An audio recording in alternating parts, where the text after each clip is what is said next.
Chapter 1.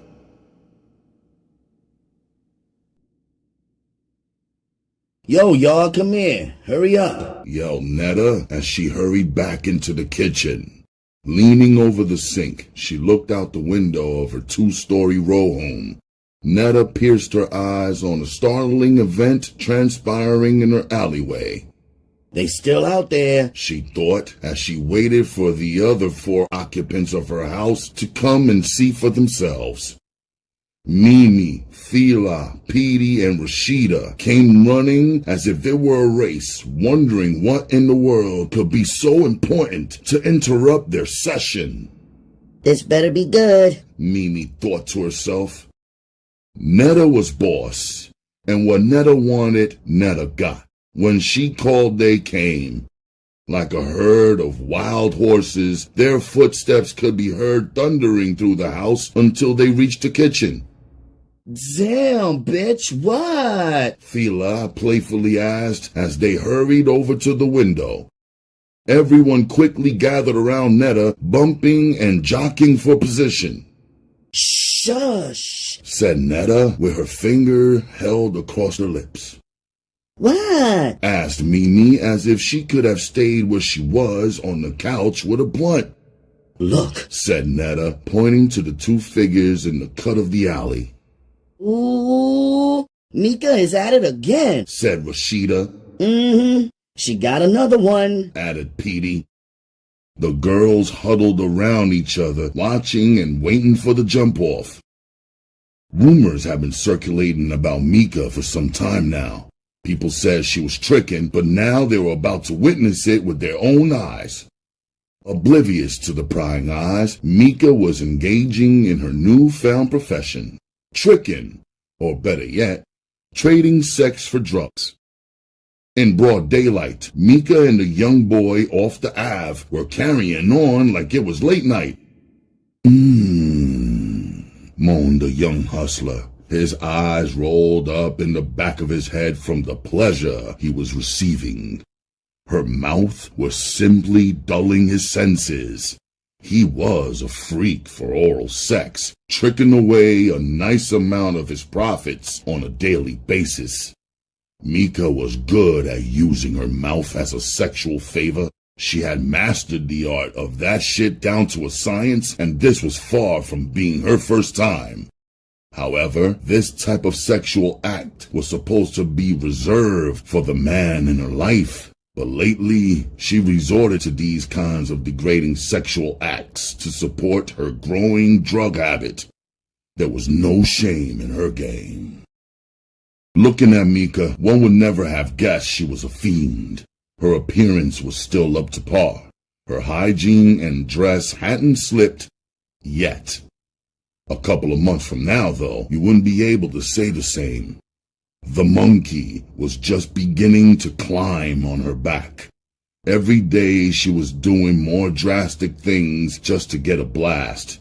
She was only sniffing dope, but soon she'd graduate. Her tolerance level was growing every day, and she was getting curious about life on the other side, shooting dope. As it stood right now, it took her a half a bundle just to get off E.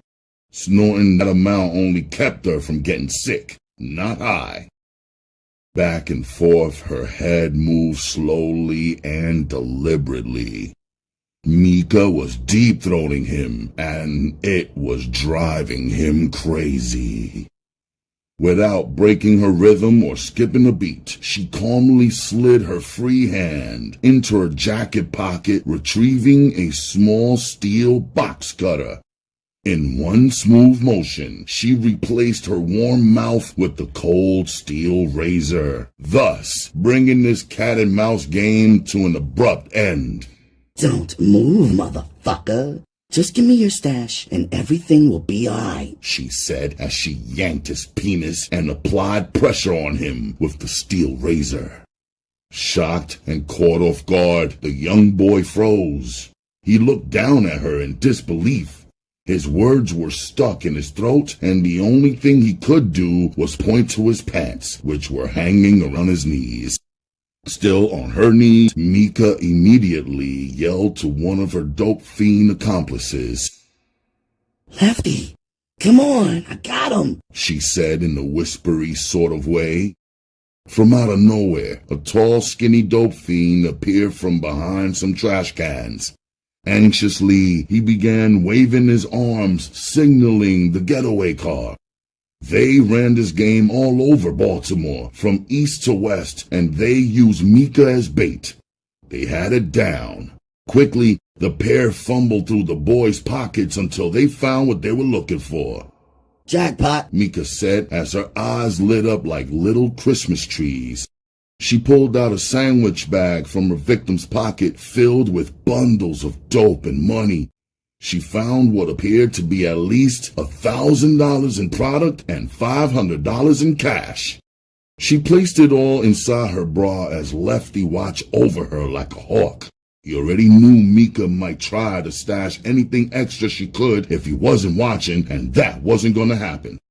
On cue, the old beat-up hoopty came to a screeching halt right next to them. The driver, another dope fiend, scanned his eyes up and down the alley looking for any signs of trouble.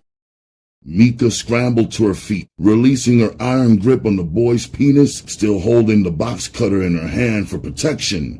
She backed up into the car until the car door was safely closed, never once taking her eyes off of him. Once Lefty's door was closed, they all zoomed off. Dumbfounded, the boy watched as the car drove off for a few seconds before he decided to act. Grabbing a handful of his jeans, he quickly pulled them back up and then dashed to the trash cans where he kept his gun, hoping to squeeze off a couple of rounds at the car. His attempt proved futile. The car was long gone by the time he gripped his gun. He stood in the middle of the alley, gun in hand, cursing the air. Uh-huh. That's good for his young dumb ass, Netta said, breaking the silence. That'll teach him. Everything that looks good to you isn't always good for you, she added. Yo, that's a damn shame. I didn't know she was going out like that, but I guess seeing is believing, said Fila. It hurts me to see her go out like that. That was my dog in middle school, said Petey.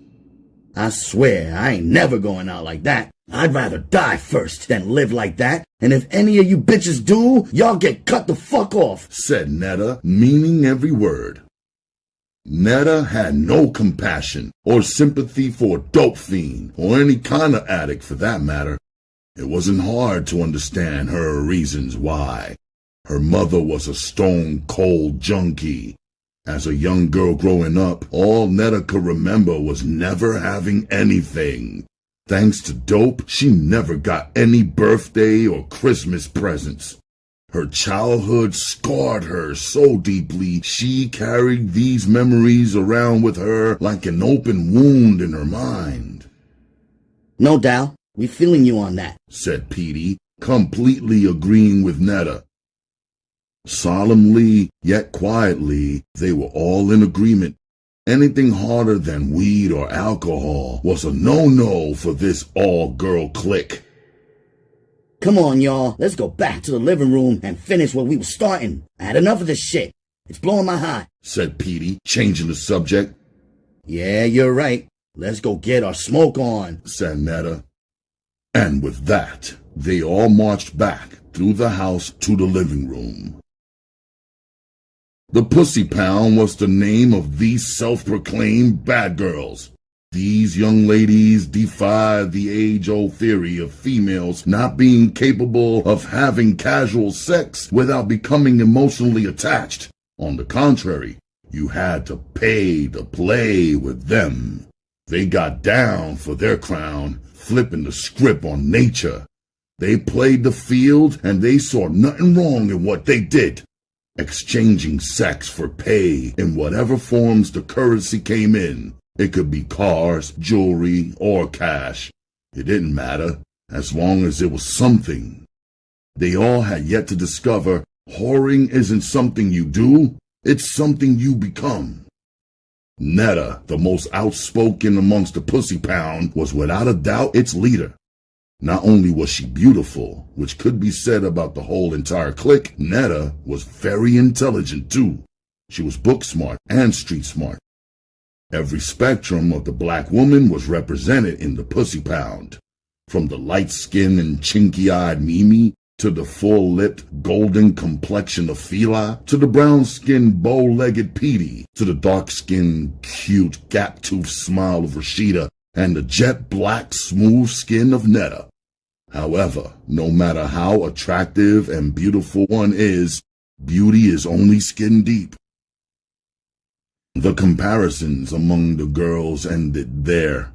Each and every one of them was scandalous to a point. However, Netta was ruthless in her pursuit of the almighty dollar, and once she pinpointed the exact weakness in a man, she exploited it, using it to her advantage.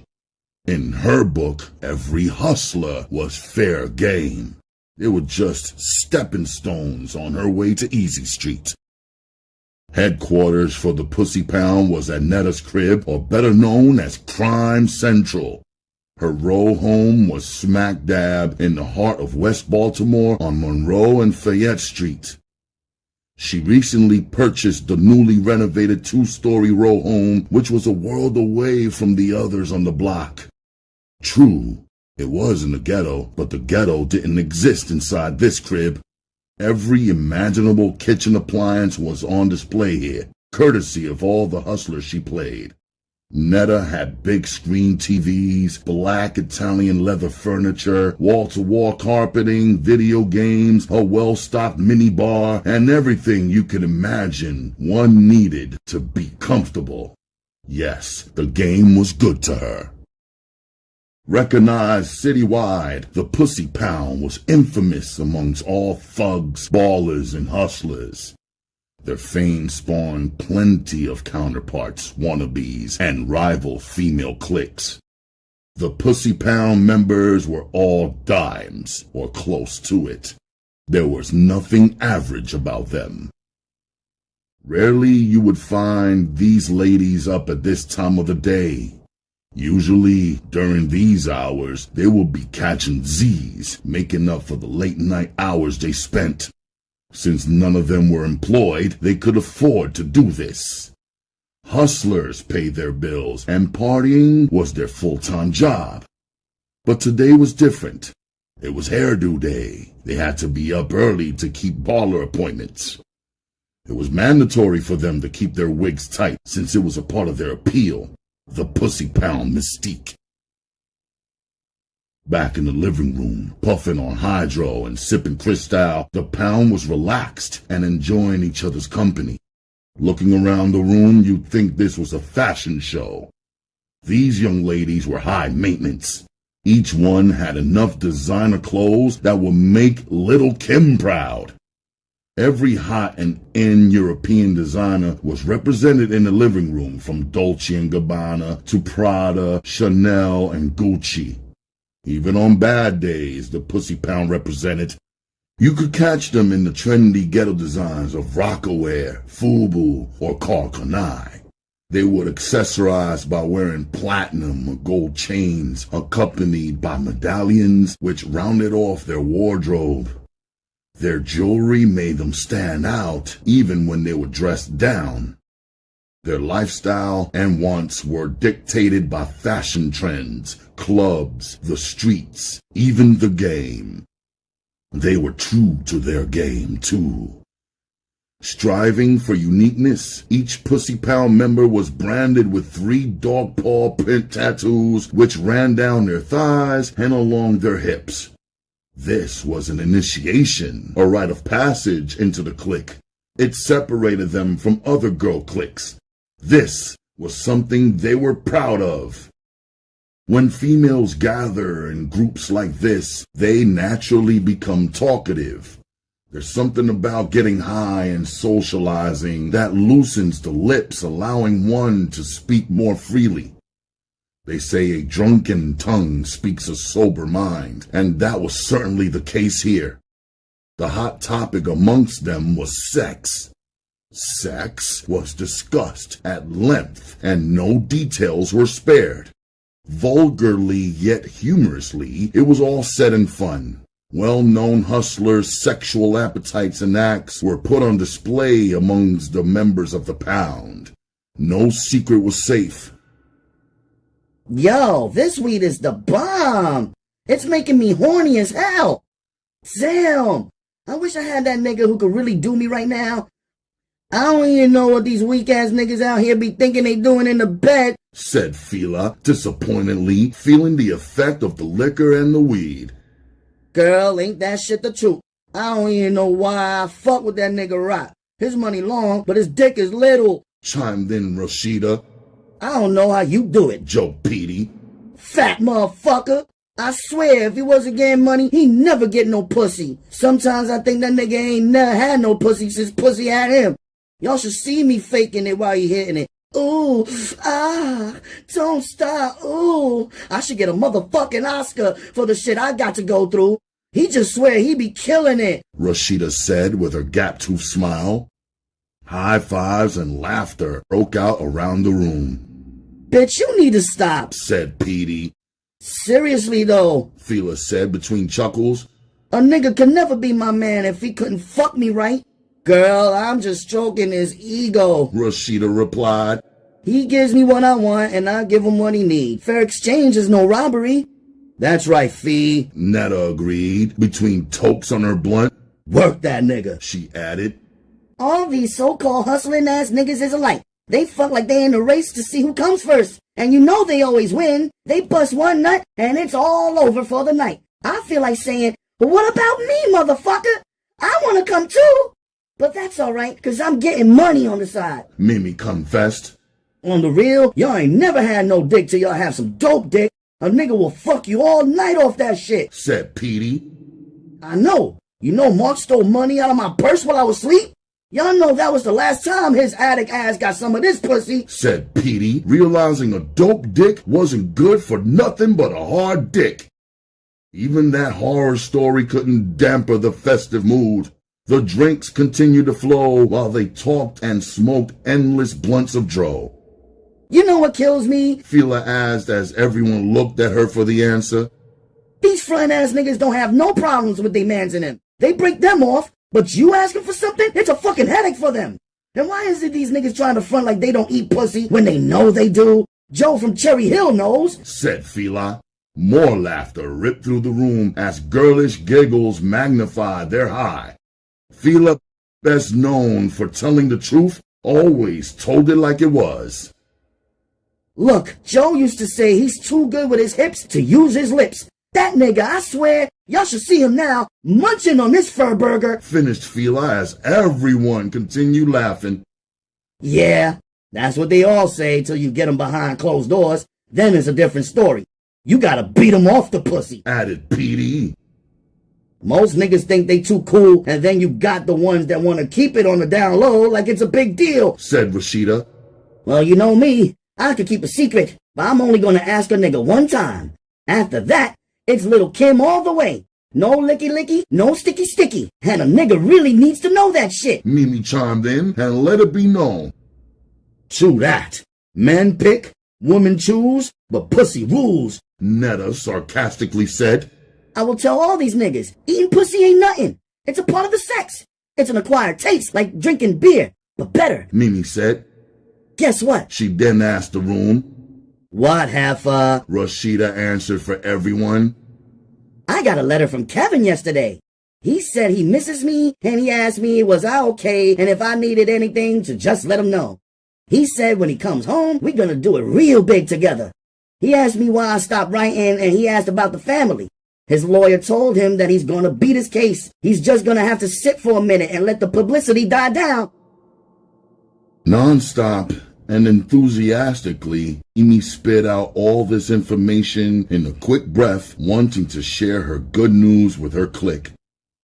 Everybody knew that Kev had strong feelings when it came to Mimi. For her, he was more than a Mac machine, and Mimi was more than a piece of pussy to him. Mimi crossed the line, though, mixing business with pleasure. She had fallen in love, and Netta didn't like it.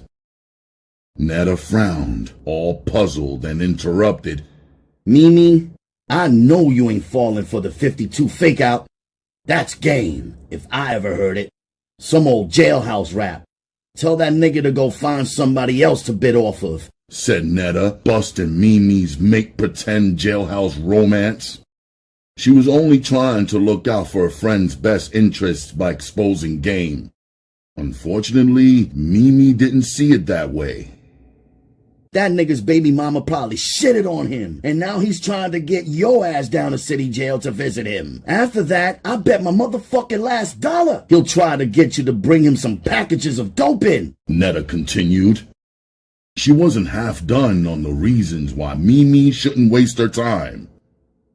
Every last one of them niggas in jail wants somebody to hold them and bid with them. Who got time for that shit when you free? I don't got no case. I don't want no co-defendants. I ain't bidding with nobody, Netta said firmly. Sucking her teeth loudly, Mimi exploded. Netta, you always got something to say. You're not always right. Your problem is you don't love nothing or nobody but yourself, said Mimi, heated. But in her heart, she knew that wasn't true. After all they had been through, she knew Netta loved her as she loved Netta. She was upset though, so she tried to hurt Netta's feelings. She felt a surge of anger rising inside of her. Kev was always good to me, and now that he's down, I gotta keep it real with him. I can't turn my back on him. I'm not you, Mimi hollered back. And with that, the entire room became still. No one said a word. Silence fell like the quiet before the storm. Netta stood there face to face with Mimi. This was when true friendship played its part. It was always hard for Netta. She expected everybody in the Pxxxy Pound to be as cold-blooded as she was. She couldn't see why they wouldn't or couldn't be at times. This was a man's world. A woman had to be extra tough to survive and be on top of her game.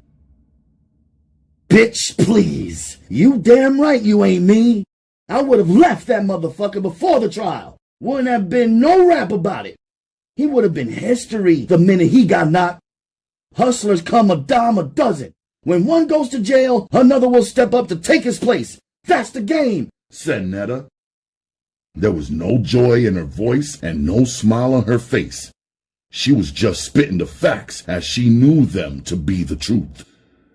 Let me ask you something, Netta continued. If you get knocked, do you really think Kevin will be kicking down the visiting room door to get at you? Not waiting for Mimi's response and already knowing there wasn't one, she responded for her. Hell no, he wouldn't be. See, I dig black and the whole nine, but I ain't got time for nobody in jail. What can he do for me, Mimi? Netta rhetorically asked. I'm not going up in the mountains dealing with them crazy-ass cracker COs to see nobody. I gotta do me. I'm true to fun and not to one, said Netta, absolutely feeling herself.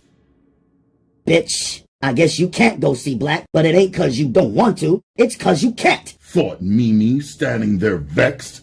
But she didn't say anything. It wasn't her business, and everything wasn't for everybody. Expressionless, she stared at Netta as if she could see right through her.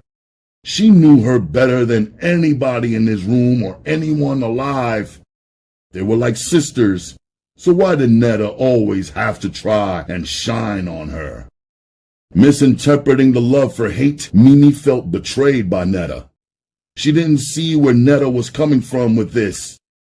If she only thought about what Netta was saying instead of letting her feelings get involved, then everything would have been all right. It wasn't what Netta said, it was how she said it, and in front of whom. So see, Mimi, it's not a question of who or what I love. Love don't pay the rent. Pussy does, Netta added. I don't love no man, not even my own father. The only men that make me happy are dead ones, dead presidents. If I were you, I'd forget Kev and concentrate on taking that little New York nigga. Man, the one that you met today, that's who you need to be focusing on. I'm gonna work his cousin Tone. I know they got some paper. They ain't down here all the way from New York for their health, said Netta, looking at her friend like she was stupid. absorbing every word in this verbal exchange, and thankful it wasn't any of them getting sounded like that was Petey, Rashida, and Fila.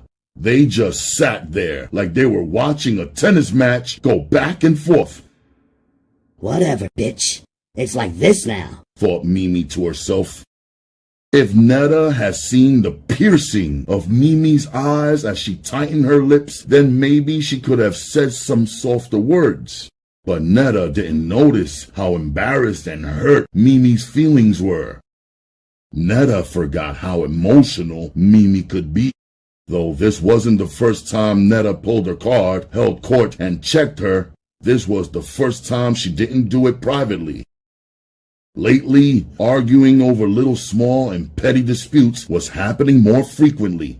Mimi was beginning to think that no matter what she did, no matter how much she got out of a hustler, it wasn't good enough to please Netta, the only person she ever wanted to impress. Placed in the same situation, Netta always thought she could have milked more out of a hustler, and she could. But when her clique didn't live up to her expectations, she had a tendency to look down on them. Although only a year younger than Netta, Mimi felt that they were on the same level. Physically, they were equal. Both were drop-dead gorgeous. Netta was 5'11", dark-skinned with an ample amount of behind and chest. Mimi was 5'8", light-skinned with a well-proportioned petite body. To choose between them was a toss-up. It all depended on your personal preference. Do you like your women light-skinned or do you like your women dark-skinned? The choice was yours. Either way, you couldn't go wrong. Mentally, it was a different ballgame, though. Mimi survived in the game while Netta thrived in it. She was mentally tough. This attribute could be traced back to her childhood, having to fend for herself early in life. Just like Mimi's shortcomings could be traced back to her childhood too. The girls were different in many ways. Mimi having a mother and father, being spoiled, living a more sheltered life, and Netta not. What Netta had thought that Mimi didn't was the ability to think on her feet and adapt like a chameleon to any situation. To her, the ends justified the means. At times, Netta's only purpose in life was to play on hustlers. She got a rush from having things first. This was her obsession. She was the first to own a car, home, and so on. She was a trendsetter for the Pxxxy Pound. Faking a smile, Mimi sizzled inside. Puffing on the blunt, she listened to the idle chit-chat. She couldn't shake the ill feeling that crept inside her heart toward Netta. A gap was growing daily between the two. The game, the money, the hustlers had all placed these two friends in direct competition with each other. No doubt, Mimi and Netta loved each other, but beneath the surface, that love was beginning to go sour. This was due to an overdose of competitive jealousies and girlish animosities. Some real and some imagined, but constantly arising. She thinks she's cuter than me. Her man makes more money than mine does. She got this, and I don't. And so on and so forth. After taking another long drag on the blunt, Mimi deeply inhaled it, taking some smoke through her nostrils and mouth simultaneously. Then she passed the blunt to Netta and smiled the fakest smile in the world. A million questions went through Mimi's mind. Who does Netta think she is? She's always got some shit to say out her mouth trying to down-talk somebody. I know she don't actually think she's better than me.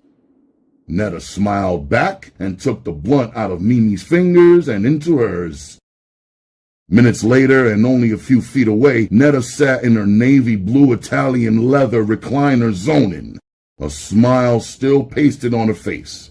She had a hot date tonight with Tone, the kid from New York. She couldn't wait. But that wasn't the only thing on her mind. She was starting to think that she might have been a little too hard on her homegirl Mimi. She did have the best of intentions for her friend.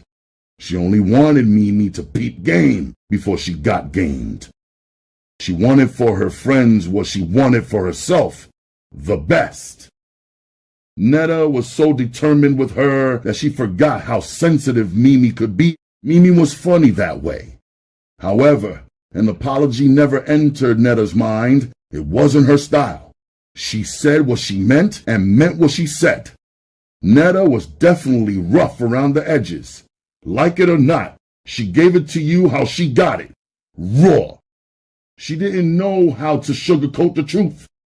Netta rocked back and forth in the recliner, watching Mimi get up and leave the room. Netta hoped she wasn't bent out of shape. It wasn't personal.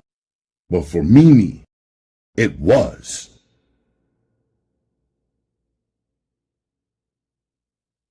The past. Let's go back for a bit. Chapter 2. Murphy Holmes, better known as Murder Holmes, was a rundown housing project located in West Baltimore, a stone's throw away from downtown. This housing complex was a ghetto gold mine for criminals. Any violation of the law one could think of happened here on a daily basis. Murder, robbery, assault, rape, prostitution, and drug dealing. It was a city within a city. It was breeding grounds for lawlessness, a destroyer of dreams, and a death trap for poor black low-income families. However, to Shanetta Jackson, better known as Netta, it was home. Netta was conceived out of wedlock to Renee Jackson and some big-time hustler named Dollar. Netta never met her father. She didn't even know who he was. To her, he was only a tool God used to bring about her existence. He was nothing except her biological father. For his part, Dollar never denied that Netta was his. He just never stuck around long enough to financially support her. He claimed Renee had purposely gotten pregnant to trap him. Renee, in return, passed the buck to her unborn child, blaming the pregnancy for running her man away. She contemplated having an abortion, but well into her second trimester, no physician would touch her. Truth be told, she was never Dollar's one and only woman to begin with, despite what Renee may have thought. As Renee's stomach began to protrude, Dollar started distancing himself from her. He got what he wanted. Now, he thought she was after his money. To keep Renee away, he concocted a story about a beef between him and another hustler over some money. Dollar was so convincing, Renee believed him. And once his appearances stopped, so did the money. This forced Renee to abandon the good life lifestyle she had grown so accustomed to. Not to mention, she chose a man over her family by going against her mother's wishes, by dating Dollar and getting pregnant at 16. She had no choices. The bridge with her mother was burned. So 8 months pregnant, she moved in with a girlfriend in the projects until her name came up on the housing authority's waiting list for a Section 8 apartment. In the meantime, she got on welfare and WIC to support herself and her baby. She also had to help pay a portion of the rent. With 6 kids of her own, her girlfriend was struggling. There was 8 people living in a 2-bedroom apartment. Renee was miserable in those cramped and crowded conditions. She prayed that Dollar would come to his senses and do the right thing by rescuing her, but he never did.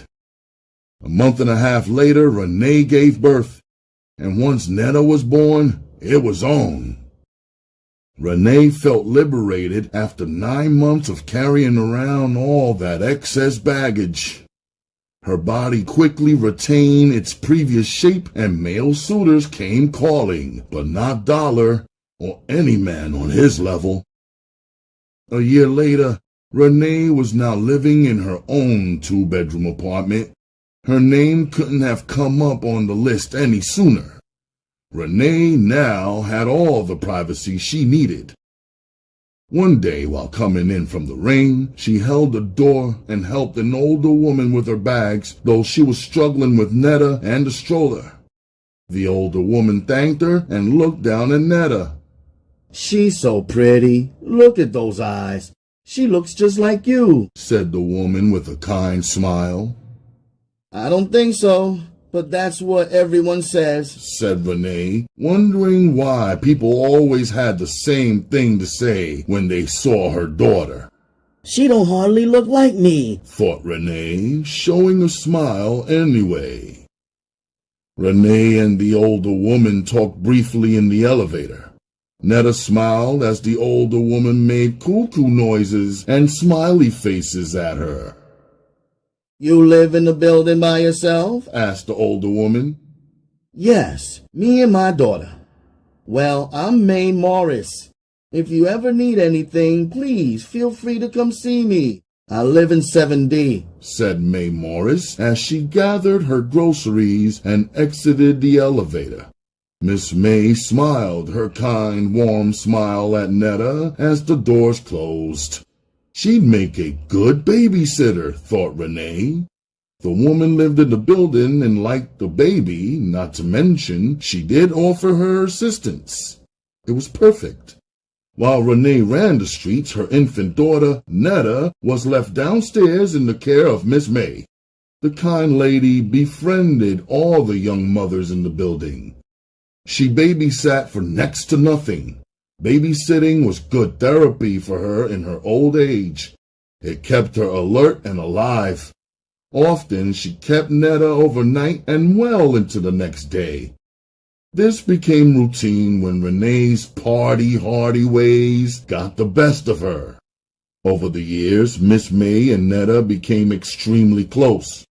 It was Miss May who gave her the nickname Netta and then had all the people in the building calling her the same.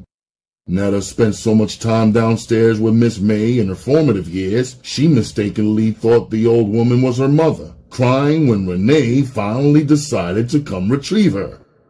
"If you want, she can stay a little longer," said May, clutching for the little 2-year-old who was screaming and kicking for Miss May.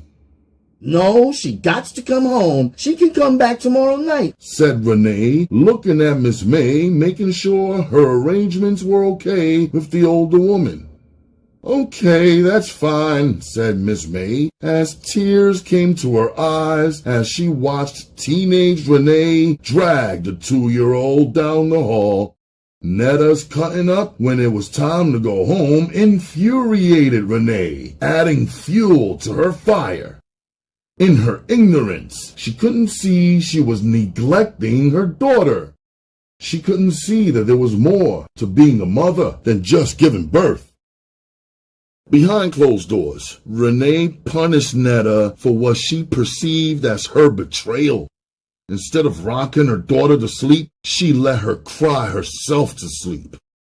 When confronted about this by a friend, she explained she didn't want to spoil the child. "She's already spoiled. The doctor said it's good to let them learn to go to bed by themselves. She's 2 years old." The inadequate living conditions that existed inside Renee's apartment were appalling compared to Miss May's place. It was like night and day. The apartment was scarcely furnished and in shambles. Dirty and clean clothes were thrown everywhere. Unmade beds, dirty dishes, and pots sat in the sink for weeks. The entire apartment was roach-infested so much that Renee had to take Netta to the hospital on 2 occasions to have a roach removed from her ear. On the whole, this was no way for any human being to live. When Miss May found out how they lived, she decided to keep Netta in her home as long as possible. She even bought Netta new clothes and washed her dirty ones. To Miss May, cleanliness was next to godliness. It was Miss May who helped Netta learn the ABCs, and she helped her learn to count to 20 and write her name. So when it was time for Netta to begin kindergarten, she knew the basics. Every day when the yellow school bus dropped the children off from elementary school, Netta would anxiously wait for the elevator door to open. In a race for time, she'd skip the hallway to Miss May's door, and Miss May was always there. Miss May, I got 100 on my math test today, said Netta, knowing when she showed Miss May that gold star on her paper, not only would she get a real big hug, but a chocolate chip cookie too. Netta, I'm so proud of you. I told you you would pass that math test. Here, baby, I got a chocolate chip cookie for you, said Miss May as she hurried off into the kitchen. Netta just smiled. As Netta grew, time only fortified her relationship with Miss May. Miss May picked up the slack left by Renee, becoming Netta's surrogate mother. In private, Netta addressed Miss May as Mama, and she never even called her own mother Mama. She had been taught by Renee from the day she was old enough to speak to address her on a first-name basis. As a matter of fact, it was Renee who insisted on this, claiming Mommy made her feel old and she was still young. As Netta matured and headed towards puberty, Miss May taught her all about the birds and the bees and the woman's hygiene. Just like she had groomed her own daughters 30-some-odd years ago, her home became a nurturing environment and a safe haven for Netta. Mother and daughter looked so much alike that the older folks in the building used to say Renee spat Netta out. Comments like those outraged Renee, even though it was the God's honest truth. It was self-evident in all actuality. The older she got, the more Netta became a mini version of her mother. They shared the same physical features, full lips, thick eyebrows, and long hair, courtesy of their Native American roots, and a smooth jet black complexion, and the funniest colored eyes straight from the bayou. The only difference between mother and daughter was Netta was on the rise and Renee was going down. This was just one of a long list of reasons why Renee secretly despised Netta. She was reminded every day of who and what she once was. Netta had robbed her of her youth, or at least that's what she thought. Only 16 when she had Netta, Renee had to grow up fast. She never got the chance to fully enjoy her adolescence. Acting more like a mean big stepsister than a mother, she constantly put down and scolded Netta for any and everything. Netta's only avenue of escape was school and the paper dolls she cut out the magazines and newspapers to play with. Learning came naturally to her. She excelled in school, but instead of encouraging her daughter, Renee poked fun at her, calling her Miss Smarty Pants. The ghetto was getting the best of Renee. Over the years, it stripped her of all her hopes, dreams, morals, and principles. With no hope in sight, she began drinking heavily, losing herself in the bottle. This accelerated the aging process. She began to look older than her years. When Renee turned 26, she looked 36. She felt 46, and her 10-year-old daughter was looking all the youthfulness of a budding young lady. This made Renee jealous, and when she was drinking, she became verbally abusive to her young daughter. If Netta took too long doing her hair for school, Renee cursed her out. Bitch, you ain't cute. Stay the fuck out that damn mirror, she would say. For Netta, locking herself in her room was merely the beginning. She did everything possible to avoid Renee. For Renee, one thing led to another. She swiftly slipped into the world of drugs. She gave up on life, accepting her conditions. Her station in life, dope will forever be her Achilles heel. While the dope was working its magic on her, the hostility toward her daughter disappeared. All the obscenities ended.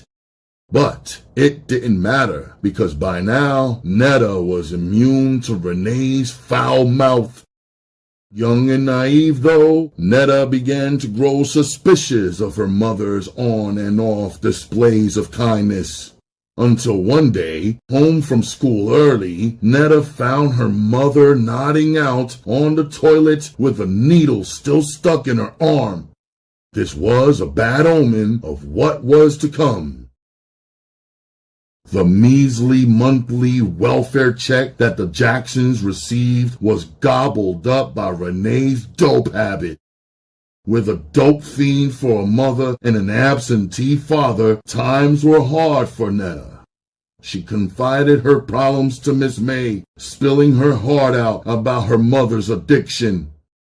Miss May comforted Netta, welcoming her into her home with open arms. Netta's trip to Miss May's house increased in light of her troubles at home. Making sure all her basic needs were met, she also planted seeds of wisdom in Netta's young mind. She passed down old-time morals and principles to Netta. They talked for hours at a time. Miss May will always tell her, "Looks are God-given, so be thankful. Praise is man-given, so be humble. And conceit is self-given. Be careful." Nodding and listening, Netta absorbed every word. Trying to keep Netta grounded and level-headed as a young teen, Miss May stayed in her ear, giving her words of wisdom. Physically, she was beginning to fill out. Netta's beauty was blossoming every day, and every day Miss May would tell her, "Your body is a temple. Cherish it." This was a warning to Netta to examine everything that went inside her body. First and foremost were drugs. She didn't want Netta to fall into the same trap so many others had. But Miss May didn't have to tell her about the dangers of drugs. She had a living example of what not to do. Her mother. Whenever Renee wasn't high, she cautioned Netta about her frequent trips to Miss May's house.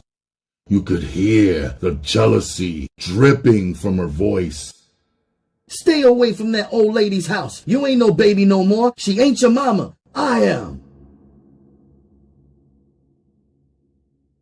A day Netta would never forget in her lifetime was the week before her 12th birthday. Her whole world turned upside down. She was on her way home from middle school, walking leisurely toward her building where she noticed flashing red lights from an ambulance and several police cars. Her gut feeling told her something was wrong. She made her way through the maze of bystanders to the entrance of her building when a gurney pushed by 2 EMS workers rolled by. Struggling to see the face of the person on the gurney through the crowd, she finally got a good look when one of the paramedics slightly lifted the sheet. She saw the lifeless form of Miss May. "Oh no, Miss May!" Screamed Netta as she reached for the lifeless body. "Ma'am, please step back," asked the paramedic as he continued through the path of people gathered all around. As she stopped and took a few steps back, a female EMS worker approached Netta. "Are you related to the victim, Miss Marilyn Morris?" Netta didn't even answer. How could she answer a question like that? She was more than related. Miss May was all she had. As tears began to stream down her face, Netta turned to the EMS worker and simply whispered, "She was my grandmother." It was then learned that her guardian angel had been the victim of a brutal robbery and rape. Some unidentified dope fiend assailant had pushed his way inside her home. Needless to say, Netta was crushed and overwhelmed with a feeling of incredible loss. Not just Miss May, but her safe haven was gone as well. That day was the last time she would ever cry over anything or anybody ever again. When Miss May died, a part of Netta died too. The clouds can be dark even when there's no storm, and even in her drug-induced state, Renee was sympathetic toward Netta, being kind and giving her time and space to grieve. She knew how close the two were, but it always has to rain before the sun can shine again. So it wasn't too long after the funeral services of Miss May that it was on between the mother and daughter duo, and for no apparent reason other than she could, Renee was at her daughter's throat. Renee was miserable, agitated, and aggravated over the lack of dope money. And when she was miserable, she had the tendency to attempt to make Netta or anyone who happened to be around her miserable. So as soon as Netta walked through her door, she let loose a stream of curses at her. "Bitch this! Hold that! Where the fuck you been?" was all she repeatedly said. For a moment, Netta forgot she had a mother and she blacked out. Calmly, she walked toward Renee as if to go in her room. Then suddenly, she snatched Renee out of a chair by her shirt collar and slammed her into a wall. Still holding her collar, looking dead in her eyes, Netta told her, "Stop calling me a bitch. My name is Netta. Netta. If you ever call me out my name again, so help me God, I'll kill you." Then real calmly, she released her grip as if the blackout was over and let her mother's thin, strangly body slide down the wall until her feet touched the floor. Then she let her neck go. Terrified, Renee had never seen this side of Netta. She shook her head in agreement.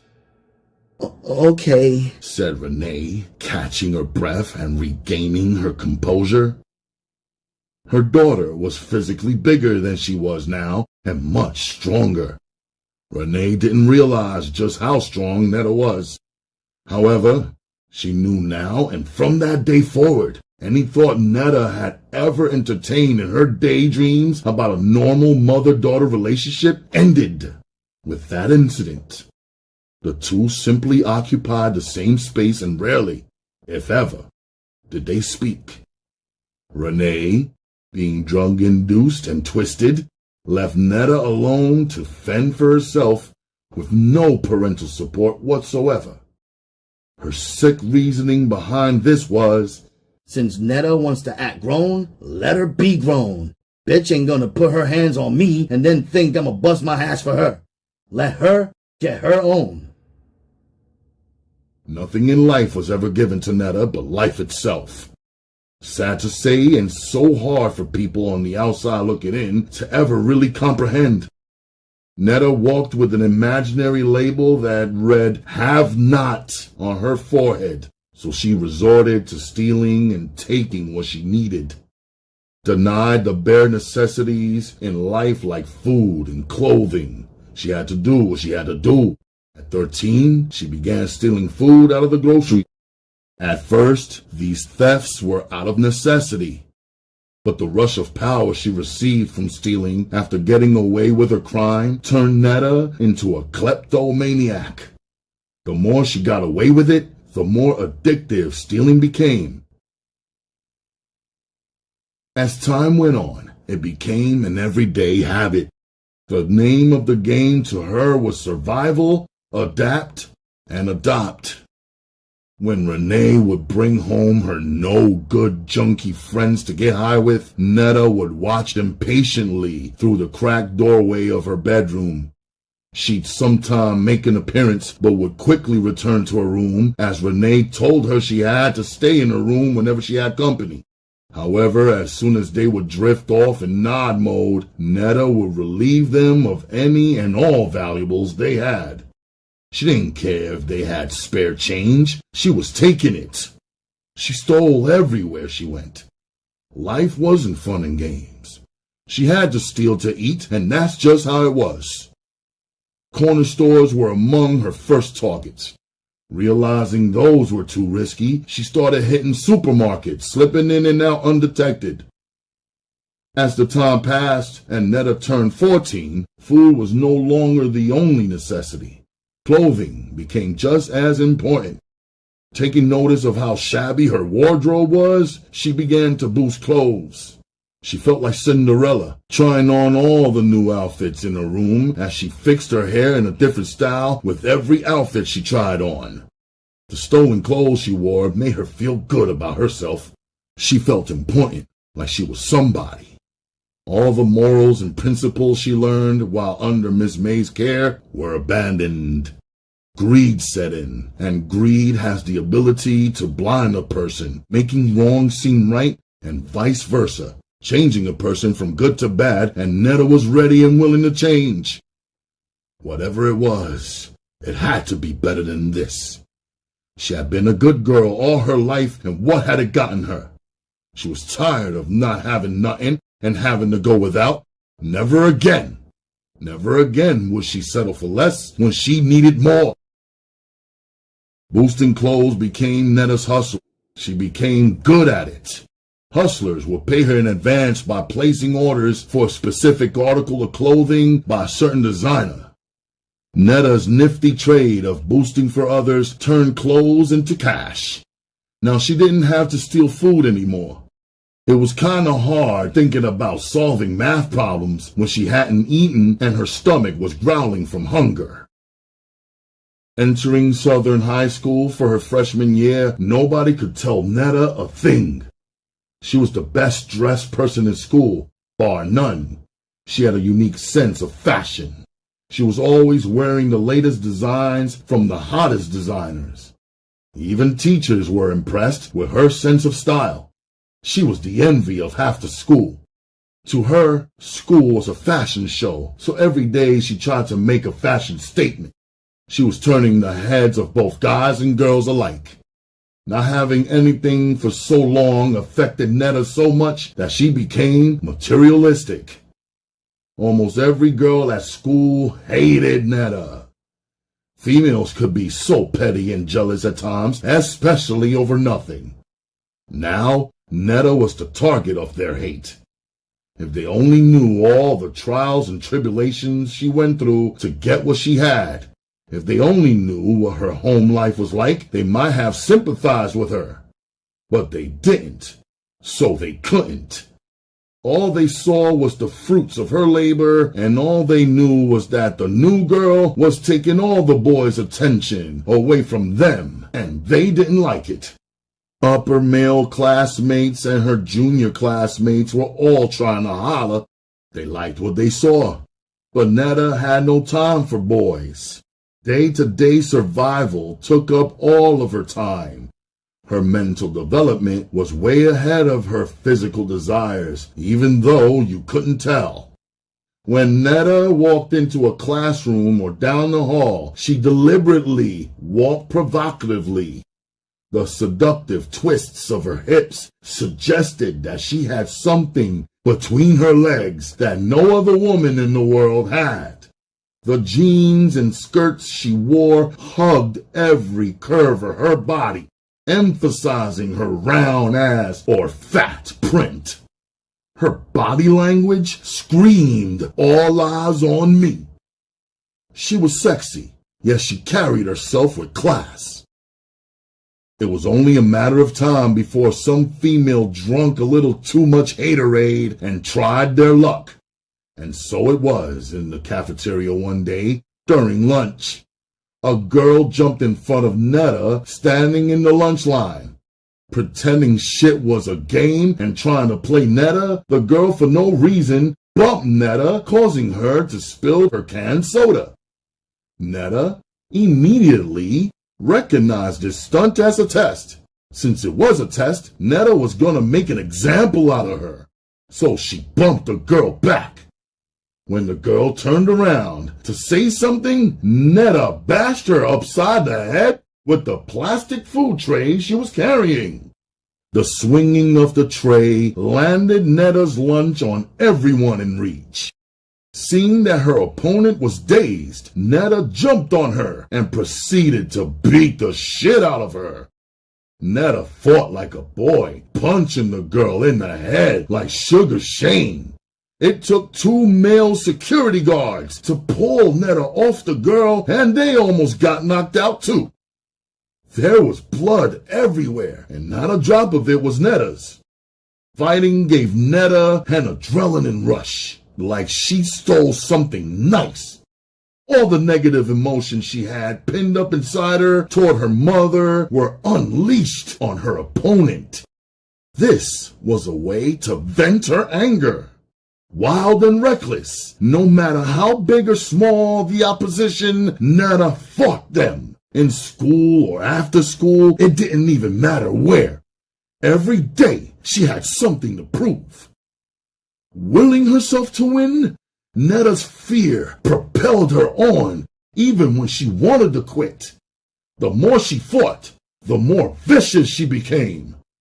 Netta, tired of just throwing punches, now sought to disfigure her victims. Present yourself for battle and guard your grill. Her favorite way was to slice the face with a straight razor, leaving a nasty cut. She permanently marked people for life.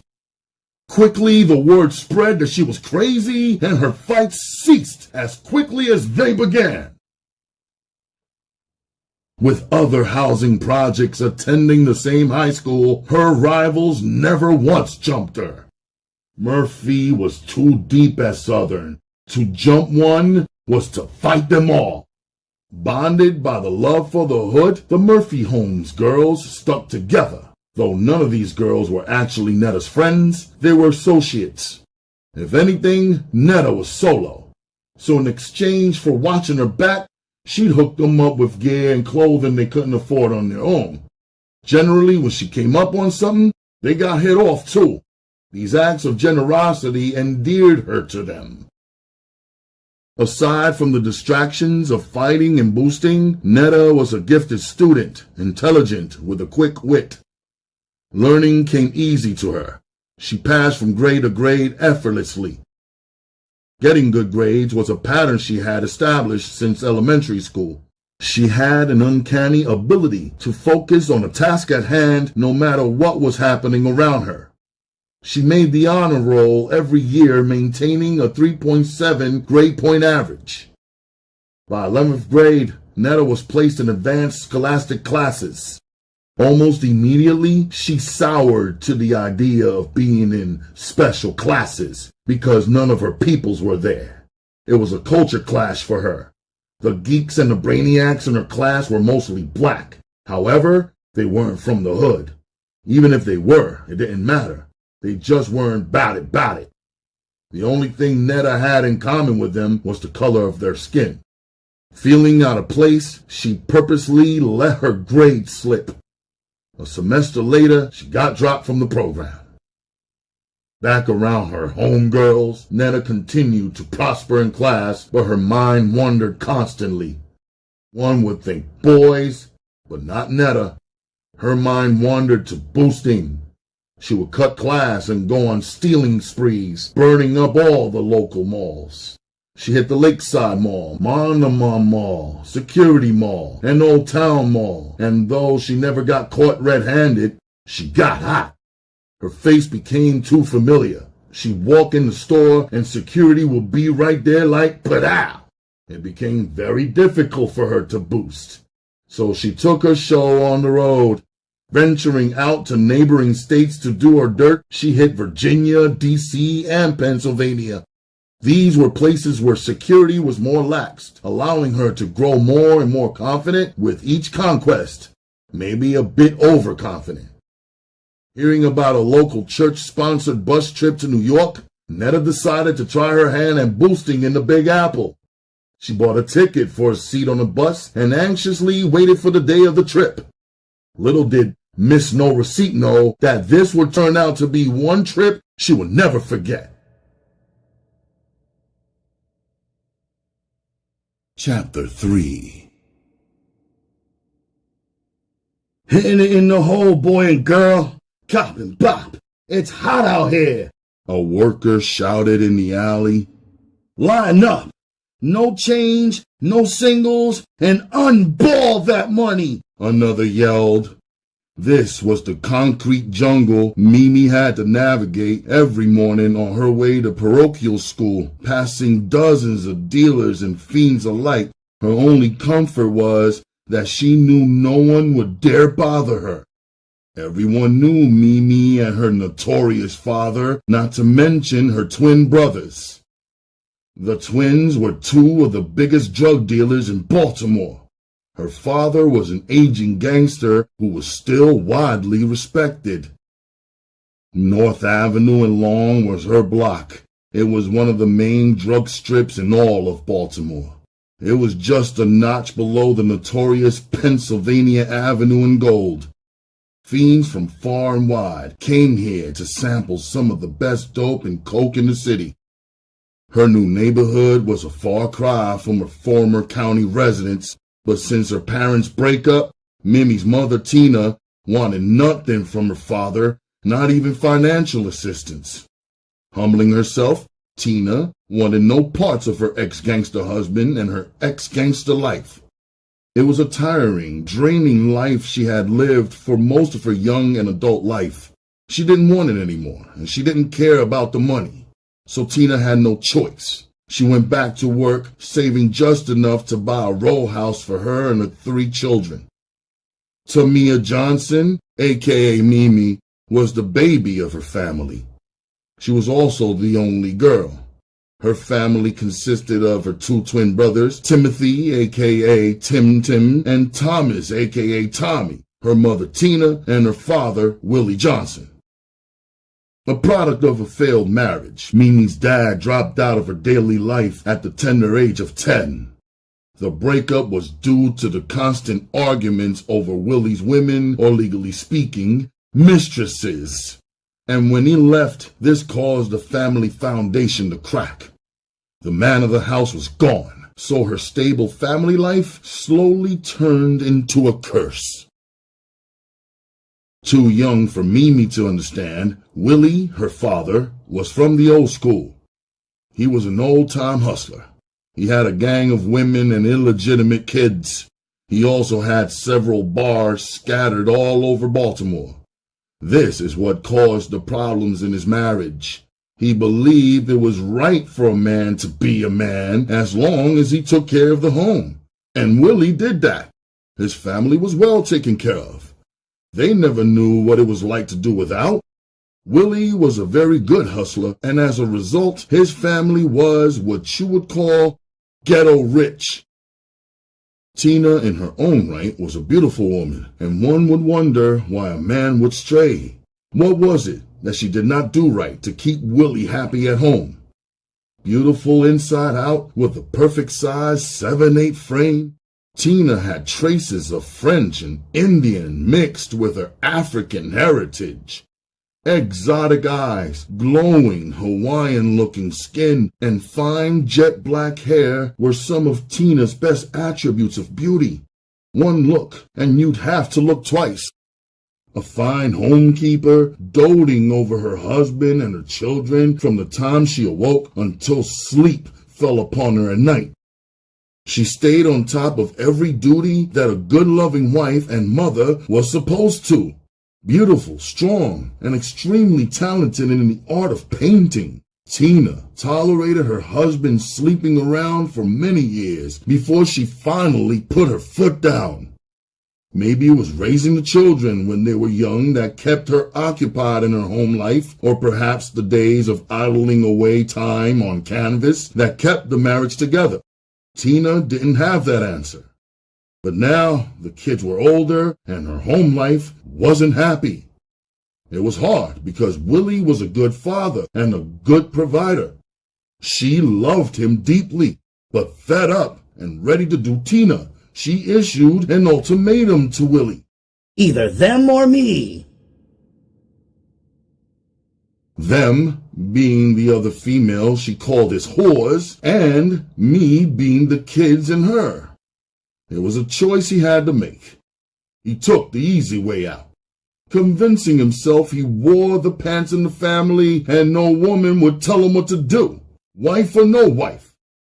He packed his things and left, moving in with one of his young tramps, according to Tina's book. Although he hated to leave his wife and kids, he was so set in his ways, he thought, why stop now? His movements hadn't been restricted since he did his first and last bid in the penitentiary. From then on, he swore that would never happen again. No one would ever control him, and he meant it. Besides her mother, it was Mimi who missed her dad the most. She was Daddy's little girl. She had him wrapped around her finger since the day she was born. He spoiled Mimi rotten, giving her everything she wanted. Stop giving her that candy, Willie. She's not gonna be good for nothing when she gets older, scolded Tina. Shut up, woman. That's my baby right there. You ain't got nothing to do with this, Tina, said Willie, picking his baby up off the floor and giving her a big bear hug. That's how it was, too. All her life, Mimi had Daddy. If Mommy wouldn't, she knew Daddy would. And the world was a perfect place to be until they separated and divorced. Coming home one day from summer camp, Mimi couldn't help but smile at her father's red Porsche parked outside their door. Daddy's here, she thought as her smile widened. Mimi opened the door as her parents sat side by side on the couch, both stopping whatever conversation they were having as they looked straight ahead in her direction. What? Are you guys getting back together? Asked Mimi, desperately wanting to believe that God answered her prayers. No, baby girl. We decided that Catholic school would be the best thing for you, said Willie. Who the hell decided that? Thought teen Mimi as she smiled and returned to Daddy, clouding her forehead at her mother, knowing it had to be her. Daddy, I don't want to go to Catholic school, said Mimi, looking at her mother, knowing that she'd be the one to handle the situation. However, Mimi thought wrong. It was his idea to enroll her in a Catholic school, and when Willie Johnson wanted something, Willie Johnson got it. The problem was, at 14 years of age, Mimi will never be able to understand the word no. No one had ever taught her the meaning of the word. Mimi didn't understand why her father wasn't giving her her way. He tried explaining that it was a better quality education compared to the public schools. Only want the best for you. I will spend my last dollar making sure you got the best. Do you understand, Mimi? He said, with his hands snugly wrapped around his young daughter's shoulders. No, she cried out as tears ran down her face. I don't want to go, Dad. Please, I don't want to, cried Mimi. It was a performance deserving of an Oscar nomination, but it was a waste of time. What Willie wanted was for his daughter to be in a structured and disciplined environment, unlike the city public schools, where the kids ran wild. Them girls were pregnant and not dressing right, as far as he was concerned. Shoo, the young girls were off the hook in his book. He didn't care what it took or what it cost. He would spare every dime he had to make sure Mimi turned out a good and respectable girl, no matter what the cost. He wanted something better for Mimi.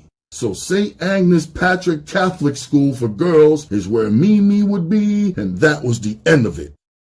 Now his sons, they were a different story. He wanted them to be rough and rugged. He didn't want no sissies for sons. He wanted them to come up the same way he did, the hard way. Secretly, he was grooming his sons from the start for the game.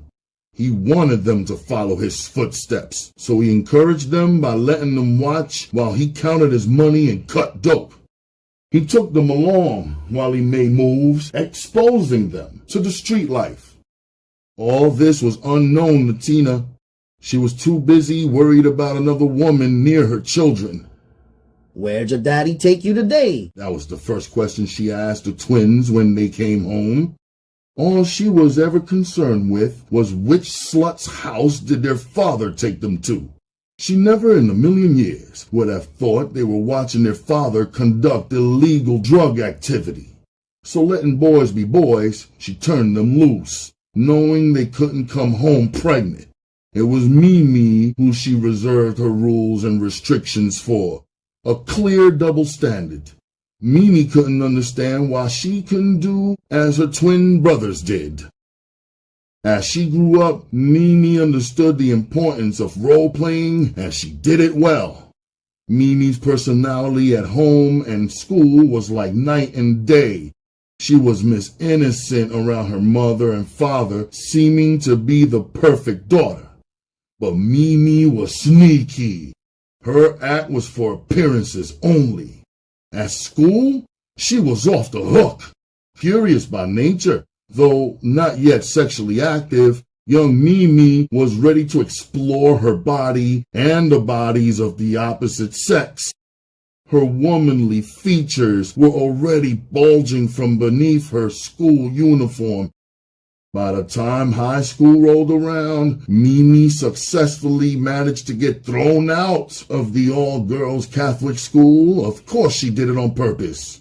A he-say, she-say incident sparked a fight between Mimi and a white girl, which led to a mini race riot at the school. This forced her mother's hand into letting her attend a public high school, Edmondson High. Extremely pretty, Mimi had no problems finding attention. It followed her like a bad shadow. In school, she had already gotten a bad reputation. The boys considered her a dick teaser, and so they teased her. Dick teaser was just one of the nicer labels they slapped on her. One boy even spread a rumor and told everyone that once while fondling her, he smelt his fingers, and they smelt like fish. Fish Market Mimi is what they called her behind her back. Mimi was frisky and experimental with boys, even though she never let them go all the way. She did play the finger game, rubbing genitals and grinding real hard under bleachers, in school closets, and once even in the boys' locker room in the bathroom stall. Had her twin brothers known what was going on at that school with their hot-in-the-pants little sister, they would have embarrassed her and fought all the guys trying to take advantage of her. They were fiercely protective of their little sister. The family name had to be upheld at all costs. Never would they let anybody disrespect those two things. Aspiring kingpins, with their father's blessing, the twins dropped out of Edmondson and jumped headfirst into the game. They got put on their feet by their dad. He gave them 2 ounces of raw dope on consignment. He also made it perfectly clear this was a one-shot deal. Win, lose, or draw. They wasn't getting no more. The dope was the bomb, but raw was questionable. Put it like this, it was as raw as the ghetto got it. Tim and Tommy hustled hard and quickly blew up. They were making a name for themselves as 2 money-making, no-nonsense brothers. But the twins went against the grain while doing their thing, violating one of the game's golden rules. Don't eat where you shit. They hustled on their own block, defying conventional wisdom, and this mistake would cost them dearly. None the wiser to her son's activities, Tina was too preoccupied with Mimi and work. The latter was a replacement for her love life. She chose to stay single. She wanted to set an example for her daughter. Tina had only been with one man in her entire life. She didn't want to bring any strange men around Mimi. Working hard was one way she kept her sanity and fulfilled her vow to stay independent of all men. For too many years she depended on Willie for her well-being, but never again. Never again.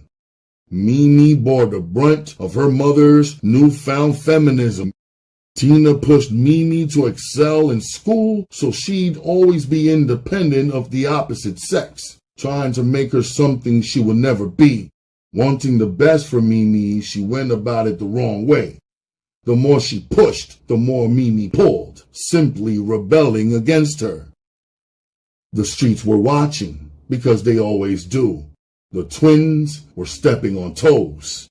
Their dope was too good for their own good, knocking cats out the box. Late night when their shop closed seemed to be the only time other hustlers could get a little money. On the block, animosity toward the twins was growing daily. The first of the month fell on a Friday. Business was booming, and as usual, the block was packed.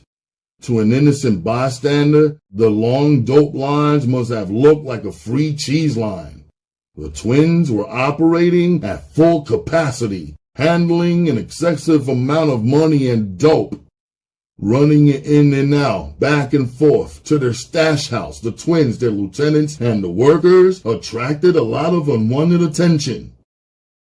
Parked a half block away from the spot sat a stolen Hunter Green Cherokee. Its passengers, two stick-up kids, waiting patiently to mark that spot. Waiting patiently. All morning long, they traced the twins' steps. From the stash house to the alley where the sales were made, they watched. Having seen enough drug transactions for the day and satisfied that the money was right, the Hunter Green Cherokee drove away from the block. It was time to put the other part of their plan into effect. Stashed in secret compartments in the trunks of their cars, the twins had a little over $100,000 in cash. They always split up the money and took separate routes to Tim Tim's condo in Owings Mills. The reason for this was just in case the police stopped them, the whole stash would never be taken. As clever as they thought they were, this precaution didn't prevent them from previously being followed. They always drove straight home, never taking any detours to shake anybody that might be tailing them. Up until this point in the game, the twins had it pretty easy.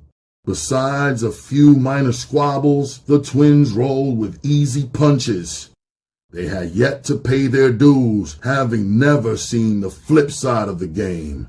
Robbery, kidnapping, extortion, and murder were all a part of the drug game, the part plenty of hustlers never prepared for.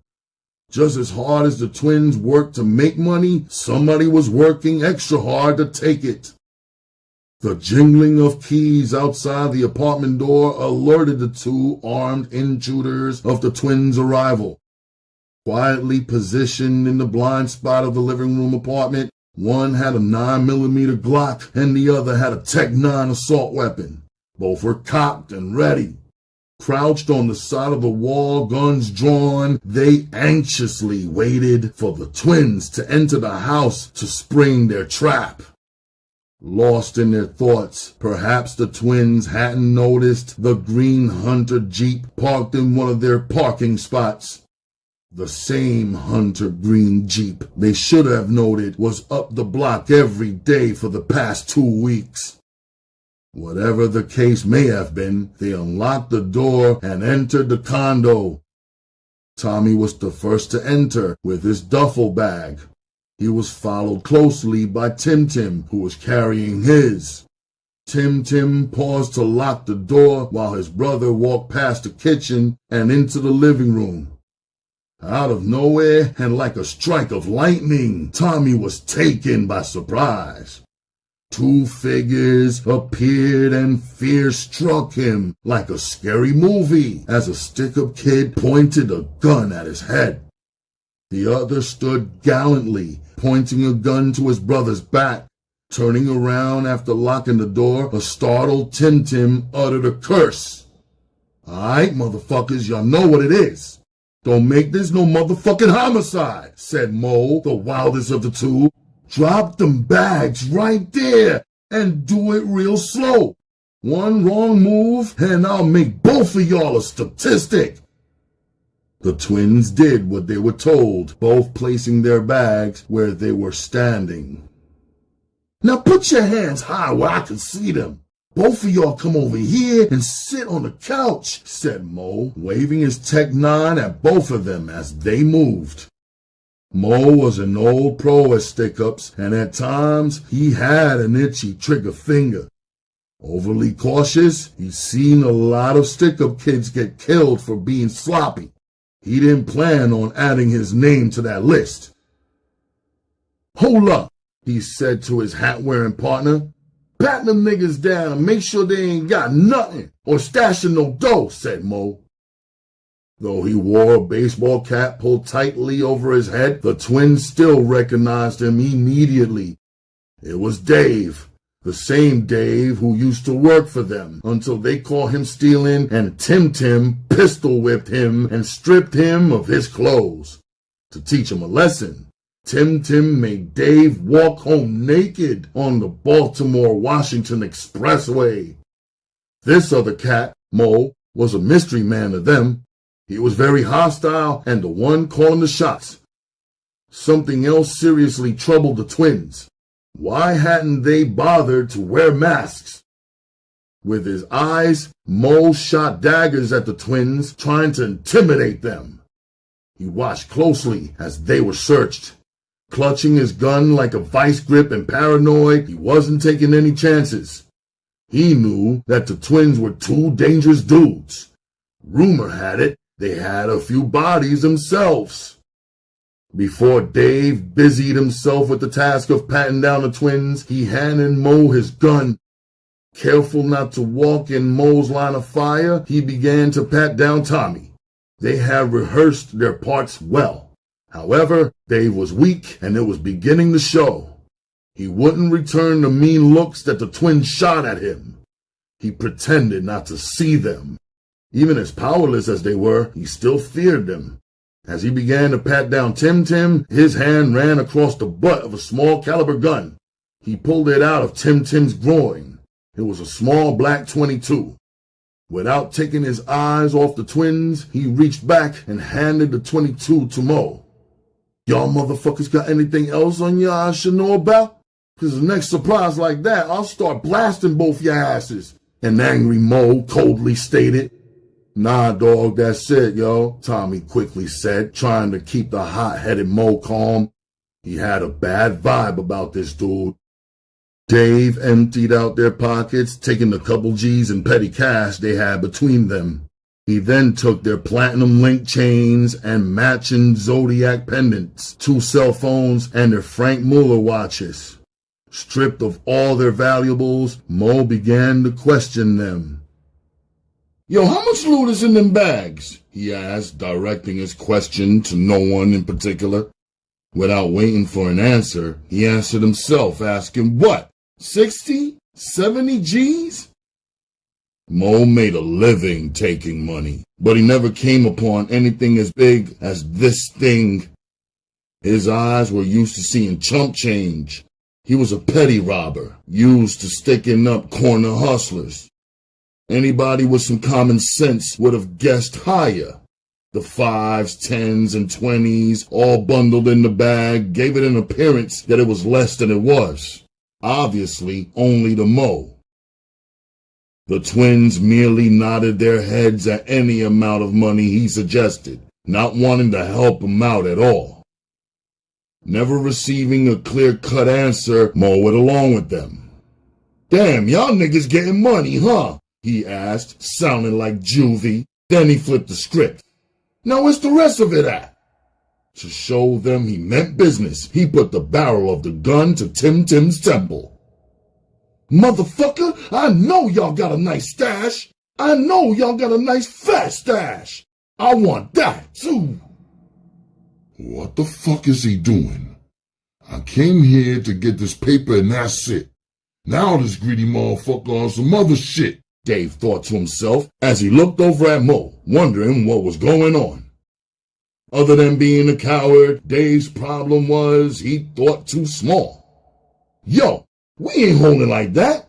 That shit is a rumor. You know how niggas talk, said Tim, lying, trying to throw them off. But Mo wasn't going for it. He knew better. He had been watching them for weeks. Mo was on a mission, and he'd come too far to leave with just this. He never had big money in his life. Now that he stumbled across some major players, he wanted it all. He was prepared to kill for it. Mo had killed many a man for much less. Before another lie could fly out of Tim's mouth, Mo quickly raised his gun, striking him hard with the butt.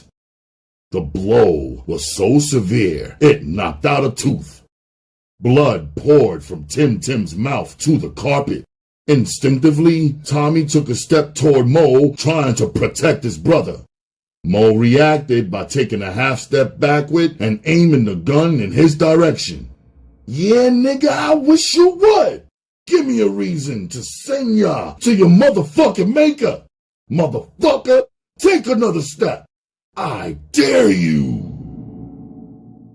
Realizing he was in a no-win situation, Tommy declined to take him up on his offer. Even though Mo was bluffing, he couldn't kill either one of them till they told him what he needed to know, where the stash was. Now I'm gonna give y'all one more chance, yo. Try to play me like I'm dumb again and y'all both dead.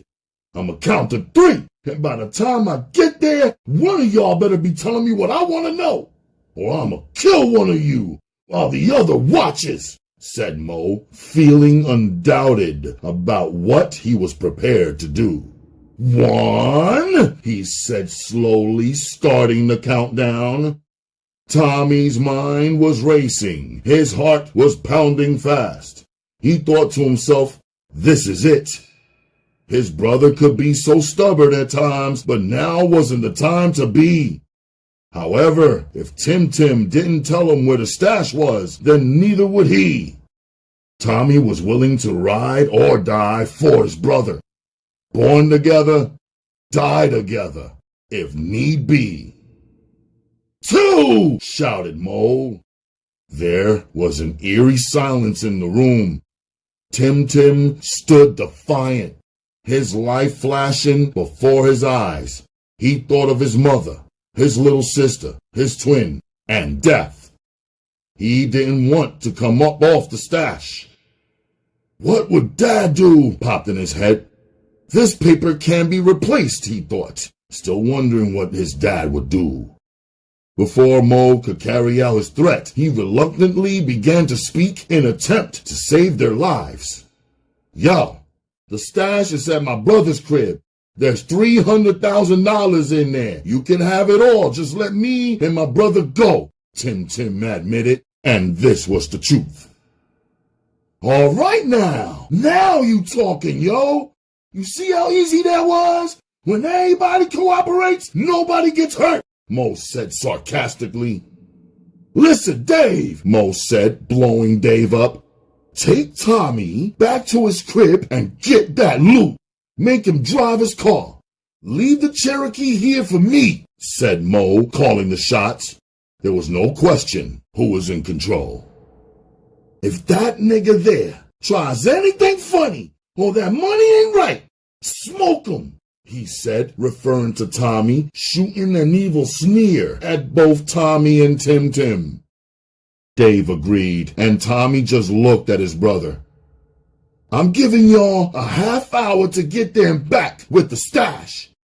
If anything should happen to my man, if he don't come back or call me within that time, your brother's a dead man, Mo said, looking dead at Tommy. Dave grabbed a large beach towel out of the linen closet.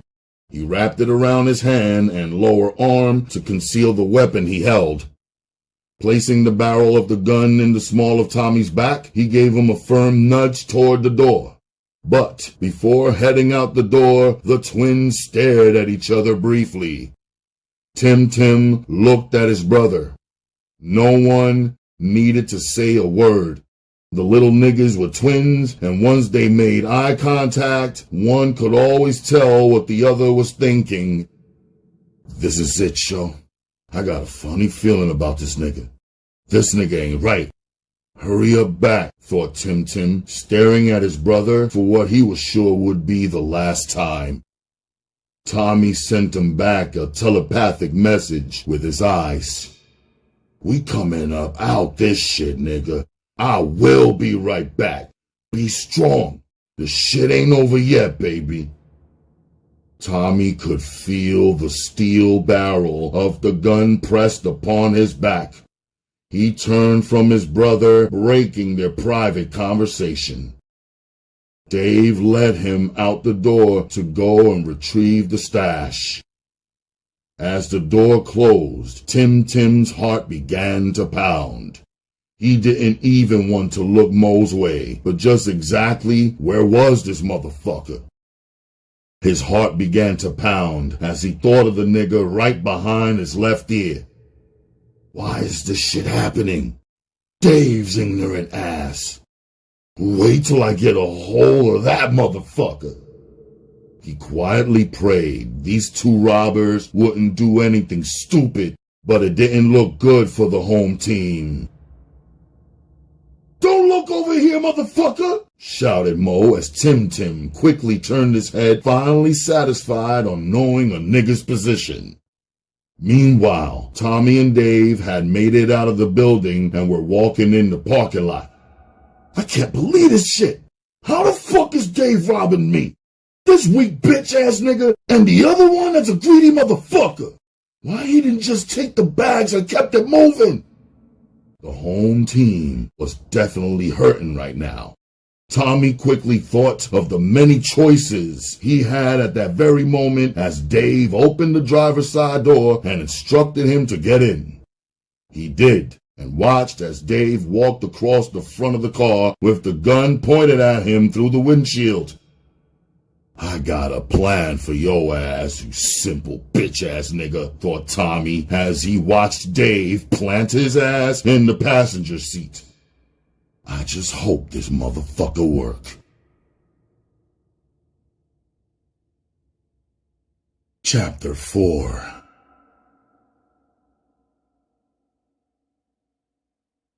Tim Tim watched Mo in the unlit room make his way over to the stereo system. His movements were offbeat yet systematic. Keeping an eye on Tim Tim while he fumbled over the buttons, he quickly found the power button and pressed it, bringing the stereo alive with lights and sound. Puccini filtered through the speakers, echoing Tosca in the air throughout the room. Tim Tim looked up at Mo, and in Mo's black, cold eyes, he saw death staring at him.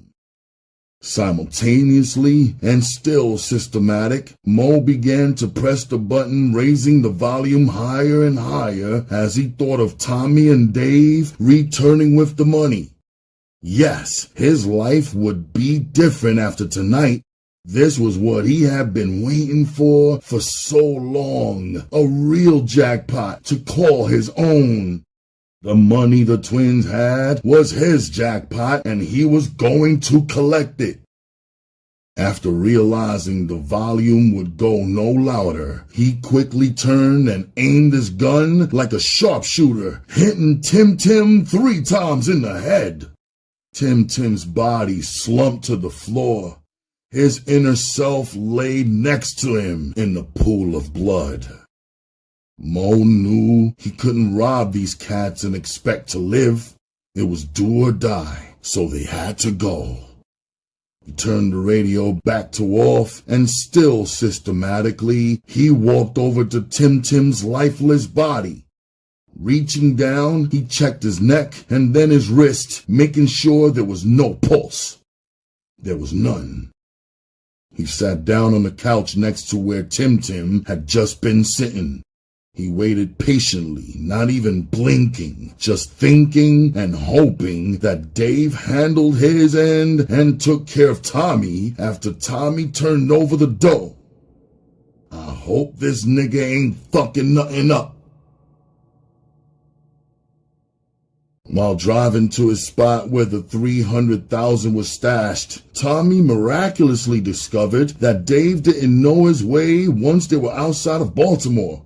So Tommy took him on a scenic route, and Dave was none the wiser as to what was going on.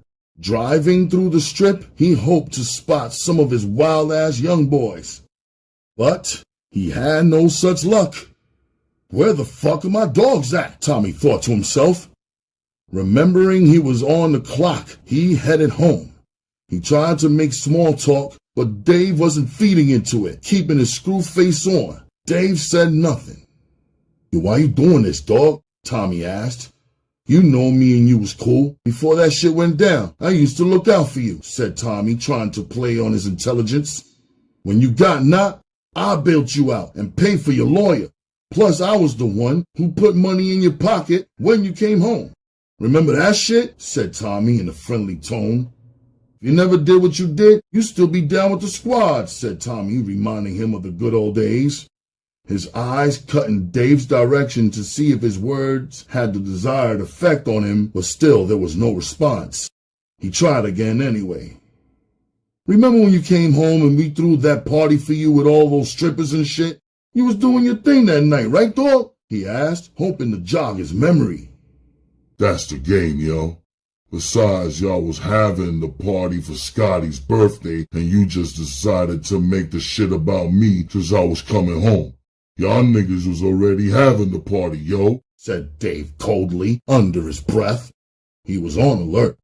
His gun was pointed directly at Tommy's kidney, just in case Tommy thought about slamming on the brakes or doing anything funny, he'd still be shot. What? Tommy couldn't believe his ears. Dave actually said something. Tommy's words had finally hit home. Dave was actually beginning to wonder why he even set the twins up. Tommy was right. They had looked out for him till he got sticky fingers. They were better to him than anybody he ever worked for. His conscience was eating him up, but Mo's orders were pushing him on. They already had more than enough cash back at Tintin's crib to live real good, but for Mo, it wasn't enough. Damn, it's like that, dog? Tommy sincerely inquired. Listen, I'll make a deal with you, yo. When we get to where we're going, just give me 50,000 and we'll call it a day, said Dave, looking to see how Tommy will react to his request. After you give me the dough, you gotta promise me you won't try to get me back, he said, copping a plea. Even though he was robbing them, he still feared them. He'd seen their work in the past. Yo, I won't. You got my word, I swear, he said, faking concern. Tommy tried to reassure him everything would end right there, that all would be forgotten and everything was cool. He knew in his heart, however, that the next time he ever saw Mo or Dave in this life or the next, he'll kill them both. At this point, Dave was just trying to save his own ass. He just wanted the money so he could roll out. He was already fantasizing about what he would do with his loot. He was going down south where he'd be safe from Mo and the twins. In the back of his mind, Dave knew he'd never be safe in Baltimore, not after what he just done. Arriving at the destination, a nervous Dave was still gripping his gun, fearing for his own safety. Till the money was in his hands and he was on I-95 headed south, he wouldn't feel safe. As they exited the car, he followed Tommy in the cover of darkness to his door. Reaching the door, Dave stood directly behind Tommy. He scanned the half-completed, slightly deserted townhouses for any signs of a setup. Open the door, said Dave. I don't have my keys. Remember, you took them from me? Asked Tommy. I got to knock on the door. Don't worry. Don't nobody stay here but my girl and me, said Tommy, as if he wasn't lying. Instantly, Dave got suspicious. Yo, you ain't say nothing about no girl. I hope you ain't trying to pull a fast one, said Dave. Be cool, yo. It ain't nothing like that. Don't worry, I got you. You don't want to look it out for me, remember? Asked Tommy back at him. Tommy walked up to the door. He knocked hard on it 3 times in rapid succession, not once, but twice. He heard his girl come to the door and look through the peephole. The look on his face told her what to do. Tommy? She screamed from behind the door as he dived to the ground. 10 shots from inside the house ripped through the door, turning it into Swiss cheese. Dave's upper torso absorbed all 10 shots, jerking his body backwards. He was dead before he hit the concrete. The one precaution the twins had took in case of unwanted guests paid off. Never in their wildest dreams did they believe they'd have to use it, but they practiced it anyway. Now, thanks to his girl Gina, the money was safe. That's why Tommy dealt with her. She was a soldier, and he knew he could count on her to shoot first and ask questions later.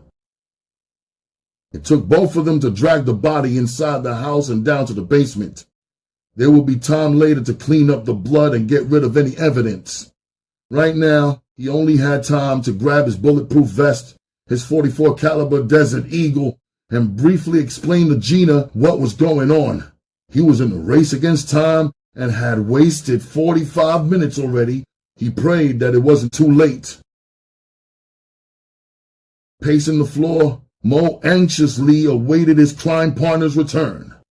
Having already ransacked the house and finding nothing but drug paraphernalia, scales, vials, baggies, measuring spoons, and cut, he was pissed that he couldn't find any dope. Petty-ass Mo did manage to find a couple pair of gator shoes, some sweaters and leather jackets in a trash bag, and placed it by the door. Yes, he most certainly was taking that too. Those shoes fit him perfectly, and so did the butter leathers. What the fuck is taking so long? He wondered. Mo knew he should have brought someone else along, but he had nixed that idea because he was too greedy to divide the pie 3 ways. Mo wanted it all for himself. I hope this nigga takes care of business, thought Mo. If everything was everything, Mo figured he'd be on his way in the next 30 minutes without Dave. He had no intention of splitting shit with Dave, not one penny. Dave was weak. That shook-ass nigga served his purpose by putting him down with the heist. One time when Mo was ready to move out on the twins before, Dave got cold feet and didn't show up. This time, he actually threatened him to come along. Looking down at the 2 bags of money, Mo began to lust. Finally, he was paid. Now he could stop robbing. He could be the big-time dope dealer he always wanted to be and ball the fuck out. He wanted to be mentioned in the same breath as the big-time hustlers he heard about when he was a kid, names like Peanut King and Joe Dancer. He wanted to shine and be immortalized in street tales for years to come. Damn, I wish this nigga would hurry up with my money, thought Mo, as he looked down at his wrist. Frank is really telling the time, he thought to himself, looking at his new watch. Doing over 100 miles per hour in his Nissan 300ZX twin turbo, Tommy was driving like a madman. He and Gina were rushing back to Tim's condo. He had murder on his mind. If anything happened to his brother, there would be hell to pay. His co-defendant Gina was down for whatever. The bell startled Mo out of his thoughts. He was so happy Dave had returned. Now he could get the show on the road, kill Dave, kill the other twin, take the money, and go about his business. It was a simple plan. So simple, wasn't no way he couldn't execute it. It went off again before he could make it to the door. Peeping through the Venetian blinds out of the kitchen window, he didn't see the car. The parking spot was empty. It then dawned on him that whoever it was on the bell was already in the building. They had bypassed the intercom system. Mo quickly snuck over to the peephole and looked out. What he saw on the other side of the door was a beautiful dark-skinned woman in a form-fitting dress. Tapping her foot impatiently, she waited for a response from inside the house. Not expecting anybody but Dave, he was caught off guard. Who the fuck is this? Mo thought. Confused, he walked away from the door trying to gather his thoughts. He hoped she'd get the message that nobody was home and leave. He cursed himself, remembering that Tim's car was parked out front. Suddenly, she banged at the door again, real loud, as if she were kicking on it, trying to break it down. Tim, open this goddamn door. I know you in there. I saw your car outside. Shit, Mo cursed under his breath. Hesitant, he still was unsure of what to do. Open the goddamn door. Why I still gotta ring the bell, Tim? Why? If you're in there with another bitch, I'm whooping her ass and then yours, she said loudly at the door. Fearing all this noise would arouse the neighbors' suspicions, he had no choice but to let her in and knock her noisy ass off too. While Gina played her part, distracting Mo, Tommy had swung around the back of the building and climbed up the balcony to his brother's second-floor apartment. From the shadows, he watched the scene play itself out, trying to locate his brother. Then and only then could he spring into action. The only thing that separated Mo from death was a sliding plate glass window. Kneeling, holding his gun low, he scanned the living room in a desperate search for his brother. Then a strange feeling came over him. A wave of nothingness entered his body as his eyes landed on his brother laying balled up in the fetal position on the floor. His glassy, lifeless eyes were staring right at him as his head lay surrounded in the pool of his own blood. The realization that his brother was dead hit him like a hard brick thrown in his face.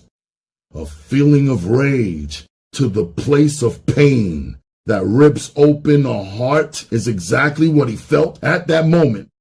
In third person, Tommy jumped through the plate glass door, Desert Eagle blazing his entrance. Boom, boom, boom, boom. A pause, then boom, was all that could be heard. The sound of shattering glass, followed by 5 loud thunderclaps of gunfire, took Mo by surprise. Just as he was opening the door, he was hit. The first shot caught him in the side, disabling him and dropping him on impact. The others missed his head by inches, knocking huge chunks of plaster out the wall. Tommy kept coming, firing as he advanced. He stepped over his brother's body and crushed the shards of glass that had fallen. He didn't care about neighbors and fuck the police. Raving mad, Tommy had blood in his eyes. He was gonna have his revenge, for nothing else mattered. Revenge would give Mo a closed casket funeral. He walked upon his squirming victim and looked down on him. "Please don't kill me," Mo said weakly, now pleading for his own life, without absolutely any regard for the life he had just taken. Mo could feel his soul leaving his body. His insides were on fire, and all he could do was beg Tommy not to kill him. Immune to his pleas, full of revenge, and on the strength of his brother, Tommy stuck the gun in Mo's mouth and squeezed the trigger, blowing a hole in the back of Mo's neck. As if nothing had happened, he immediately stood and looked down at his lifeless opponent. Leaving third person, he turned his back to Mo's dead body. Slowly, he walked over to his brother and knelt down against his cold, lifeless body, laying his head on Tim's chest. "I took the nigga out, Tim. I took the nigga out for you," he said, now cradling his brother in his lap as tears streamed down his face. "Tommy," said Gina, moving towards him. Go! He shouted, pointing to the door with his gun as he heard her voice, almost forgetting she was there. "Please, just go. Please, go," he ordered, wiping his tears, not wanting to share them with her, only his brother. Gina, not needing to go through it with Tommy waving his gun around and shit, rolled out. She had a dead body at the house to deal with and knew just who would take care of that. The news of Tim's death and Tommy's arrest drove their mother hysterical. Found right next to his brother's dead body, gun in hand, Tommy was promised to see life in prison. The grief and depression consumed Tina. Stress gripped the family as a whole. Under a doctor's prescription for Zoloft to help make it through the funeral and burial of her dead son and the realization that her other son was facing life in prison, this was the point of her life, in her time of suffering, that she turned to the Lord. She found religion and ran with it. She was a borderline religious fanatic, and to some degree, the word cult would even be appropriate. For Mimi, she was the exact opposite. Not quite as open nor believing as her mother, Mimi fell face first into negativity. She stopped caring about everybody and everything, including herself. Anybody who was somebody on the streets, hundreds of peoples, junkies, hustlers, friends, and females packed March's funeral parlor to pay their last respects to Tim. He was heavily respected and known throughout Baltimore for playing fair. If he did something to anybody, more than likely, they had it coming to them. All the hustlers in the hood got together and did something unprecedented. Everybody closed up shop. Simultaneously, shit shut down during the hours of his wake and funeral. Not a nickel vial of coke or a dime bag of dope was sold. It was like the whole city stopped to say goodbye. Months after the funeral, T-shirts bearing his likeness with the inscription reading "Super Tim, we miss you" were being worn by everyone in the city. After burying one son, Tina faced the inevitable dilemma, the murder trial of her other son. Armed with her newfound faith in God and Mimi dragging behind on her arm, she made her way to the courthouse to support her son. Unfortunately, a mother's love and good intentions can only go so far in the legal system. Testifying as a character witness for her son, Tina talked about his nice childhood and good upbringing. But Mother Teresa and Perry Mason couldn't beat this case for Tommy. It was high profile and well publicized, which wasn't in Tommy's favor at all. Not to mention, voir dire had his black ass before an all-white jury in, unfortunately, the county. Even if he was innocent, with the media and jury in front of him, the brother would still be in jail. Tommy never had a chance. The deck was stacked and the cards were marked from the gate. The prosecutor painted a perfect picture of the influx of drugs, guns, and murder. Subsequently, Tommy was tried and convicted, then sentenced to life in prison. The prosecutor went straight for the premeditated murder, convincing the jury that Tommy had every opportunity to alert the authorities. The prosecutor called it revenge and referred to Tommy's actions as street justice. Thanks to his girl Gina, he didn't get charged with double murder. Gina called his father and Willie got rid of the other body. Tina ultimately lost two sons, one to prison and the other to an early grave. In her everyday life, she only had one remaining child, Mimi, and she vowed to protect her from harm. It was so funny when one reflected on one's past and one's life. All those years with Willie, the lifestyle and the drugs never had affected her directly, only indirectly, being the cash Willie provided her with. All that shopping, all that spending, flying to Vegas just to cop a shirt, all the years that had gone by, for every dollar, what a price to pay. Her own children. Tina hurt for her dead son, and she prayed for her son that was left. A life in prison is better than no life at all. Her children's lives were all that mattered since the day she had given them life. It was all she could do to maintain. It was so bad for Tina trying to cope that Willie had to be on standby and was over her house every day checking on her. In light of the recent drama involving the twins and considering all the adversity that they faced together, Tina tried desperately to reestablish a strong mother-daughter relationship. But Mimi wasn't having it. She didn't want to be smothered with love from her mother.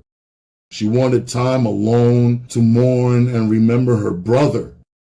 There was no timetable for her grieving. Mimi was especially close to Tim, so it was hard for her to accept that he was gone. Tommy's life sentence was just as hard for her to accept.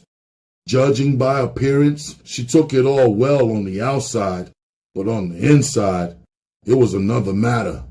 She was confused, naive to the harshness of the game.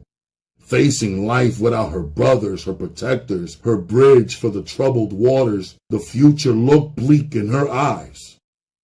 Mimi became withdrawn. Her room became her cocoon. She never left it. She felt abandoned by all the men which were ever in her life, first her father, now her brothers.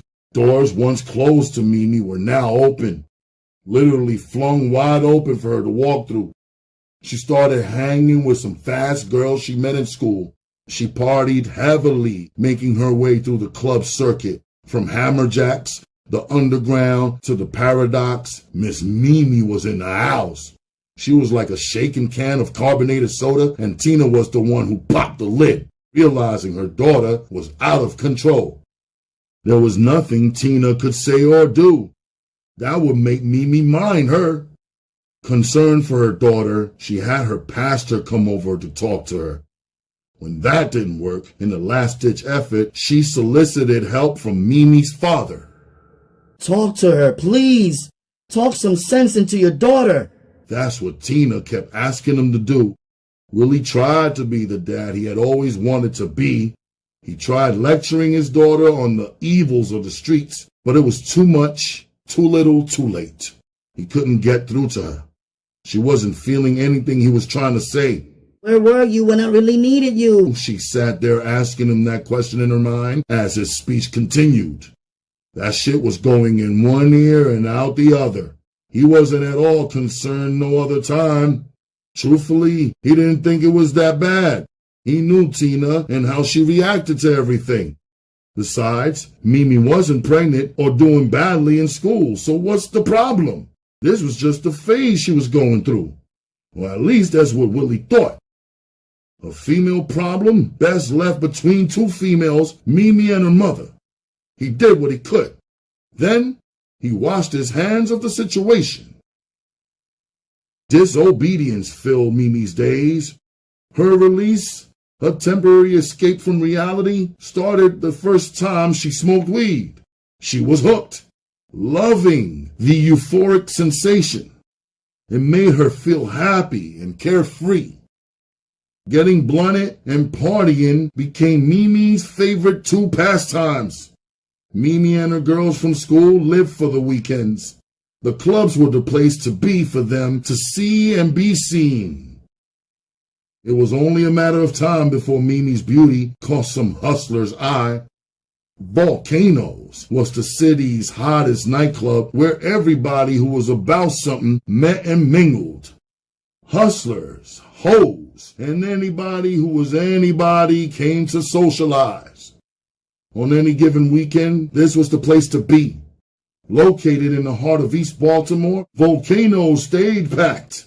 It was only natural for Mimi and her crew to be up in there, getting their groove on. The club's sound system was banging.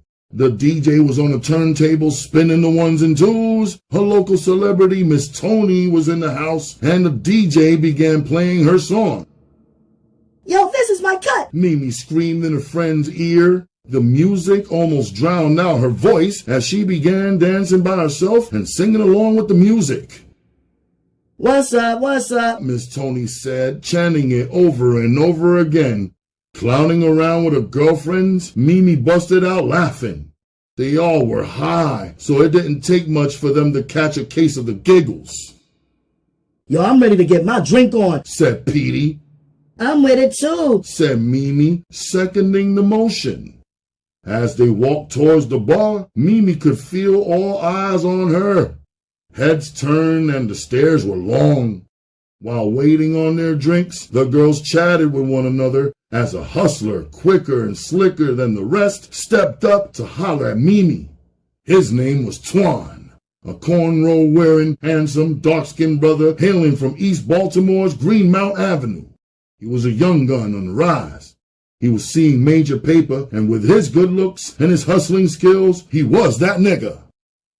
The gift of gab came naturally to Twan. It stemmed from his time spent on the block trying to convince picky fiends to buy his product.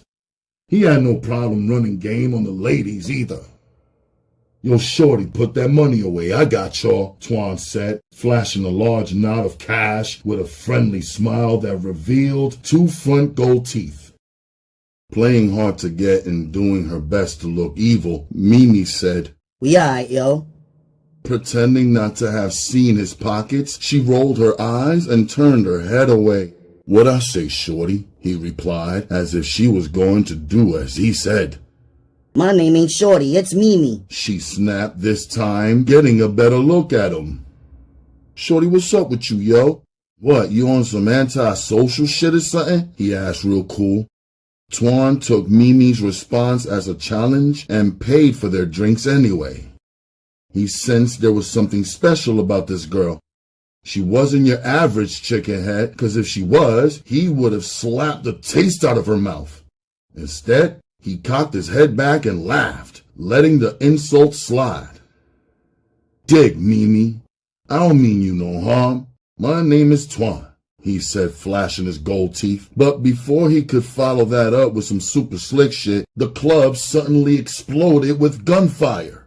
Boom, boom, boom. The gunshots echoed through the club walls, bringing an abrupt halt to the party atmosphere. 2 rival drug cliques brought a territorial dispute to the club as usual. Thinking fast, Twan grabbed Mimi and her girlfriend, pulling them both to the floor. With his body, he shielded Mimi from danger. Just as quickly as the shooting started, it stopped. Regaining his composure, he gathered up Mimi and her girlfriends, then escorted them out the club and into his Land Rover. "Yo, you alright?" Twan asked, speeding away from the club and checking his rearview mirror for a response. "Yeah, we cool. Stupid ass niggas always gotta fuck shit up," said Petey from the back seat. Mimi sat in the front, a little dazed and a little shook. That was the first shootout she has ever been in. It was hectic. The gunshots and screams had left echoes in her head. "Can you take us home?" a voice in the back asked.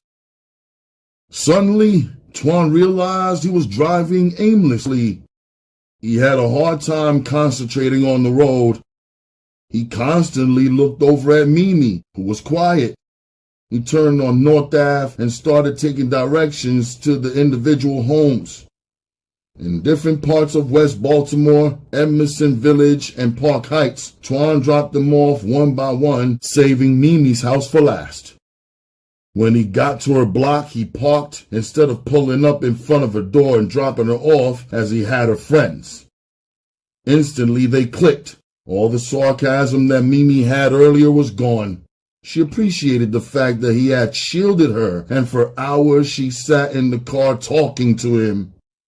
The conversation varied from music to clothes. Then things turned personal. "You got a girl?" she asked. "Nah, me and my girl broke up a couple of months ago," Twan replied, lying. "Why?" A curious Mimi couldn't help but to ask. "A lot of reasons. To make a long story short, she didn't understand what I had to do.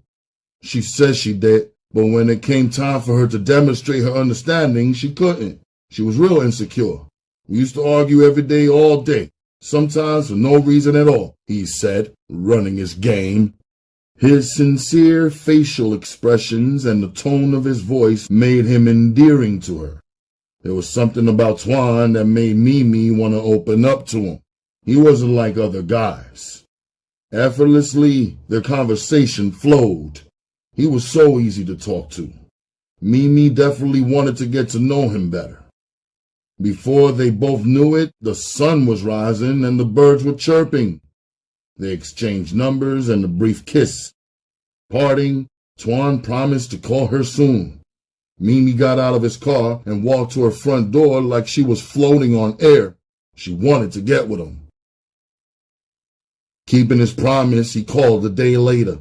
Twan was ready to put his full court press on her. "Hello, can I speak to Mimi?" he politely asked. Speaking, she replied. "What up, shorty? Know who this is?" Twan playfully asked, trying to test her to see how many dudes she may have been messing with. What I told you about calling me shorty, nigga? She jokingly asked back, reminding him of when she snapped on him at the club. "My bad," he said apologetically. I'm only playing, Twan, she said, as if he could call her shorty or anything else he wanted to. "Oh, what you about to do?" he asked. Nothing, she quickly said. "Well, get ready, 'cause I'm coming by to take you out," he said. Just like that, a date was made. She was ecstatic that he was coming to get her. That evening, Twan took her to the movies and to dinner at Rusty Sculptor's in the Inner Harbor. Over the following weeks, their dates turned into a whirlwind romance. Twan and Mimi went to comedy clubs and plays. They even drove to D.C. to shop in Georgetown and do lunch at Union Station. Having never experienced a man giving her this type of attention, Mimi was eating it up. She loved every minute spent with him. He was such a gentleman. He was spending his money and time with her, and he never pressed her about sex. Twan was playing the role of a good guy. His other side, the dog, hadn't emerged yet. She wouldn't see the real Twan until his mission was accomplished. By playing possum, he was setting her up for the kill. He could afford to be patient. He was getting head off on a regular basis by a different chick every day, all day, so he could concentrate on putting in quality time and building up Mimi's trust. It was like an investment to him, and nothing more. After picking up Mimi for a dinner date one day, Twan made an unexpected pit stop back to his apartment. He claimed to have forgotten something. But once he lured Mimi into his bedroom, one thing led to another. Before Mimi knew it, they were kissing.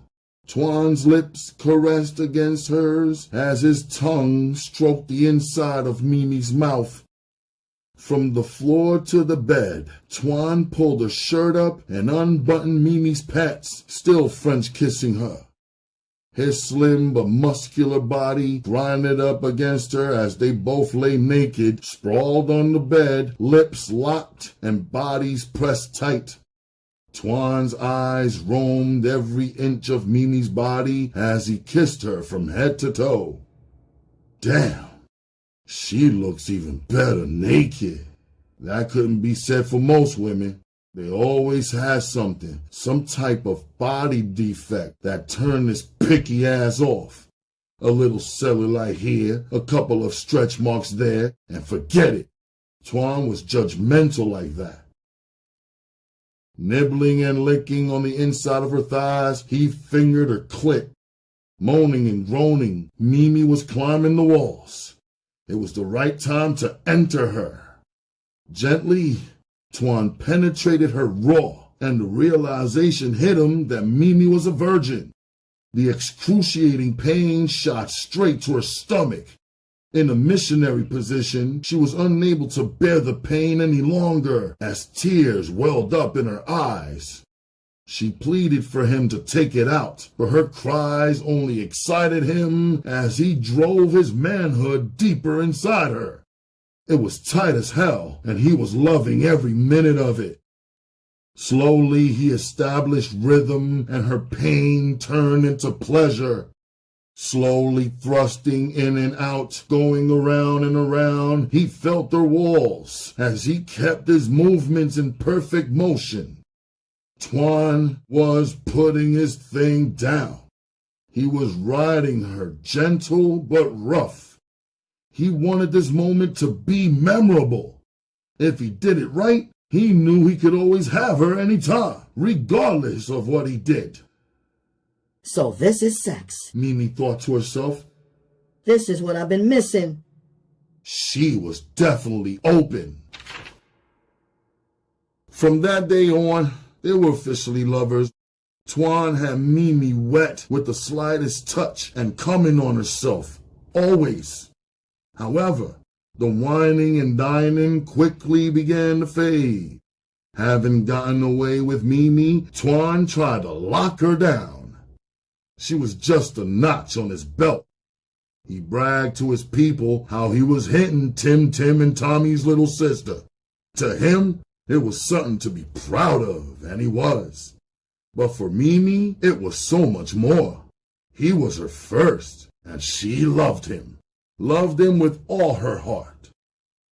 Her entire world revolved around him. Whatever Twan said, Mimi listened. Whatever Twan wanted, Mimi gave him, and whatever Twan told her to do, she did. She thought his controlling ways were cute. This only proves he loves me, she thought. If he didn't love me, then why would he sweat me 24/7 about where I'm at or where I'm going? Why would he tell me to stop going to clubs and stop wearing tight pants? In her young mind, his actions just pointed to one thing: love. Love is blind. Even Eve said so. Mimi just swore up and down that she was his wifey and he was the best thing for her on earth. However, one thing for certain, two things for sure. What's done in the dark will eventually come to light.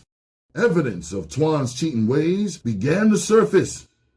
Damn, where the fuck is this nigga at? Mimi asked herself, glancing at the clock on the kitchen wall. She noticed he was over 2 hours late, and she'd already beeped him 3 times. Now she decided to call his cell phone, which she only did in extreme emergencies as instructed by him. On the 5th ring, a girl's voice could be heard through the handset. Hello? Hello, Twan? Mimi questioned, knowing that didn't sound like him. Who is this? A female voice asked, somewhat agitated. This is his girl, bitch! Mimi answered back. Put Twan on the phone, and he'll tell you who the fuck. Click went the phone, and Mimi never finished her sentence. That was as far as she got before the line went dead.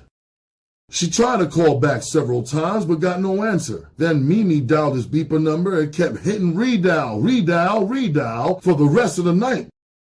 She knew a way numerically to spell curses like fuck you or go to hell.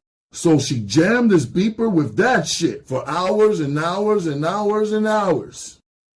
The next day, he finally called with the lamest excuse in the world.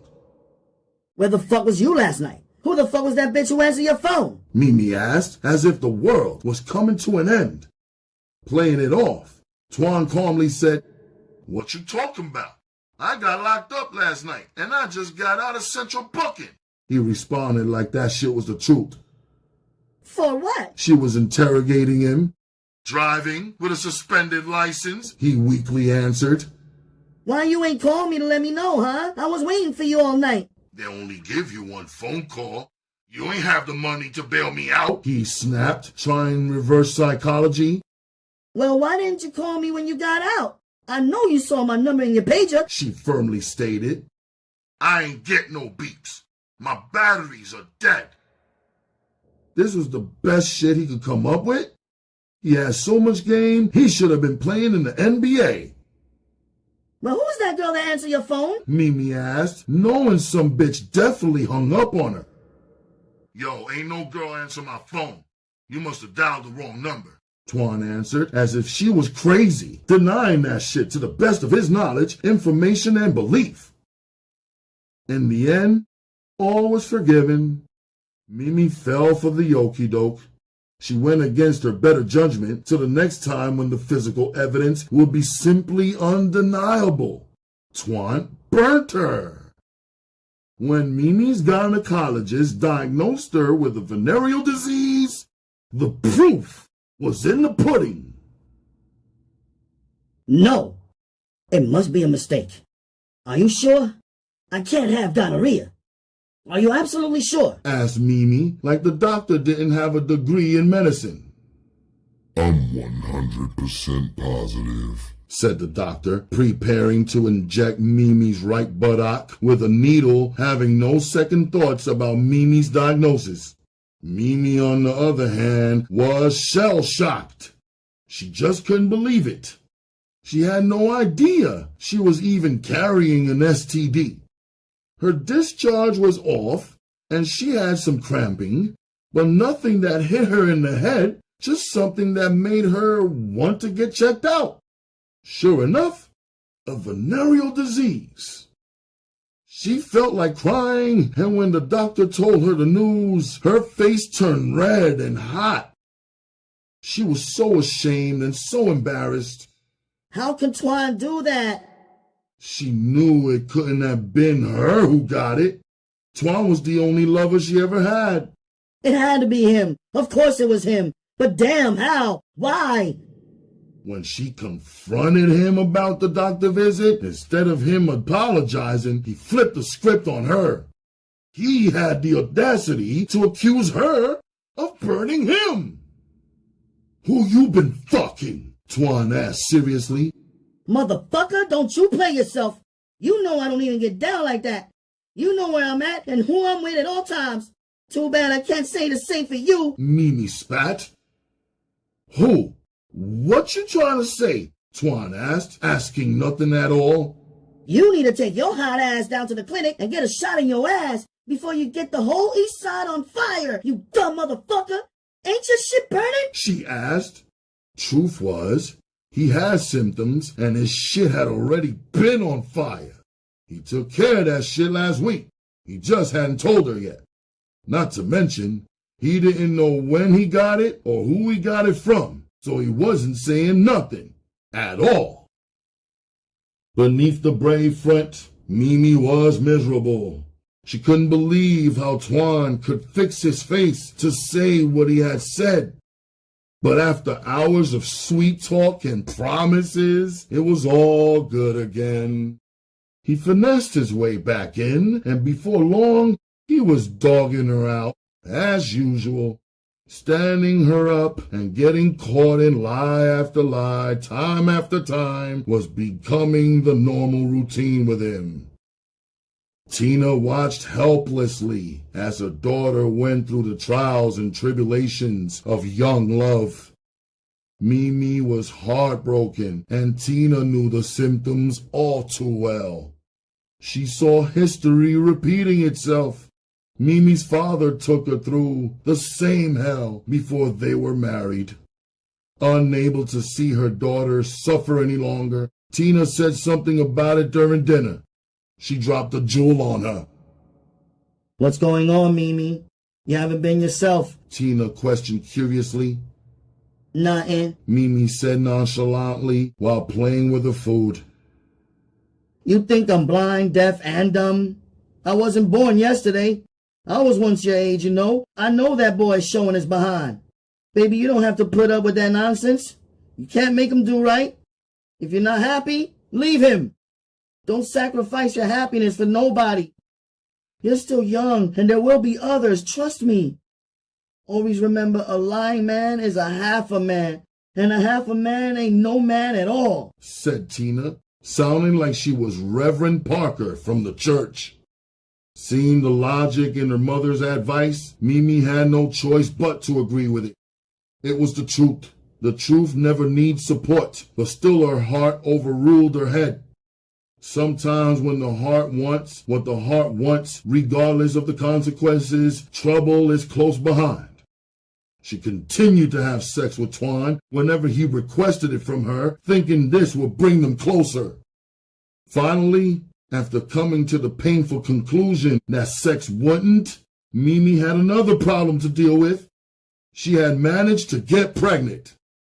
This was the crossroad for her in her young life.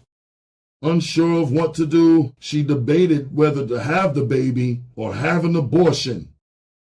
Her ill feelings towards Twan, combined with her goal of finishing school, had her leaning towards having an abortion. But in her heart, she knew it was wrong and her conscience was killing her. Ultimately, it was her decision to make.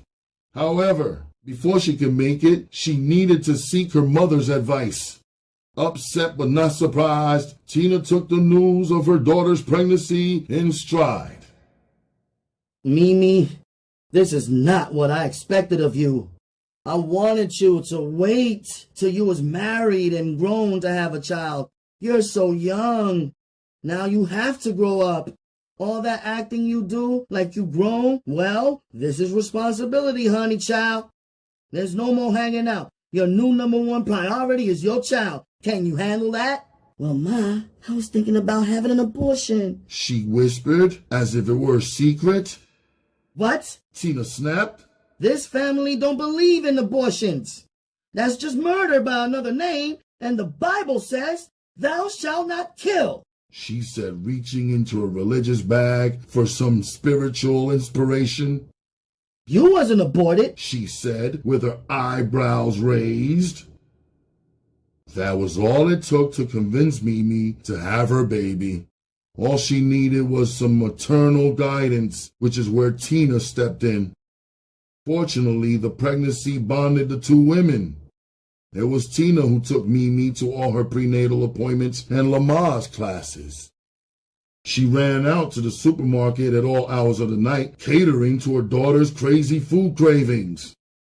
Mimi finally realized her mom and her unborn child was all she had in the world.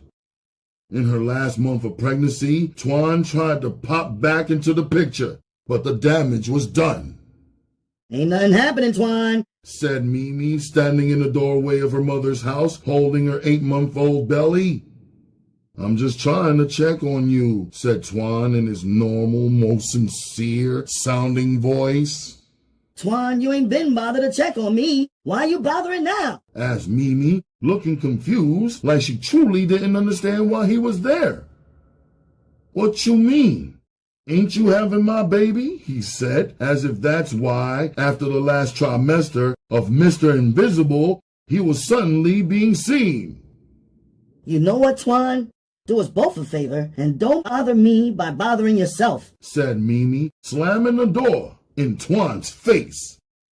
She then wobbled back over to the couch where a bowl of sour cream potato chips and a pint of Haagen-Dazs vanilla bean ice cream to dip the chips into were waiting for her.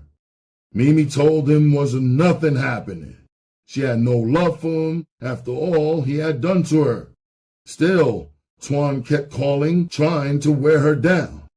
He thought he could get back in like all those other times. He thought wrong. Mimi had loved him so hard, even she didn't understand her new resilience for him. He had worn her down with his mistreatment, his lies, his games, his betrayal, his misuse of the word trust, and knowing that he wasn't the one for her had finally set in. Mimi was over him, and there was no going back. Stop fucking calling me! Ain't nothing jumping off here no more! Mimi screamed into the phone. Go back to your other bitches, yo! She added, tired of his phone games. Come on now, stop playing. Keep acting stupid, and I ain't gonna claim that baby, said Twan, threatening her.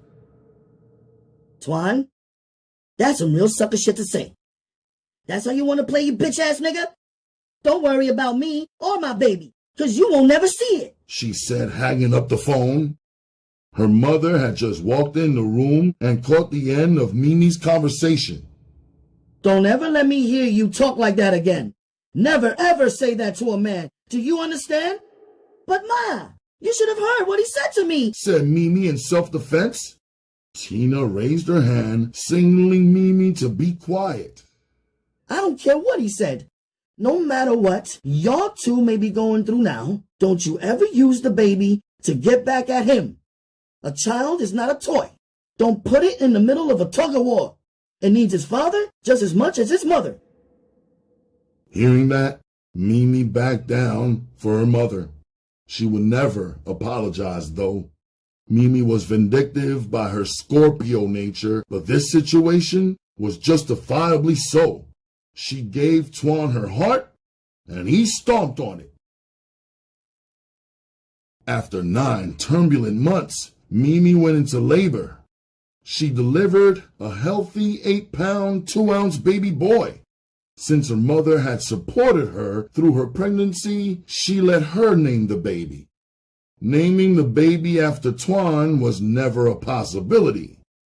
Mimi swore her baby wouldn't have Twan's name, his first or his last. From the moment Tina laid eyes on her tiny grandson, all she could think of was the twins at birth. In honor of her dead son, she named her grandson Timothy Thomas. For Tina, her new grandson marked both her own sons' lives. The Lord giveth, and the Lord taketh away. Though nothing could replace her son or bring him back from death, having a new life certainly helped to ease the pain. With a baby to take care of and classes to attend, Mimi began to buckle down and fly right.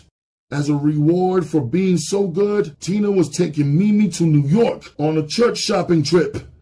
I've been saving some money for your new school clothes. I think this will be a good outing. We don't never get out no more, said Tina, bundling up the baby. I know, Ma. I'm real excited. I never been to New York, said Mimi, like she was really going somewhere. Tina picked up the baby and placed a bundled Timmy in her arms as she headed out the door. If you so excited, why your shoes not on? We got a bus to catch. What you doing? Come on, Mimi. Chapter 5. Everybody knew everybody on the bus, so Netta stuck out like a sore thumb. By not knowing anybody in the church's congregation, naturally, she drew some curious stares. She returned their greetings with a kind one of her own, though she didn't care about them or their church. She only had one thing on her mind: boosting in the Big Apple. Running late thanks to you-know-who, Tina, Timmy, and Mimi were the last ones to board the bus. There were only 2 remaining seats, one next to the Reverend's wife and the other besides Netta. There was no way Mimi was going to sit next to the Reverend's wife and get beaten in the head with scriptures all the way to New York. She rushed down the aisle to the other seat and let her mother and son sit there. She didn't know the strange face of Netta's, having never seen her at church before. Hi. Mimi said, warm and inviting. Hi, said Netta, cold as ice. Quickly, Netta then turned her head towards the window. Oh, fuck you too then. What the hell is your problem? Thought Mimi to herself, reasoning at the same time that she was too nice to people. Netta completely ignored her. She thought Mimi was trying to get familiar, and she didn't need no born-agains all in her business. She went into her coach bag and grabbed her Walkman. Switching it on and turning the volume up, she prepared for the long ride to New York. Closing her eyes, flowing to faith, she was zoning as she pictured herself coming off with fly gear. Them broads at school will really be sick if I show up in some new unheard of fly shit, Netta thought, smiling to herself. Right next to her, Mimi quickly dozed off and her head gently came to a rest on Netta's shoulder. All those late-night feedings had caught up with her. At first, Netta started to wake her up, but she looked so peaceful sleeping, She let it slide. In 3 hours, they'd be in New York, and she'd be getting jiggy. Finally, the bus arrived in Midtown Manhattan. It was a blustery winter afternoon in New York City. The lack of motion by the bus and Netta's sudden departure awoke Mimi. She opened her eyes just in time to see Netta hightailing it off the bus. As soon as she hit the pavement, she disappeared, blending into the sea of people on 34th Street. Netta was all business. She had a lot of stores to hit and only a few hours to do it. Not one to be intimidated, Netta walked down the streets of New York like she owned them, returning the mean look she received.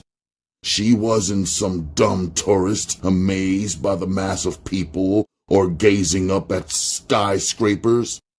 She was on a mission and carried herself like a native New Yorker moving from point A to point B. She was in a rush like everyone else. First up on her list was the Fendi shop. There she boosted sweaters and khakis. Next came the Gucci shop. Netta thought she died and went to heaven when she entered the store. She boosted Gucci bags, slacks, shoes, and shirts, all high-priced stuff. She planned on keeping all this for herself, too. Damn, that was easy, she thought, as she made a clean getaway. Netta expected tighter security. She thought New York stores were more high-tech than B-more stores. With ease, she snipped, ripped, or popped her way through buzzer alarms and ink packs. It was like taking candy from a baby. Stopping back at the bus, she unloaded her haul. She wasn't worried about leaving her stolen goods alone on the bus. She was with the church. Who would steal on a church trip? Checking the watch, she noticed 2 hours had already passed. She still had enough time to hit Macy's, though. Strolling carefree around Midtown, Mimi, her mother, and her baby looked every bit of the tourists that they were. They stared up at all the tall buildings, and they actually stopped and gawked in amazement at the vibrant, scenic look of New York. Going from store to store, comparing prices till they found the best buy. They went to various department stores and boutiques. They stopped to eat lunch and to change the baby before heading over to Macy's. One of the world's largest department stores, Macy's had something for everybody. From yuppies to hip-hoppers, Macy's featured all the designer fashions and was one of the biggest shopping attractions in New York.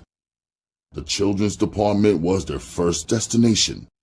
Tina and Mimi were looking at clothes for Timmy. When they were finished, they went from department to department browsing. Tina was notoriously slow and picky. Mimi's attention span began to waver. Anxious to get her own shopping spree on, Mimi huffed and puffed, dragging Timmy along behind her mother. Finally, Tina let Mimi go shopping on her own. The urban department was where Mimi again laid eyes on Netta. What a coincidence. It's the girl I sat with on the bus. Maybe she'd like to walk back to the bus together, thought Mimi.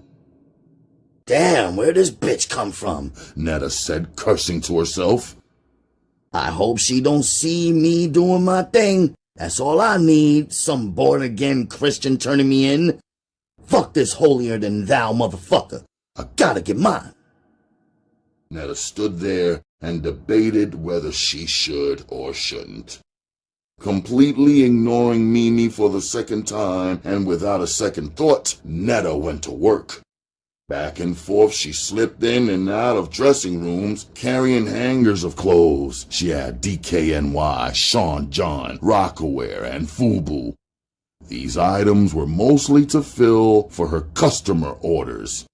It would pay top dollar to be the first in B-More to have this gear.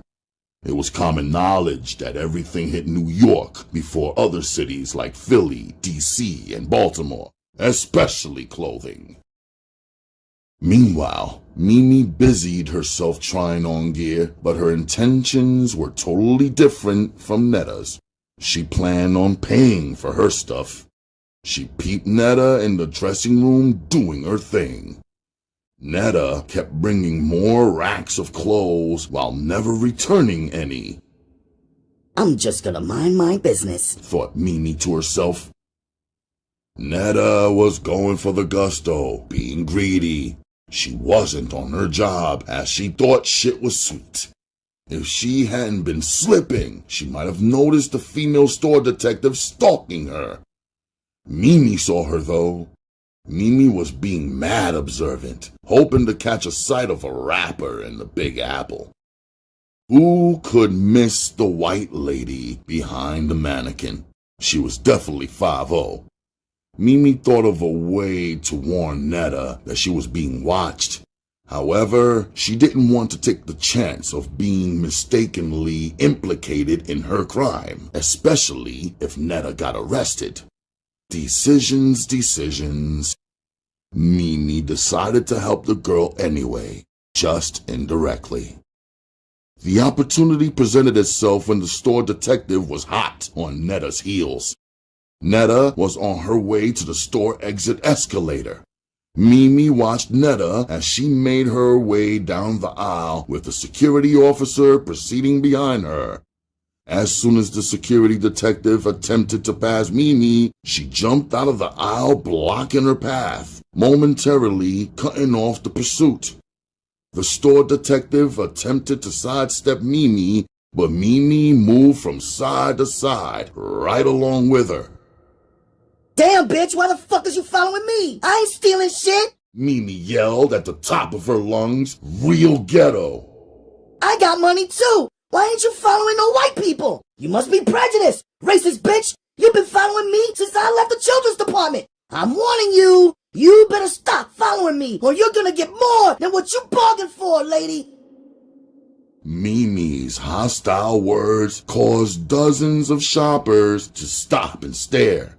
Even Netta turned back towards the commotion as she made her getaway. The disturbance alerted her to the danger behind her. She put a pep in her step and raced for the escalator. Taking 2 steps at a time, she made her way down to the 34th Street exit. Looking around nervously, she kind of expected the exits to be swarming with security. But when they weren't, she thanked her lucky stars and tried her best to blend in with the other pedestrians as she made her way to the bus. Embarrassed, the store detective turned beet red. Ma'am, I wasn't following you, she said meekly, looking past Mimi for Netta, who had vanished just that fast. Oh, I guess I was wrong, said Mimi as she walked away laughing to herself. Offended, the store detective stood there, looking as if someone had just plucked her on her forehead. Back on the bus, Netta was sweating bullets, literally and figuratively. Boy, that was a close call, she thought to herself as she began to undress in the bus bathroom. All the clothes she had boosted, she wore in layers underneath her oversized black leather trench coat. Slowly, she peeled off the stolen merchandise, carefully folding each item. As she did, she couldn't help but wonder why the girl from the bus had looked out for her like that. Steadily, the congregation began to board the bus. Netta had already bagged up her goods and placed them in the overhead compartments. She was seated and listening to her Walkman by the time Mimi arrived. Mimi walked onto the bus alone with bags in hand. As she made her way down the aisle, Netta watched Mimi closely. She seems nice. Maybe I shouldn't have brushed her off earlier. When Mimi reached her row, it was Netta who spoke first, breaking the ice. Girl, good looking out back there. If it wasn't for you, I'd be locked down right now, said Netta thankfully. That white security broad almost had me, she added with a smile. Oh, you seen her? Asked Mimi, surprised. Yeah. By that time, it was too late to pull all that shit back, said Netta, as both girls laughed at the joke. Girl, I didn't want to see you locked up all the way in New York, you know, Mimi said sincerely. The more Mimi talked, the more Netta felt bad about how she had treated her earlier. Netta was touched. No one had ever looked out for her like that except maybe Miss May. Suddenly, Netta realized they hadn't been formally introduced. Girl, we've been talking and I don't even know your name, said Netta. I'm Mimi. My real name is Tamia, but everybody calls me Mimi. I'm Netta, short for Shanetta. Don't call me Shanetta, though, said Netta. And just like that, a friendship was formed. All the way back to Baltimore, they kicked it. She introduced Netta to her mother, who made the remark she hoped to see her in church on Sunday. Tina also made a mental note of how happy Mimi looked. She hadn't seen her this excited in years. Mimi brought her son to the back and introduced him to Netta. Netta never had the opportunity to be around a baby. She played with him and held him the rest of the way home. She even nicknamed him Tiny Tim. During the 3-hour ride, Mimi and Netta split out the intimate details of their lives to each other. Though they had just met, it just felt natural. Mimi confided in Netta all the drama surrounding her family, the life sentence her one brother got and the death of the other. She talked about her father and her baby's father, Twan. Netta was relieved to hear Mimi had problems too. She wasn't the Miss Goody Two-Shoes Netta had made her out to be. Talking to Netta felt so good to Mimi, it was like they were long-lost sisters. A good listener, Netta soaked up all the information from Mimi, and not once did she interrupt. She just communicated her feelings by a series of facial expressions and nods. After Mimi finished, it was Netta's turn. Picking up where Mimi left off, Netta told the story of her life. She spoke freely about her mother's drug addiction and her poor living conditions, how and why she started boosting, and the violent death of her guardian angel, Miss May. For the first time in a long time, she let her guard down. It was wonderful not to be condemned for her way of life. It was as if a burden had lifted off her chest. What a relief it was to Netta to hold a quality conversation with somebody who was truly concerned about her well-being. She hadn't experienced this since Miss May died. Funny how time flies. The bus arrived in Baltimore as scheduled. Neither Mimi nor Netta noticed the bus had even pulled into the bus station as they were too busy talking.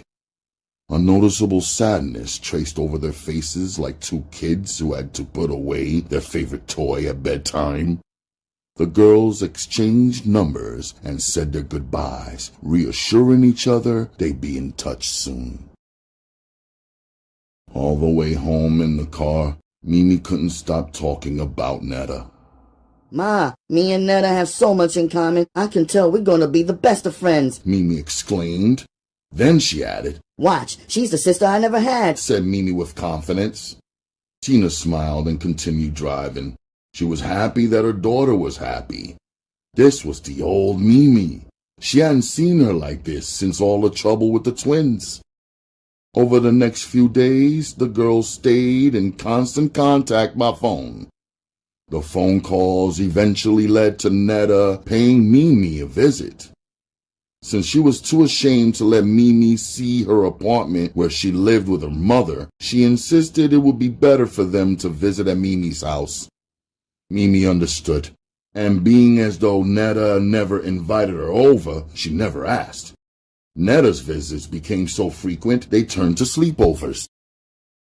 Several months later, when Tina found out about Netta's home life, she asked her to stay with them. The invitation was a no-brainer for Netta. She didn't even ask her mother for permission to leave. She just packed up and left one day while Renee was out chasing dope. Before she packed, though, Netta carefully shook out all of her clothes for roaches and eggs. She didn't want to take her unwanted buddies with her.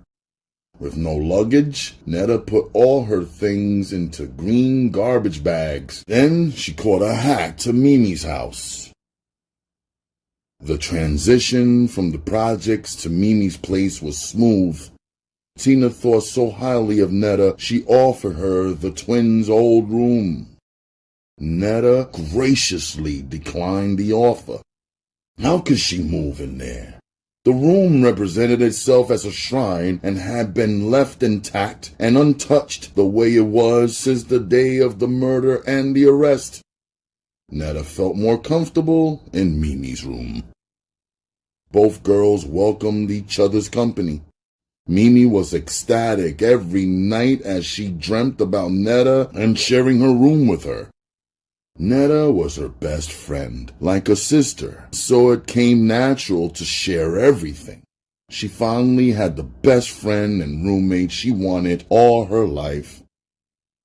The first few months of Netta's stay was like one big slumber party. Regularly, they stayed up to the wee hours of the morning talking and listening to the quiet storm on the radio. They seemed to never run out of things to say. Mimi talked about her sexual experiences and the pain of childbirth as Virgin Netta listened carefully. Netta knew about the birds and the bees, but she never did it.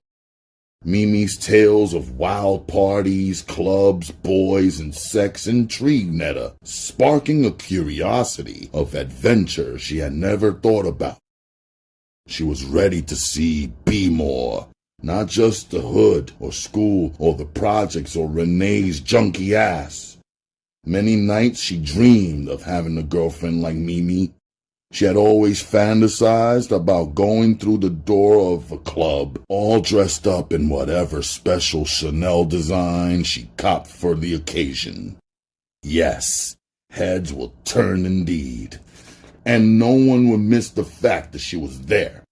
She always dreamt of having a sister or someone she could hang with, someone who knew the circuit and who knew where to go to be seen. It didn't take Mimi long to make her dreams come true. Hammerjacks was the first club they went to together. Netta was in awe at all the people Mimi knew. At 17, she had never been inside a club before.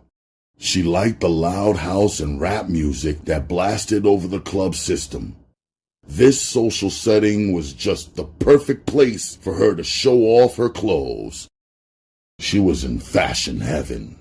Although Netta dressed down this night, wearing tight Guess jeans and a matching Guess shirt with sparkly diamond dots, she complemented the outfit with a red butter-soft leather jacket and some Jordans.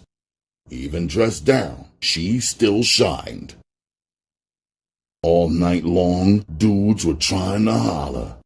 Netta and Mimi took a few numbers, but didn't give out their own. None of the cats appealed to Netta. She didn't plan on going out with any of them, so wasn't no need in all that swapping numbers rap. She may have been young in age, but she was mature beyond her years. Mimi, on the other hand, flirted constantly and had hustlers buying them drinks. Since Timmy, Mimi hadn't really been on the scene. It had been some time since she had been out or had a boyfriend, but now she had Netta, and she'd be smarter this time, not like with Timmy's father. This time, she'd call the shots. As the night wound down, Mimi had some young hustler she knew drop them off home. Inside the bedroom, the two girls undressed and talked. Mimi eyed Netta's body closely. Every mark, every curve, everything about Netta's body she consumed with quick glimpses and subtle stares. When Netta turned her back to hang up her clothes, Mimi admired her dark, smooth skin tone and hourglass shape. As they spoke, she tried to shake it off, but she couldn't stop looking. She wanted to see her breasts as Netta stripped down to her panties and bra. Netta, paying no mind to Mimi, put her nightgown over her head and climbed into her bed. Tucked in under the covers with the lights out, the girls began their midnight chatter that usually lasted all night. Except this night was almost over. Mimi, I had a great time tonight. Girl, you sure do know how to get your swerve on, said Netta, giggling. I see you do too, giggled Mimi right back. Did you see them niggas sweating us? asked Netta. Girl, that ain't nothing. Wait till tomorrow. It's on, said Mimi, getting Netta excited. Where we going? Netta asked, as if Mimi's answer was worth a cool million. We're going to the hottest club in Baltimore, where all the ballers be. Odell's, she excitedly exclaimed. Chapter 6. Netta, help! Come here! Oh my God, Netta! Come here! Call an ambulance! yelled Mimi through the house. Her cries shattered the peace and quiet of this tranquil Saturday afternoon. Groggily, Netta arose from her sleep and hit the floor running. Still dressed in her bra and panties, she flew down the stairs towards the screams that could be heard throughout the house. It was Timmy. He was hysterical. His screams weren't normal. They were agonizing to the ears. When she reached the kitchen, she saw Mimi holding little Timmy in her arms, rocking him back and forth in a feeble attempt to calm him down. Oh my God, said Netta, staring down at Mimi and the tiny toddler she was holding. Help! Call 911, said Mimi. Netta didn't have to ask what happened. Now that she was there in the kitchen, it was self-explanatory. She saw the scattered remains of an accident. An empty hot grease cup and its contents were spilt over the floor next to the table. Burnt French fries and hot grease still popped on the unattended stove. No, he didn't spill hot grease on himself. Tell me this isn't happening, thought Netta, cutting off the stove and retrieving the phone to call 911, all in the same split second. I was getting something out of the refrigerator and he was in his walker. He must have thought the cup was filled with Kool-Aid. He grabbed it and spilled it all over herself, Mimi said with tears streaming down her face as she continued rocking little Timmy. Netta rushed into action, grabbing a tray of ice out the freezer, wrapping ice cubes in a dish towel, and answering 100 questions to a 911 operator with Timmy screaming to the top of his lungs.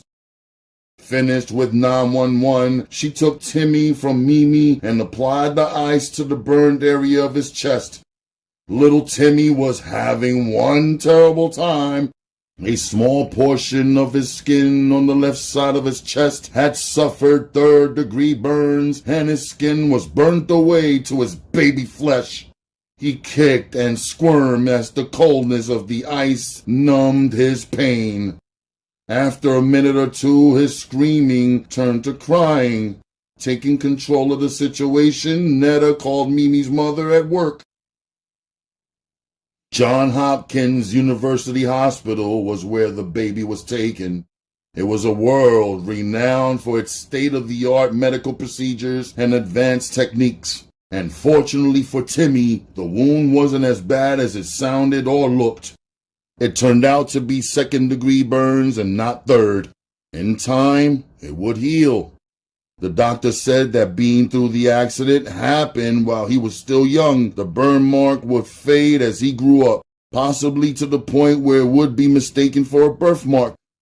It wouldn't be so grotesque once it healed, and in the years to come, possibly unnoticeable.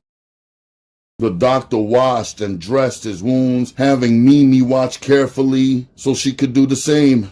Then the ER doctor gave Mimi a prescription for some pain medication he could take as a liquid and some antibiotic cream she would need to apply 2 times daily for the next 2 weeks.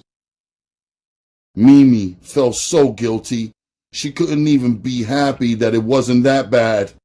The doctor told her over and over that it could have been much worse had the grease fallen on little Timmy's face instead of his chest. Thinking of what could have happened didn't ease the guilt. However, Mimi was thankful her baby would be okay. Visibly shaken, Mimi never stopped crying. She was so hurt for her little boy and feeling so guilty she couldn't hold back the tears. Mimi, accidents happen. This could have happened to anybody, you, me, or your mother, said Netta, consoling her friend. Then why me? Asked Mimi, breaking down with harder tears. He's gonna hate me for this when he grows up, she said, pleading with Netta her case. No, he's not, Netta assured her. In a few months he'll be healed and all this will be forgotten, she said as she wrapped her arms around Mimi's neck and hugged her, patting her back, telling her it would be okay. In the aftermath of the incident, Mimi and Netta grew closer. During that time, Netta noticed a few things about her friend. She was very sensitive.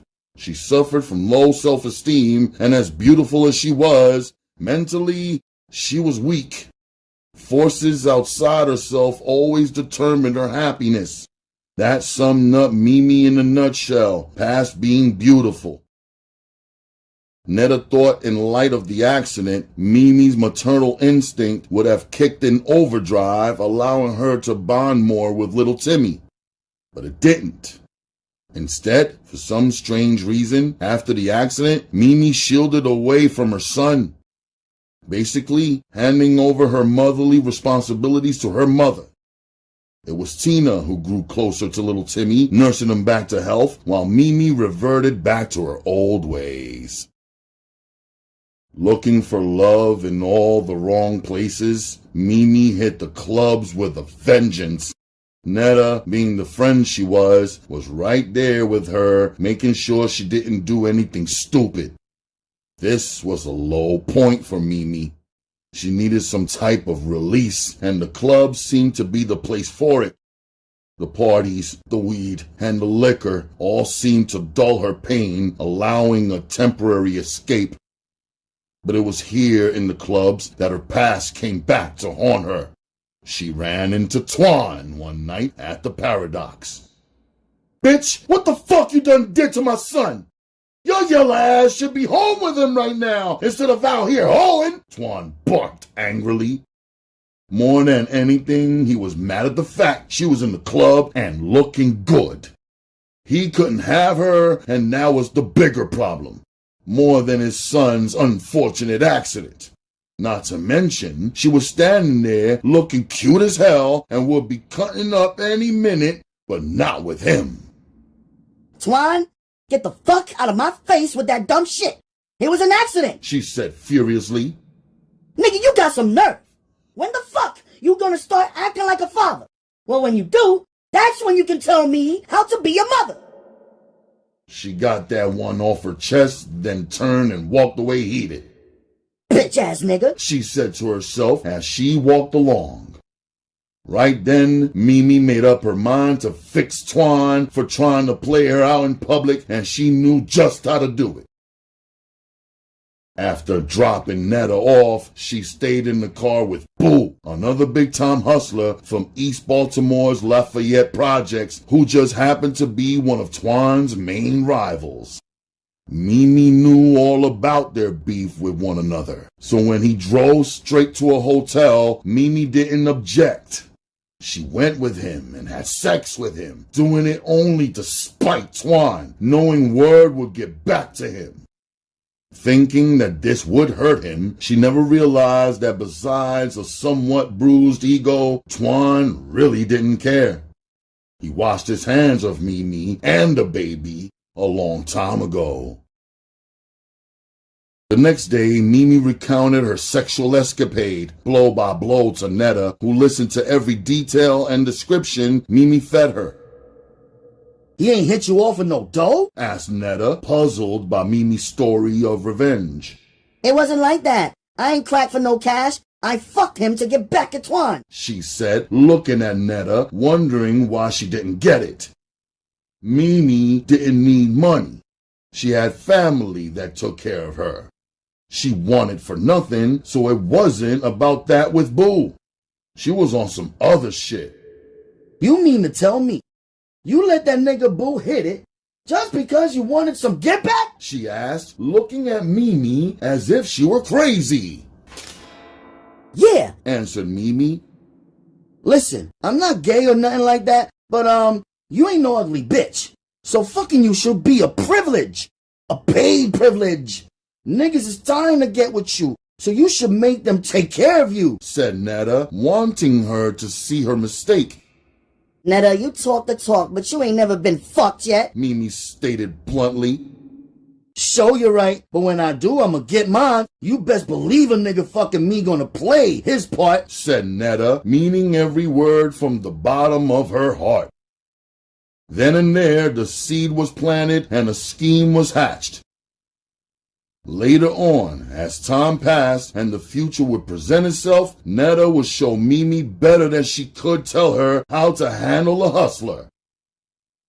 And sure enough, as the sun shines and the moon glows, a money green Mercedes-Benz 55 AMG slowly came to a stop right in front of Netta, who was standing at the bus stop on her way home from school.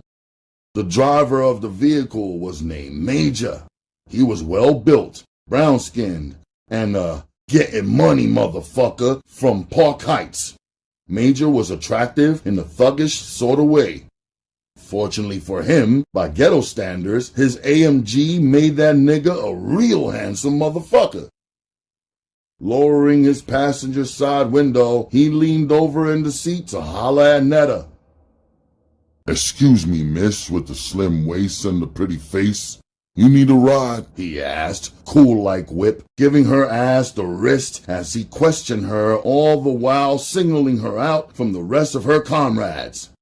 Netta frowned up her face, giving him the, "You talking to me?" look. Persistent as ever, Major tried his hand again. Shorty, what's the deal? You want to ride or what? 4 wheels beats 2 heels, baby, he said with a smile. That comment brought a smile to her, matching his. Netta was tickled. This big-ass nigga in his big-ass car broke the ice. However, she didn't want to appear pressed. "How I know you ain't no rapist or murderer or something?" she shot back. Now it was his turn to be amused. Come on now. I may be a lot of things, but a rapist I'm not. Do I look that bad to you that I gotta take some pussy? He asked. Nah, but looks can be deceiving. You know what? We can have this conversation while we ride, for real, yo. Finally, Netta relented and got inside the car. She liked a man with a sense of humor and, more importantly, money.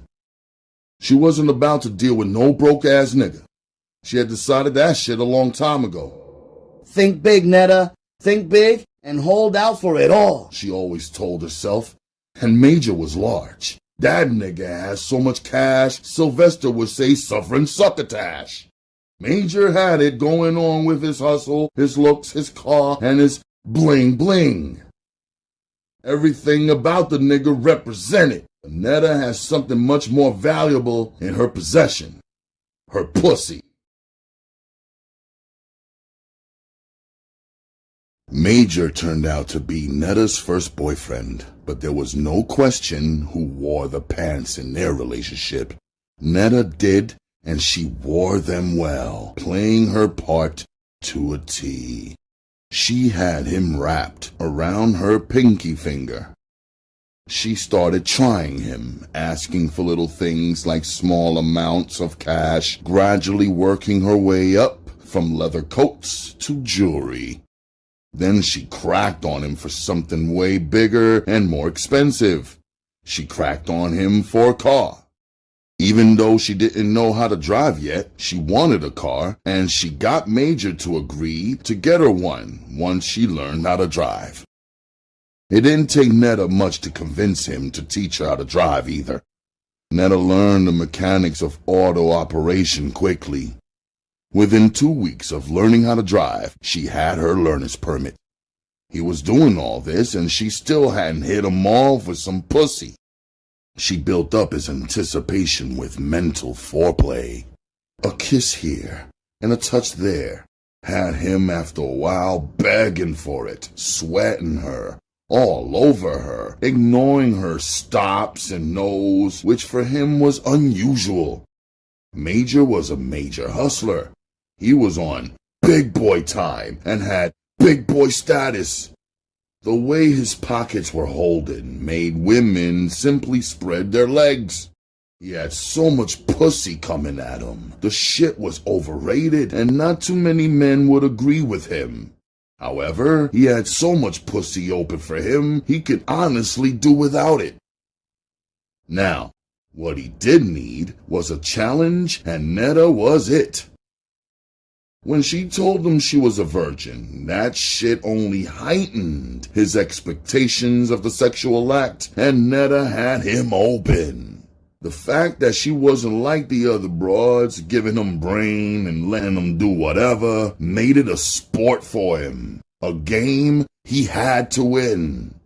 The challenge and the sport of it for a nigga getting dough was the rush for Major, and that's what was different about Netta to him. Not to mention, she was still a virgin. After 3 months of waiting, Netta finally gave him some, and it was too good for him to handle. Major ejaculated prematurely over and over again. He never been with a virgin in his life, and he was 23 years old. He couldn't believe his luck. She wasn't lying. Netta knew she had a bomb shot too after he broke her in. She threw it on him. Lust blinded Major, and he didn't realize that the sex she was giving up coincided with him buying her the car. Catering to all her whims, Major caved into this one too. Netta was his wifey, he reasoned with himself. If she wanted a car, then she should have one. So he hit her off. He bought her a little red Honda Prelude fresh off the lot, fully loaded with shiny rims, a system, and tints. This was the perfect car for a female, since it was so compact and easy to handle. With this gift, Netta learned a valuable lesson, one she would draw on later in life, which was a woman could lead a man around like a dog on a chain because men think with their little head and not their big one. Having already let her into his heart, Major let Netta into his world as well. He exposed her to the drug game. Streetwise and eager to learn, Netta made a good student. Her memory was photographic. Everything she saw, she remembered. He taught her how to cut coke. Then he taught her how to cut dope. She learned how to weigh drugs on the scales and bag it up. Major would have her bagging up coke for hours and hours at a time. Eventually, she could look at a package and weigh it by sight. Major taught her that too. More importantly to her, she got a glimpse of how much money he was making. Netta has severely underestimated Major's hustling abilities. He was that nigga. The whole time Netta was seeing Major, her relationship with Mimi suffered. She tried to manage her time between her man and her friend, but it was hard. Mimi was demanding, even though she was happy for her girl. They still spent quality time together. Every night they shared the same room, and as usual, the girls would cut off the light switch and in the dark tell their secrets to one another until they fell asleep. They vowed that no man would ever come between them. Secretly, however, Mimi was jealous. She was envious of the things Major was doing for Netta. She never let it show, though. That's because Netta was so humble and sharing. She taught Mimi how to drive, and she continued to school her on the game, the do's and the don'ts. Netta was surprised at how naive Mimi really was to the game. With her father and her brothers in the game, she was supposed to know certain things, and she didn't. She was supposed to know how to work niggas and peep game. No man was supposed to be able to run game on her, but that wasn't the case. It seemed nobody ever wanted to pull her coat. Use what you got to get what you want was the theme Netta echoed to her. Heavily influenced by Netta, Mimi got a car too, though hers came from a more conventional source. Her dad. She pressured him into buying it. The same make and model as Netta's, just a different color. It was all good with Netta. She was happy for Mimi, happy they both were riding. Juggling school, Major, and Mimi, Netta still got good grades and she would still graduate on time. School was easy for Netta, but hard for Mimi. Mimi's interest in school began to dwindle her junior year. Partying became more important than education. Mimi was so close to graduating, but yet so far. A couple of times she contemplating dropping out of school, but each time Netta talked her out of it. Mimi, you'll never accomplish nothing in life if you quit school. Once you get that diploma, they can't ever take that from you.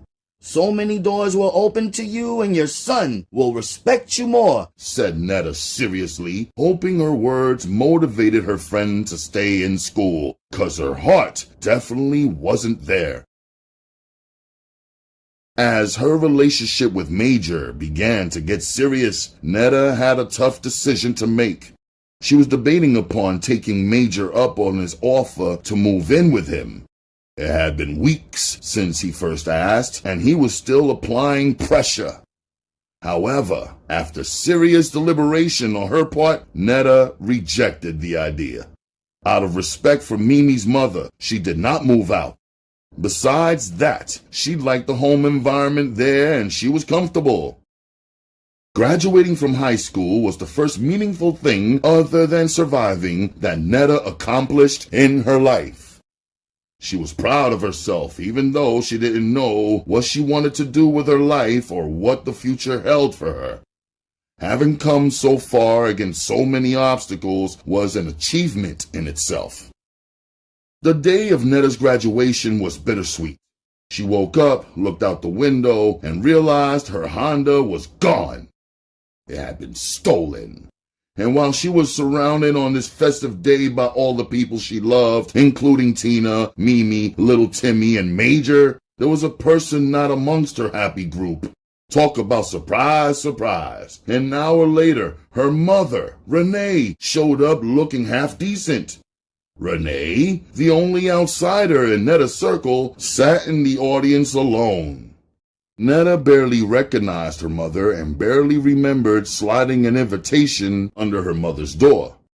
Just being courteous, she never expected Renee to stop shooting dope long enough to show up. Still, there she was, looking out of place. They kept in contact over the past few years sparingly, communicating just enough to let the other know they were alive. Netta buried the hatchet somewhat after she moved in with Tina and Mimi. She still couldn't totally forget all the things her mother had done to her, nor would those things ever be justified in her eyes. However, the past was the past, and Netta intended to leave it there. Sometimes it is better to let bygones be bygones. In order to mature, she had to live life in the present. Her mother would always be her mother. No one can pick their family, only their friends. Netta beamed as she walked up on stage to receive her diploma. This was her day. As she shook the principal's hand and received her diploma, she looked out in the audience and saw her loved ones. Everyone was clapping and cheering her on. Miss Tina was busy snapping her camera and stopped as she stood next to the principal and gave a big Eddie Murphy smile for the flash. Everybody was clapping and smiling, ready to go out and celebrate. Downtown and Fisherman's Wharf restaurant, they ate and drank champagne, toasting Netta's success. However, Renee was distant and noticeably withdrawn from the group. For the life of her, Netta couldn't figure out what was wrong, but she soon came to find out. As the evening ended, the group split in two, each walking to their separate cars. Before parting, Mimi and Tina took turns embracing Netta goodbye. Miss Tina looked as if she had tears in her eyes. Netta, we're all so proud of you, sweetheart, said Tina joyfully. I know, Netta, you did it, said Mimi with tears of joy running down her cheeks. I couldn't have done it without you, she said, looking at Miss Tina, then Mimi. I love you so much. Thank you for everything. Thank you so much, said Netta, returning their embrace. With everybody feeling sentimental, they hugged and kissed some more, exchanging pleasantries. Parting ways, Netta promised them she'd be home tomorrow. Tonight, however, would be spent with Major. Netta jumped into the car where her mother and Major awaited. She was dropping her mother off and then spending a night of celebration with her baby at a fancy hotel, or at least that's what she thought.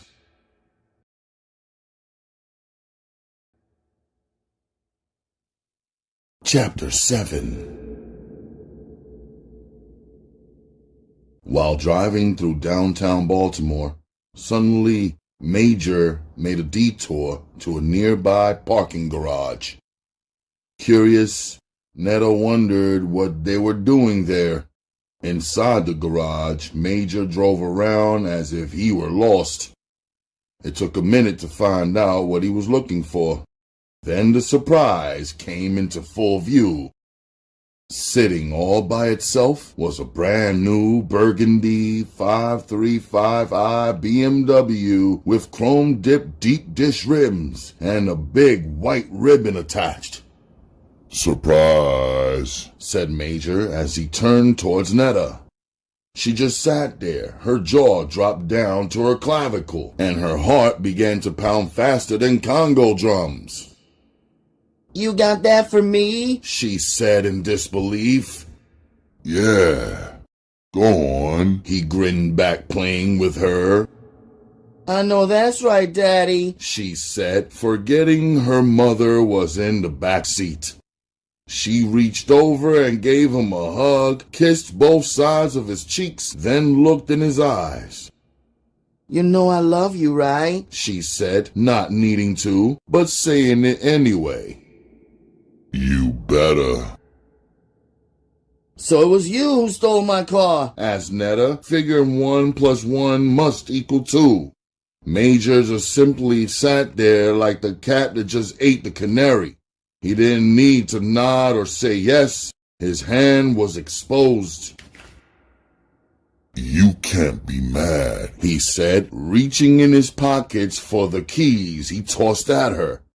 Netta got out of his car and skipped her ass over to her new ride. She jumped in and started it up. She adjusted everything from the seats to the mirrors. She played with the radio, setting her favorite stations. Then she opened the sunroof. She rolled down all the windows, then rolled them back up. She looked out her window and over to Major. I love my car, she yelled to him, smiling and waving. This nigga is really on his job. I'm so feeling him. I could really learn to love him, she thought to herself. Renee climbed out of the back seat of Major's Lexus coupe and joined her daughter after saying goodbye to Major. Netta was still fumbling with all the buttons and gadgets in the car. With her mother in the passenger seat, Netta pulled alongside Major's car. Leaning out the window, they made goo-goo eyes at each other. Thank you, Major. I love you, she said very appreciatively. I love you too. We still long for tonight or what? He asked, hoping that she wasn't forgetting they were supposed to do it real big. He had champagne, a hotel suite, and was ready to do her. Of course. She looked at him like he was retarded. I'ma drop my mother off, then I'll meet you back at your house, she said as if they should synchronize their watches. Alright, Joe, he agreed with a nod as he pulled off with her exiting the parking garage behind him. Cruising through the streets of Baltimore, Netta headed for the projects. She felt like she was floating. Her car handled like riding a cloud in the sky. Whenever she hit the brakes, the car stopped on a dime, and whenever she tapped the gas pedal, the car leapt forward. She was in a trance, listening to the sounds from the radio until Renee reached over and turned down the volume. The lack of music snapped Netta out of her thoughts. She turned and looked confusingly at her mother. Netta, I have something to tell you. I don't really know how, but she said as her voice went lower and lower. I have AIDS. The last part of her sentence stuck out and lingered in the air like an instant shockwave. It literally hung there, shocking Netta as it echoed over and over and over again. Not AIDS, thought Netta. She looked at her mother. After all these years that her mother had been shooting dope, Renee had never once overdosed. Now she was telling her this. The doctors say it's full-blown, and the medication they tried ain't working for me. They said there isn't nothing they can do for me. Dr. Peters says I only have a couple of months to live, said Renee, as a tear welled in her eye and she took in a deep breath, knowing her destiny was an imminent death. What? asked Netta, with a puzzled look on her face. Just when she was learning how to establish a civilized relationship with her mother was being taken away. As with any child, Netta always wanted her mother to be a mother for her when she was growing up. Time is so short, and she wished for the time they wasted. But she knew she would never get that back. Their lives were always separate ones, not like a family. Netta glanced at her mother and looked in her eyes for some type of sign of truth. But she saw none. Renee looked the same to her. She wasn't the skin and bones Netta pictured an AIDS patient to be. So many things ran through her mind, she could barely drive. Netta, I know I haven't been a good mother to you. What can I say? I'm so sorry. You turned out so nice. So nice, Netta. I'm sorry for how I treated you. Her mother sat alone in the chair, even though Netta was sitting next to her. Netta was doing so good now. She was so pretty and had a boyfriend and a new car. Renee didn't think Netta would stop the car and sit her on the curb and drive off. But deep down, she knew she deserved it. Her worth as a mother was below zero. She didn't deserve the title any more than she wanted to ever carry the name. That's why she was Renee, and a mother was something she wished she could be so bad right now. With her head bent down, Netta could still see her tears. I'll carry this guilt I got about you to my grave. But believe me, baby, I am sorry. I can't make up nothing, Netta. I know. I remember them things I did to you. I never do nothing for you. I'm so sorry, baby. I don't want to die and you not knowing how I feel, 'cause I'm real sorry, baby. I love you, Netta. Ain't nobody never loved me, and I ain't never know how to show it. Not even to my own. But if you don't know nothing, know that I do love you, baby. I do. And she broke down, looking at her daughter, tears in her eyes, begging for forgiveness. I forgive you, whispered Netta, unable to cry with her mother, but very much alive from her pain on the inside. If you forgive me, then help me, said Renee, pleading with her daughter. Do you know you all I got in this world? Asked Renee, as if she had finally figured out one of the key ingredients to parenthood. Netta wasn't sure what her mother wanted, but Renee seemed to want her. For whatever it was worth, Netta felt her mother's pain and wanted to be there. She just wasn't sure if her mother was telling the entire story. Maybe there's a little more. Maybe not. If you really mean what you say, I'm here for you 100%. I'll help you, Renee. There's nothing in the world that I won't do for you, she said. Renee felt good hearing that. The realization that she was dying and the way her daughter had just told her she would be there for her anyway, no matter what, meant a lot. I don't want to die in no shooting gallery high.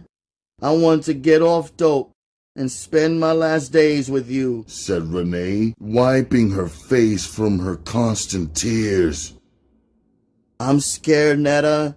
I don't want to die alone. Neither woman said another word as they rode aimlessly in silence. Netta made a promise to herself to be there for her mother. She wouldn't forsake her.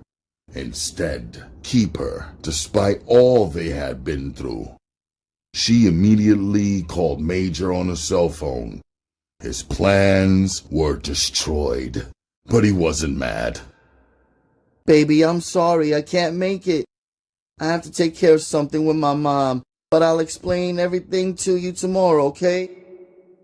His heart was touched simply by her silky tone, and Netta could feel him through the phone. She was gentle, real gentle with Major. She didn't want him discouraged or unsure of anything. She explained it was her mother, but didn't explain the problem. All she told him over and over again was how much she needed him.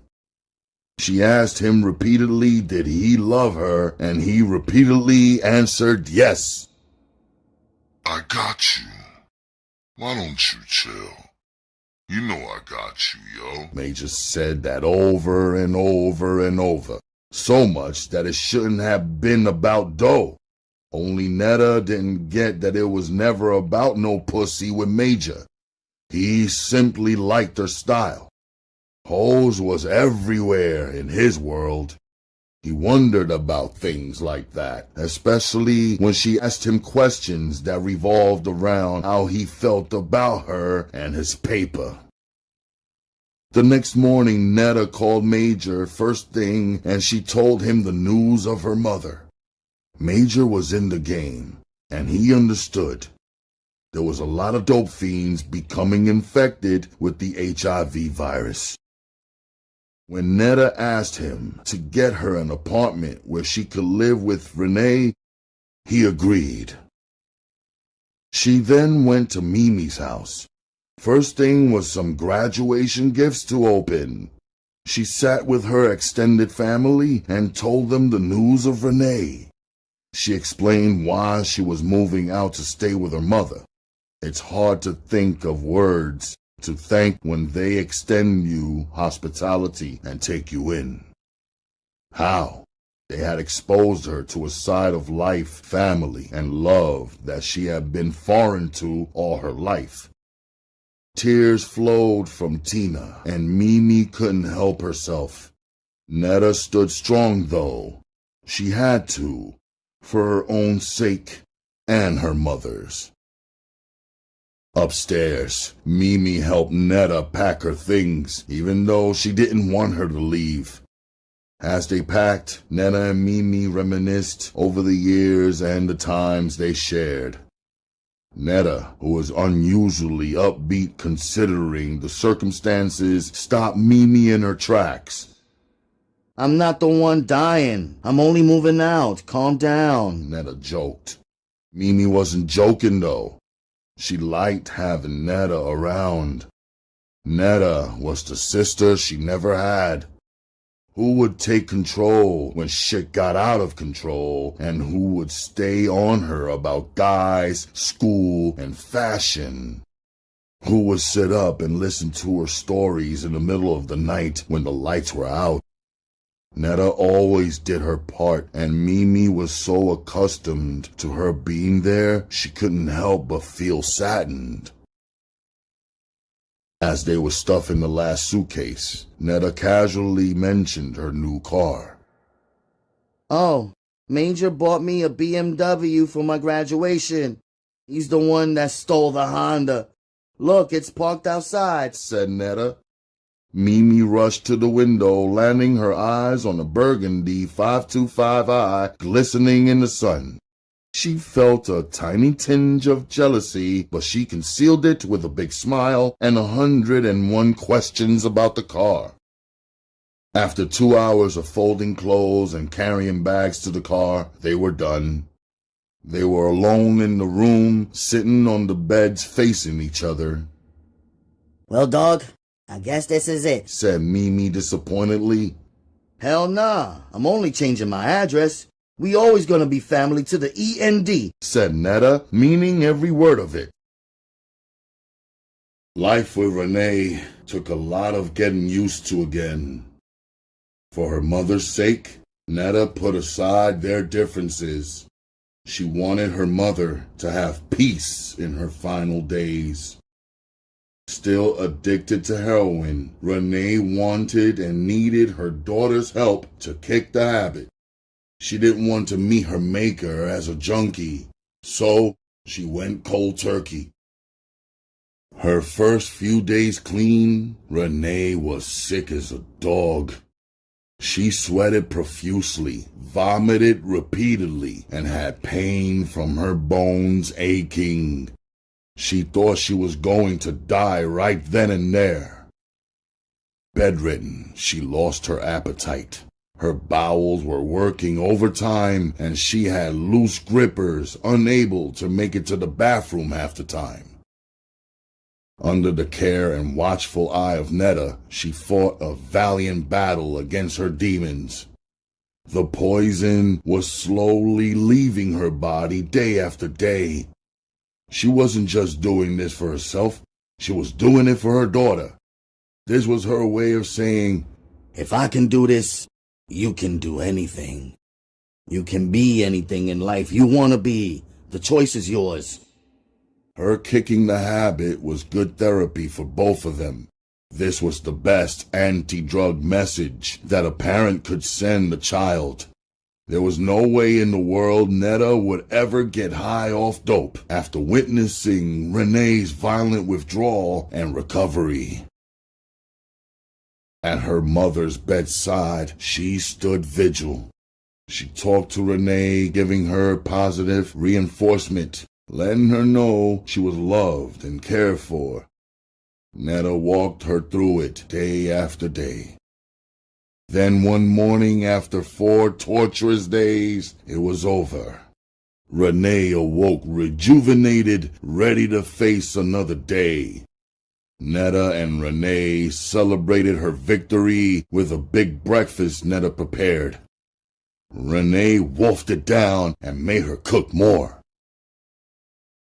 Just as family life was beginning to resemble some normalcy, tragedy reared its evil head, and Netta was hit with yet another one of life's cruel blows.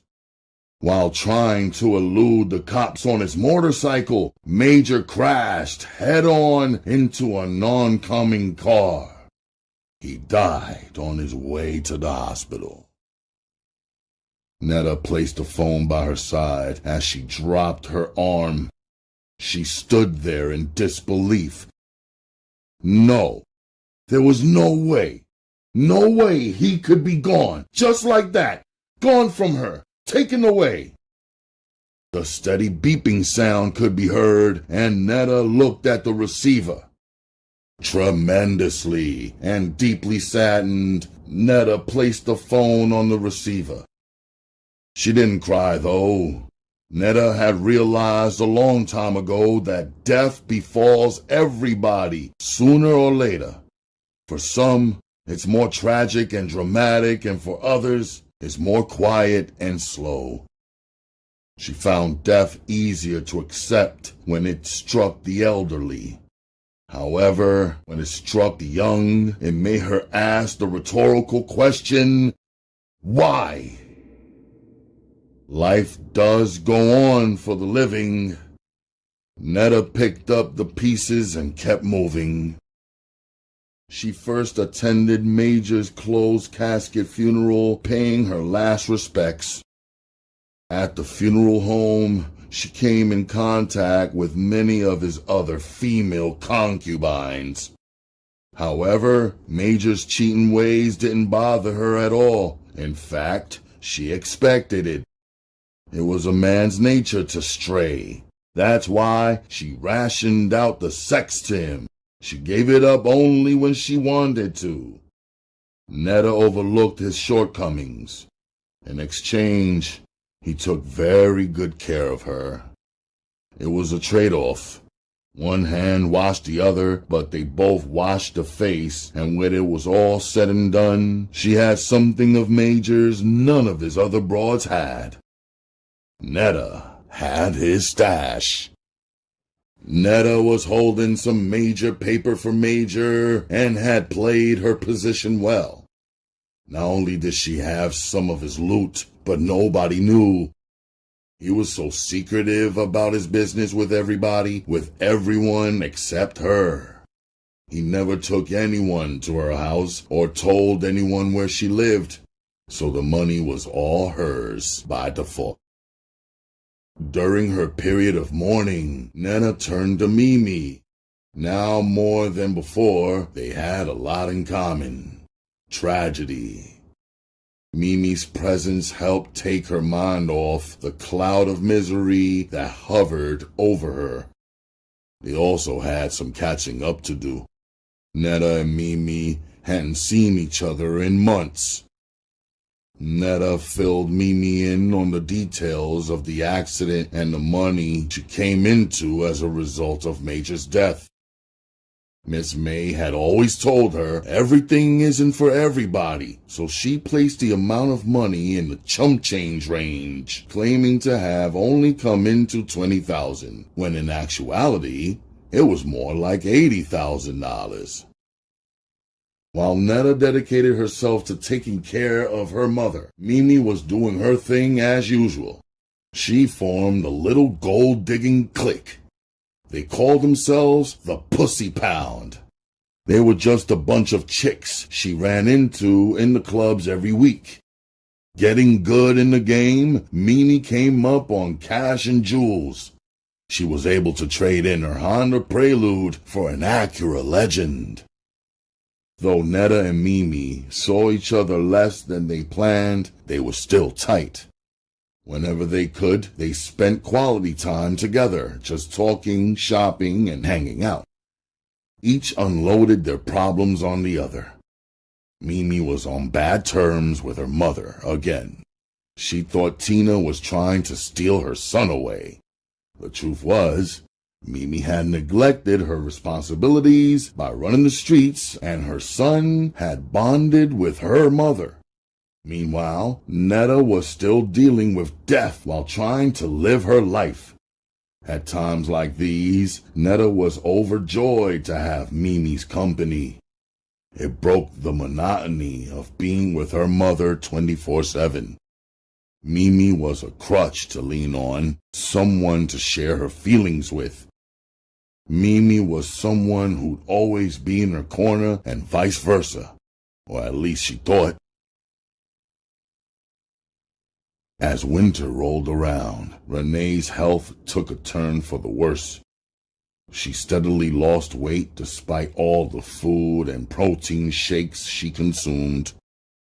Wasting away, Renee was losing her battle with AIDS. Her immune system was weakening, and the fight to count numbers was a losing battle. A shadow of her former self, all she was now was skin and bones. Watching her mother's condition worsen was painful for Netta. She insisted on taking her to the hospital, but Renee refused, knowing that the doctors would only prolong the inevitable death. She wanted to die with something she never lived with: dignity.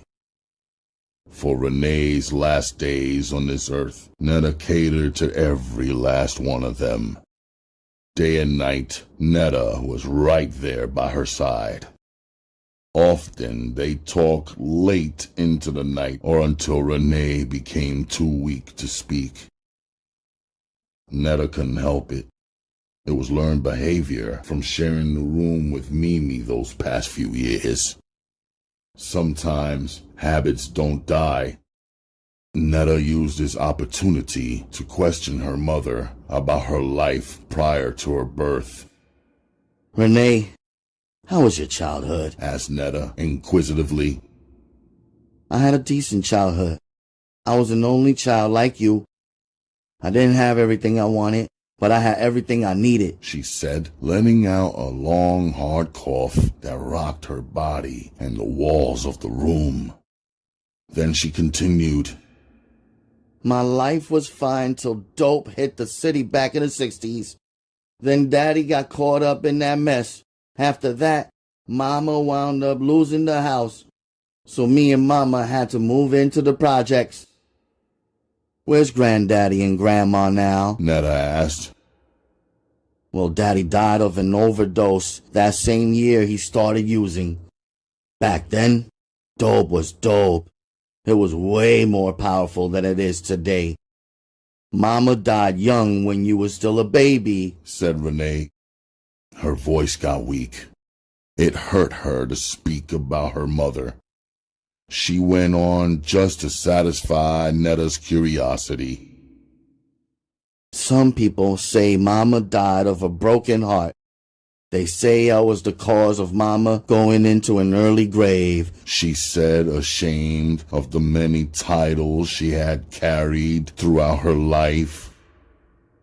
After Daddy died, it was just me and Mama against the world, till your daddy came along. From the door, Mama was against me seeing him. She didn't like him. He came around in his big fancy cars, and Mama knew what he did. She hated hustlers and drug dealers.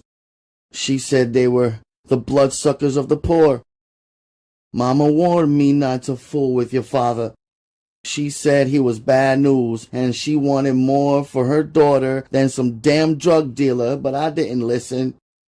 I chose a man over my own mother, said Renee, trying to hold back her tears. Netta listened to all this and barely said a word. This was her history, her family tree. Never in all her life had her mother ever talked to her, really talked to her, about anything she needed to know until now. This information merely whetted her whistle for more. She was thirsty to know more about the mystery man she never knew, her father. Renee filled in the blanks as best as she could, but she only partially satisfied her daughter's curiosity. Deliberately, she ignored the issue of Netta's father's identity, but Netta wouldn't leave well enough alone. She pushed the issue. Renee? Netta softly called, interrupting her mother's story. Yeah, Netta. Her mother answered back, too weak to turn her head. Well, I was just wondering, how come you never, not once mentioned who my father was? She said, asking the one question she needed the answer to. The question caught Renee off guard, though she knew one day it would eventually come. From the day he walked out of their lives, she hadn't mentioned his name in her house since. Now Netta had just opened up a can of worms, and Renee was forced to conjure up the past. To make a long story short, your father chose the streets over us. I hated that man for running away from his responsibility. I hated him for so long after that, if I ever saw him again, it would be too soon, Renee angrily said. I understand how you feel about him, but did you ever think about me? That maybe someday I might want to meet him? Netta, that's your father. He ain't never been your daddy. That nigga knew me and you was living in them damn projects, and he ain't lift one finger to help us out, said Renee as her temper and her voice rose. He was too busy making babies all over West and East Baltimore. Do you think I should meet him? Asked Netta innocently. Child, I can't make that decision for you. You're grown now, and that's a bridge you have to cross on your own. Yes or no ain't for me to say. After all, he is your father, and no matter what or how I feel about him, we can't change that. All I can tell you is where to find him, said Renee, catching her breath. That's all Netta needed to hear. That's all she ever wanted to know. Since she was a kid, this was the moment she had been waiting for. Well, who is he? She asked. They call him Dollar, but his real name is Willie Johnson. He ain't hard to find. He owns a couple of bars in West Baltimore. Just ask around. Everybody know Dollar, Renee said, confident that was all the information Netta needed. Well, if that wasn't all Netta needed to hear, she damn sure need to hear nothing else. She looked at her mother as her head turned toward the window. Renee didn't say anything about the man, and Netta, having all the information she needed, decided never to question her mother again. It wasn't long after that Netta arrived home from running errands to find that Renee had passed. Her wide-eyed, lifeless body lay in the bed, staring right through Netta as she walked through her mother's bedroom door. Mom? Netta called out. It sounded so funny. The words just echoed off the walls and bounced into nothingness. Slowly, she walked across the room looking every bit of a kindergartner about to discover something new. This discovery was death. She had never seen a dead body before. God, please take my mother and wrap her in your love and shield her so she will have no more pain. God, please. Just then, Netta heard Miss May. God comes for us all, promising nothing more in life except one day you will die. There's no promises for success, no promises for wealth, no promises for happiness, love, or health. The only thing for certain in life is death. It's what you do in between life and death that counts. Then, Miss May's voice disappeared. Netta bent down next to her mother's body. As she stroked her mother's forehead and cheekbones, Renee had finally lost her battle with AIDS. Netta calmly, with two of her fingers, closed both her mother's eyelids. I love you, Mommy. Then kneeling, she bent her head and continued to pray for her mother.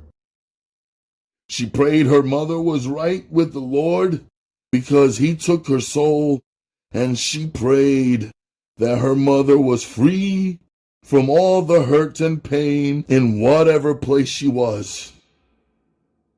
Please let me see my mama again, God. One day, let me see her again. And would you tell her I love her so much? I always did love her.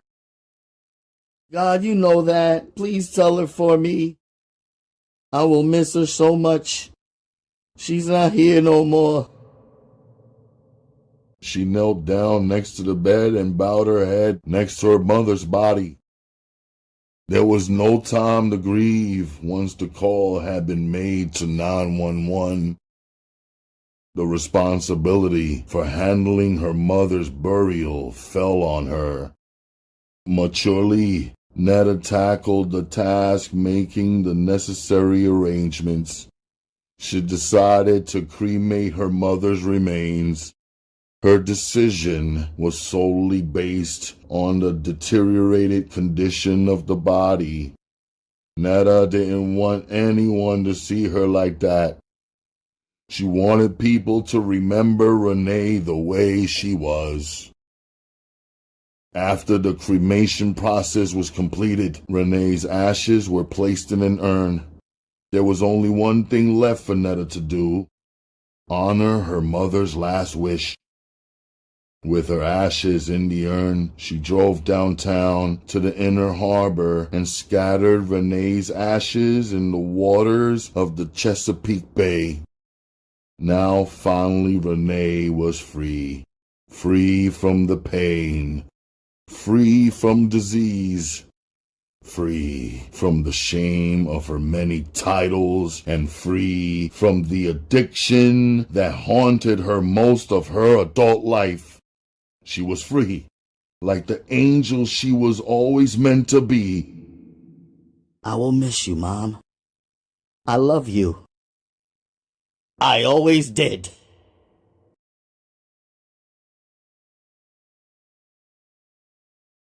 Chapter 8. With only one remaining parent left, Netta couldn't get her father out of her mind. It was time to seek him out. She wondered whether or not she was doing the right thing. Would he even acknowledge her as his daughter, or would he deny her very existence, forever leaving her a bastard child? She could ponder these questions forever, but there was only one way to find out for sure. One thing that her mother had been absolutely right about was the popularity of her father. Dollar's name was still ringing bells after all these years. Locating his whereabouts was easy. She simply asked some prominent hustlers she knew, and they told her about a bar he owned in South Baltimore. It was a popular hangout for old-timers on Saturday nights. So the following Saturday night, Netta went to Sandtown and slipped into Legends. The bar was packed, so she blended right in with the regulars. The party atmosphere inside the bar took on a late 60s flavor, with all the old Motown records being played real loud. This was like a paradise for old hustlers who managed to survive in the game. Here, they could relax and reminisce over days gone by. Netta found herself a seat in the corner where she sat nursing a drink. Patiently, she watched and waited for the man called Dollar.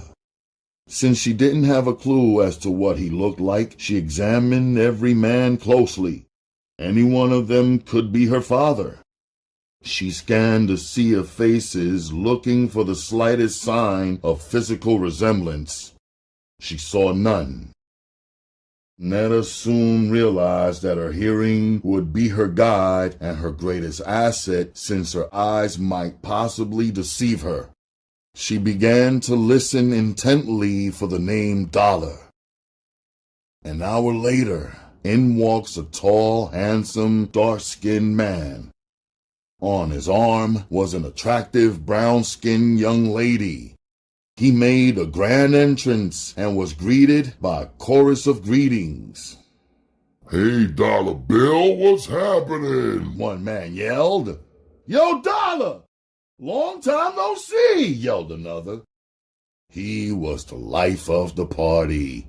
He joked and mingled with mostly all of the patrons of his bar. Standing a few feet away from Netta, Dollar chatted with some of his old partners. She was tempted to walk over and tap him on the shoulder and introduce herself, but what would she say? What would he do? Would he be angry or happy to meet her? Doubt crept back in her mind and she hesitated. Netta knew that a conversation with her father would only raise more questions than he could possibly answer. It was obvious that he didn't give a damn about her or Renee. How will the relationship with him benefit me now? She asked herself. Where was he when I really needed him? When I was messed up in the game, living in the projects and stealing food and clothes, where the hell was he? Netta watched her father for a few more minutes. Then she got up and made her way to the door. Before she left, she glanced back over at the man they all called Dollar. She took a long, hard look at her father. Goodbye, motherfucker. Have a nice life, she said lowly before turning her back to leave. Now she could bring this chapter of her life to a close. She never wanted to see that stranger again. Anxious to put the past behind her, Netta moved out of her apartment.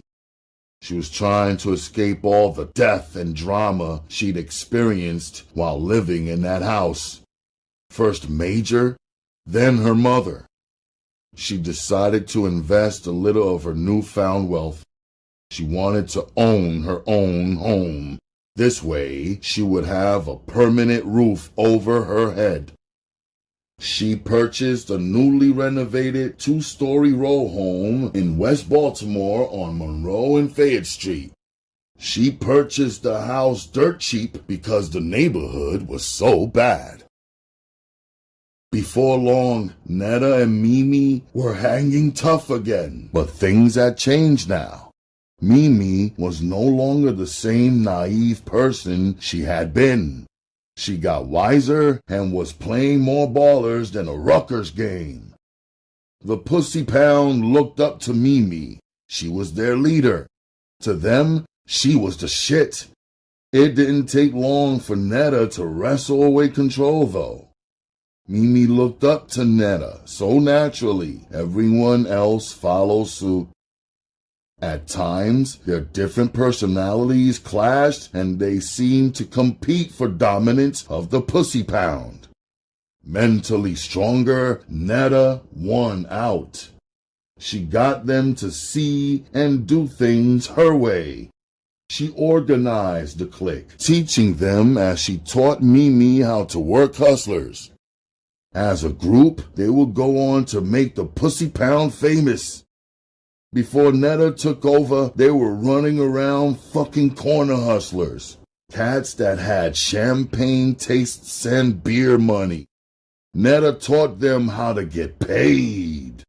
Like a madame, she directed traffic, steering all the big boys with big names and big cars toward her clique. Instead of just her and Mimi having cars, in a matter of months, Fila, Petey, and Rashida all had new luxury cars too. Pretty soon, the Pxxxy Pound's names were ringing in the streets of Baltimore. As loud as the hustlers, they were known for showing hustlers a real good time. Whatever was clever with them, behind closed doors, anything goes. Everything was all good, then jealousy reared its ugly head. Mimi was quietly pissed that she was no longer the focal point of the clique. upstaged by her friend, she felt Netta stole her shine. She put this thing together, and yet it was Netta who got all the glory. It was Friday night, and Volcano's nightclub was packed. Of course the Pxxxy Pound was in the house, strutting their stuff in 3/4 mink coats. There were a lot of fine and fly females in the club, but Netta and Mimi were stars among stars, and they were trying to catch. Tonight, it was business as usual. You got to pay to play. For Black, this was truly a rare night out for him. It was his 25th birthday. He was accompanied by his right-hand man, Ty. Here he was, the notorious Black, in the flesh at Volcano's after being on the down low for months. He'd been the source of too much drama to be partying, and he was too hot to get caught slipping at some club. Too many people wanted him dead. His name had been linked with too many murders and too many shootings. Now that the heat had died down somewhat, he was free to make a public appearance. It was like he hadn't missed a beat. Everybody still recognized who he was, a ghetto superstar. One of the top money-making cats in all of Baltimore, bar none. His name struck fear in the hearts of his enemies, while women openly lusted after him. Dipped out in ice and platinum, both Black and Ty turned heads. They loved all the attention they received. The envious stares from other hustlers and the flirtatious grins of the ladies made his dick hard. Figuratively, Black owned the club. Even when the lights dimmed, his platinum-linked chain and diamond-encrusted cross and platinum presidential Rolex with the diamond bezel and his 2 pinky 5-carat diamond rings, not to mention Cameron flashlights in his ears, illuminated from his body like fireflies. Black was giving it to them, and yes, he was hot, walking around in that full-length black mink. But he didn't dare take it off because he was strapped. Ty, his right-hand man, likewise was bejeweled and wearing a full-length white mink. As they walked through the club, people parted like the Red Sea to let them pass. While looking for a quiet spot to chill, Ty suddenly suggested that they head for the bar. "It's your birthday, Black. Let me buy you a drink, yo," Ty excitedly said. "Whatever, yo, that's what's up," answered Black. "We're gonna do it up tonight. Anything is on me," Ty said like he was saying something. The fact of the matter was, Black was the one with the long money. He was the boss and Ty was the help. He could buy anything or anyone in that club many times over. If it was true money talked, then Black's paper was shouting. At the bar, Netta and Mimi were attracting plenty of attention of their own. Having shed their mink coats, they were showing off their tight-fitting Versace dresses. They brushed aside smaller hustlers in search of those that could put their weight up, hustlers with long money. They watched and they waited, making idle chit-chat while enjoying their drinks. In their own little world, they never saw Black and Ty slide up beside them at the bar. But when they glanced over and saw Black, instantly they both recognized him. This was a chance meeting. Rumors have been circulating for some time now that Black was dead, but the rumors about his demise had been greatly exaggerated because there he was standing right there in the flesh. Netta made her move on some smart luck strategy, seizing the opportunity and throwing herself at him. "Oh, that's a nice cross. Can I see it?" she said, complimenting him on his taste in jewels. Without answering, Black stepped around Mimi until he was within Netta's reach. Gently, she reached out and picked up the cross off his chest as if it had been touched by God. Cradling it in her hand, she admired it. As he marveled at her physical beauty, they both had each other's full attention. Black liked what he saw in Netta. Mimi was an afterthought. Netta had two attributes he loved in a woman: aggressiveness and pretty dark skin. Dark-skinned women turned him on. The darker the berry, the sweeter the juice. To him, in his mind, there was no question who he wanted. The decision was made, and Black chose Netta. Within minutes, Netta and Black were openly flirting, and Mimi had no choice but to play the cut. After she finished inspecting his medallion, Netta carefully placed it back on his chest. Damn, if I had your hand, I'd throw mine in, she sighed, throwing game and giving him a devilish grin. Girlfriend, your hand's the best hand. You looking like one in a million. By the way, I'm Black, shorty. What's your name? He asked, looking her up and down. Netta, she said without hesitating. Turning, she added, this is my girl Mimi. At this point, Black introduced Ty to Mimi, and the group split in two. Each was engrossed in their conversations. While Netta had bagged the grand prize, Mimi had to settle for the consolation. He wasn't chump change, but he wasn't Black either. Netta had beat her to the punch, and boy was she heated. Part 2. Black. Chapter 9. Click-clack, click-clack was the sound of Black's gaiters echoing loudly in the bullpen. He paced the holding cell back and forth, trying to burn up all his nervous energy. It won't be long now, he thought. For 4 years, he had lived for this day. Now that it was here, he was nervous as hell, sweating profusely through his suit. His lawyer, Stanley Steinbach, a short, balding Jewish man, told him after he got convicted to sit tight. He'd beat it on appeal, and he did. It took a little longer than Black expected, but he did what he said he'd do. He found a loophole, a technicality in the case, thus allowing Black to slip through the cracks of the system. Now Black was going home on an appeal bond. Stanley Steinbeck was on his job because Black was paying him a king's ransom, a 6-figure salary.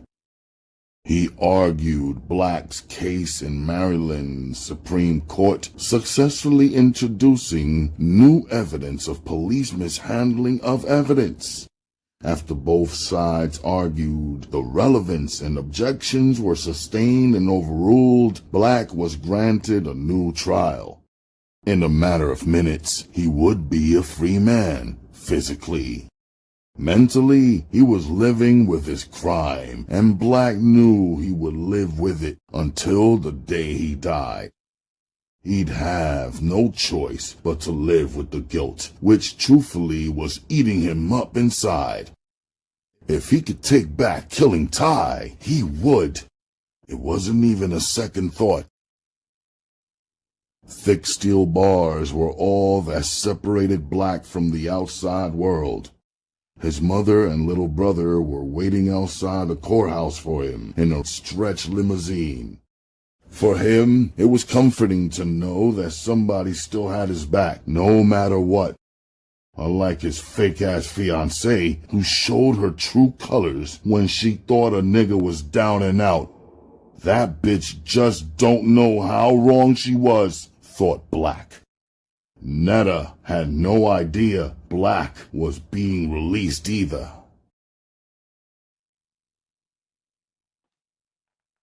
After all that time spent behind bars, he had so many things he wanted to do, like fuck up Netta for one. Then find all the niggas that owed him money and fuck them up, organize some square footage and put some shit together. Yeah, that's the plan.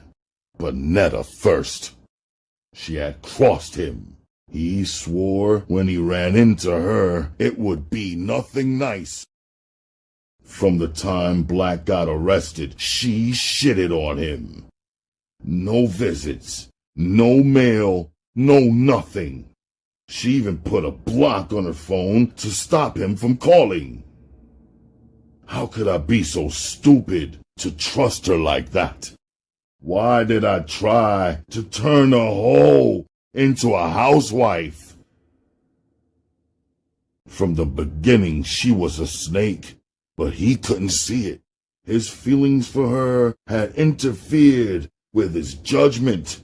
But payback is a bitch, and Netta was about to see how quick sugar turns to shit.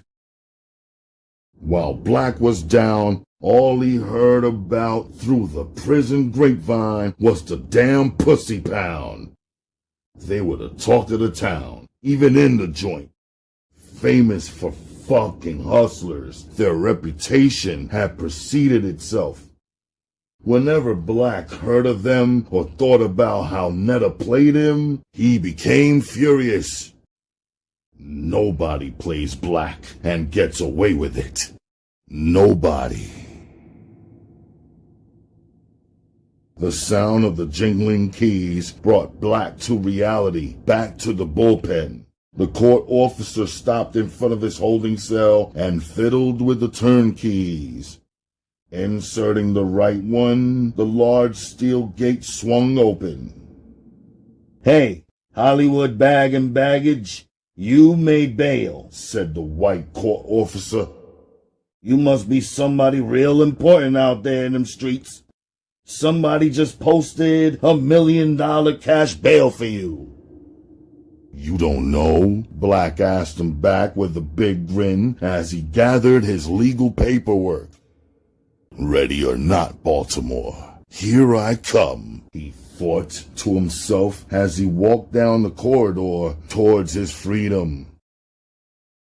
Once every so often in every neighborhood in the ghetto, fate, chance, and circumstance combines to produce that once-in-a-lifetime hustler who is larger than life. So many come and go, but few truly leave their mark. Out of those chosen few, only a handful dares to be compared to big-time hustlers from other cities. This infamy would be Deshaun Black Williams' destiny. First impressions are most lasting. For Black, a day that will be forever etched in his mind was the day he witnessed his father's murder.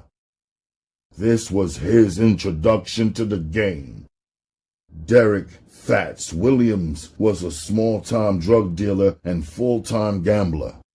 In and out of prison on petty drug charges most of his young son's life, he was still a good dad when he was home. The problem was, he hardly ever was. Even when he was out on the streets, he was always into something, always trying to get his hustle on. His entire world revolved around chasing a dollar and breaking the law, especially when it came to feeding his family. So quite naturally, jail became his second home. To be specific, Maryland House of Corrections, aka The Cut. Fats was the kind of convict who knew everybody in the joint and vice versa. He'd done his bids in almost every correctional institution in the state of Maryland. From Hagerstown to the Eastern Shore, he was a habitual offender who had been breaking the law as long as he himself could remember. Black wanted for nothing when his father was home. He was his father's pride and joy, and Fats spoiled Black rotten. Growing up, Black was a basketball prodigy. It was in his genes. His father was once a legend in his time too. Black had hoop dreams of playing basketball for the national powerhouse, Dunbar High, just like other greats from East Baltimore like Sam Cassell, Muggsy Bogues, Keith Booths, David Wingate, and Reggie Lewis, who were all before him. They were all able to escape the mean streets of East Baltimore by excelling on the court. His dreams weren't far-fetched at all. Black had skills. He ate, slept, and dreamt basketball. At a young age, his physical talent and athleticism was already apparent. He was like lightning up and down the court and could dunk a basketball at the age of 12. The Dome, a popular playground in East Baltimore, was his house.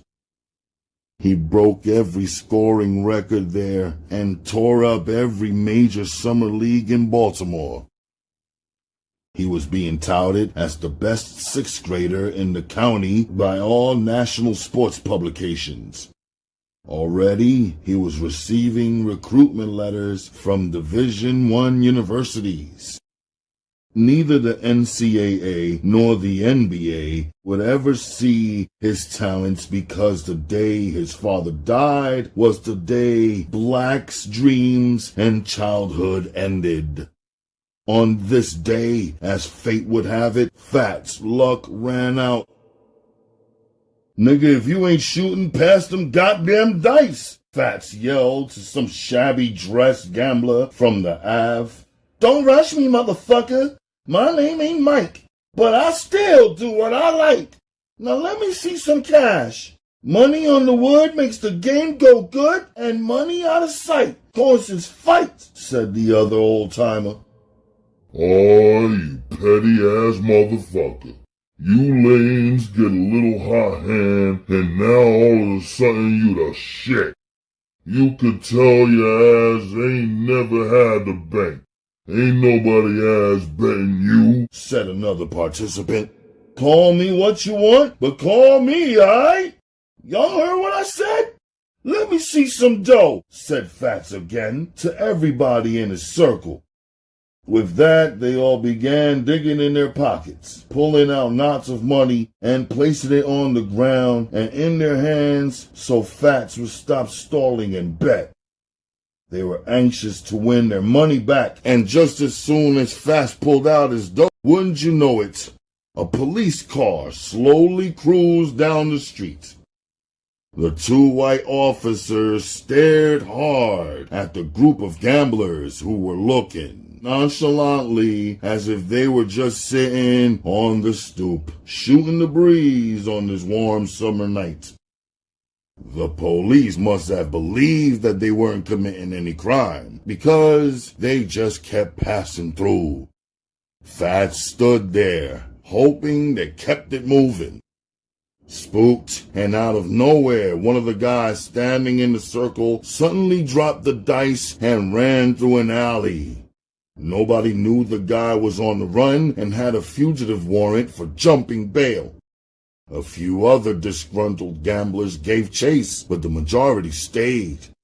In the commotion, Fats picked up the dice and switched them with his own loaded pair without anyone noticing.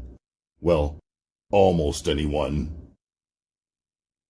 Normally, the hand is quicker than the eye.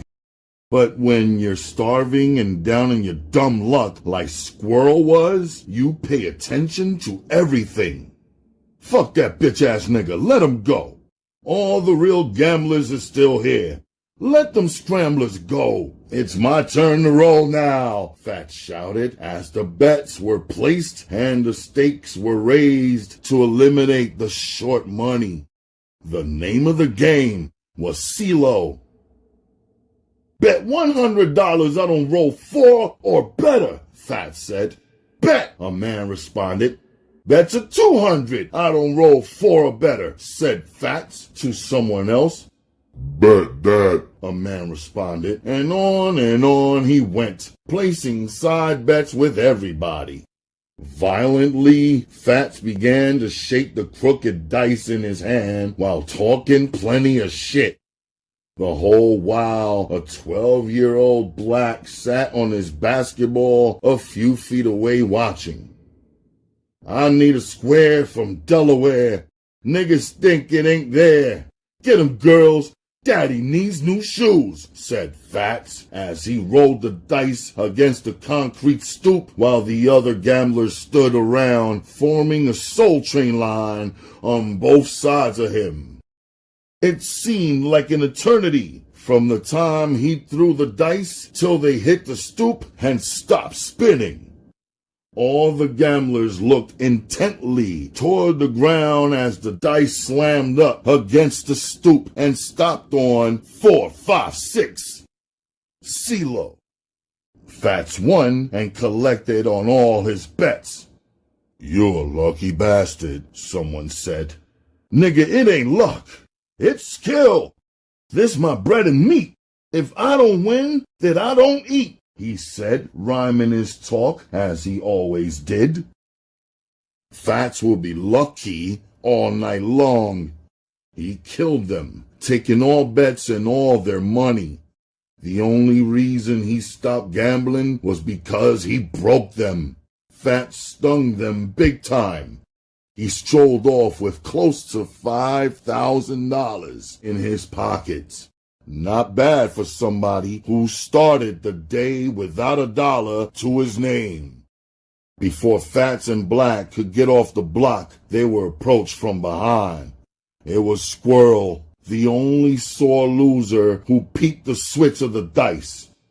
Let me holler at you for a second, yo, Squirrel called from behind. Fats stopped in his tracks and turned. When he saw who it was, he looked puzzled. He didn't know him like that to be rapping with him.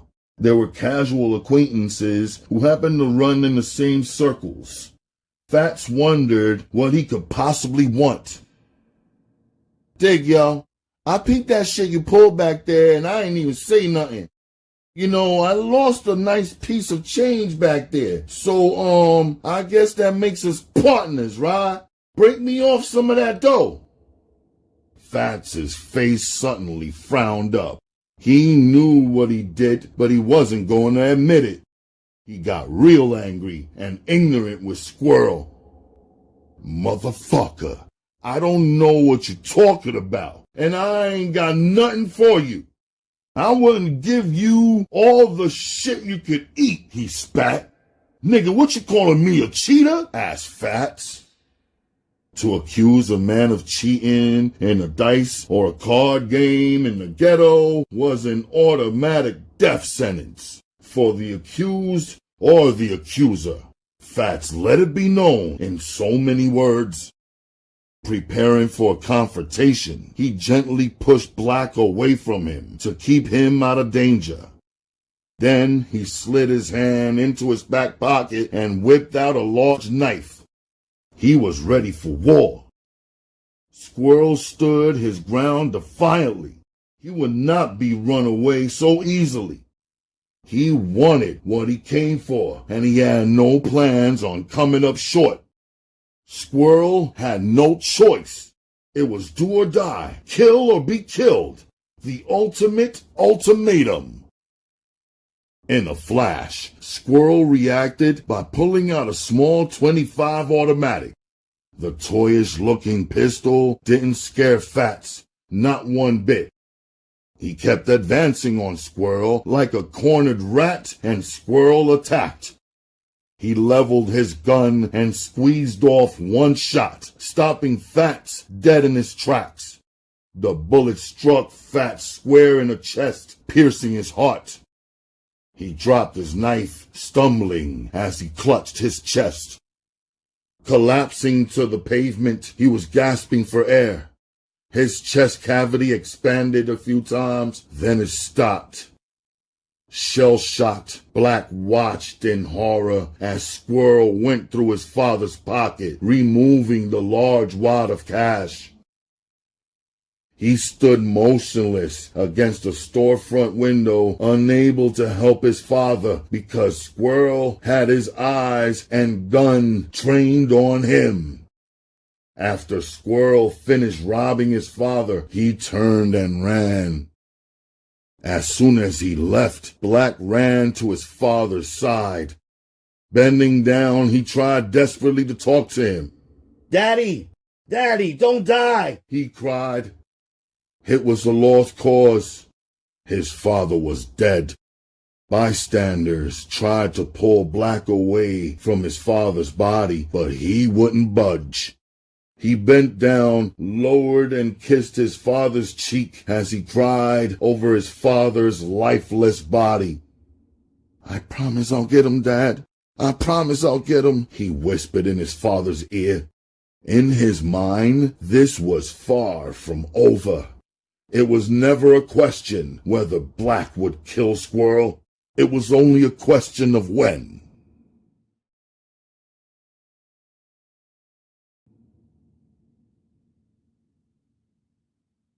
Chapter 10. The repercussions behind Fat's death were felt immediately by his young girlfriend, Cynthia Harris. With the family breadwinner dead, she had to carry the burden of caring for their 2 sons alone. As a high school dropout and unskilled worker, there wasn't much she could do to earn a living, so the family was forced to apply for public assistance. Their odds of survival were slim. One good thing that Fats did before he passed away was he bought a measly row home for his family with the proceeds from his gambling. The house was located in East Baltimore on Ashland Avenue and Madeira Streets, which was as ghetto as you can get. The area was high crime and low income. Here, it was survival of the fittest. This poverty-stricken neighborhood was where Black spent his formative years. It's not easy for a woman to raise a man, and Lord knows Cynthia had her hands full trying to raise a man-child like Black. As hard as she tried, she couldn't compete with the streets for her son's attention.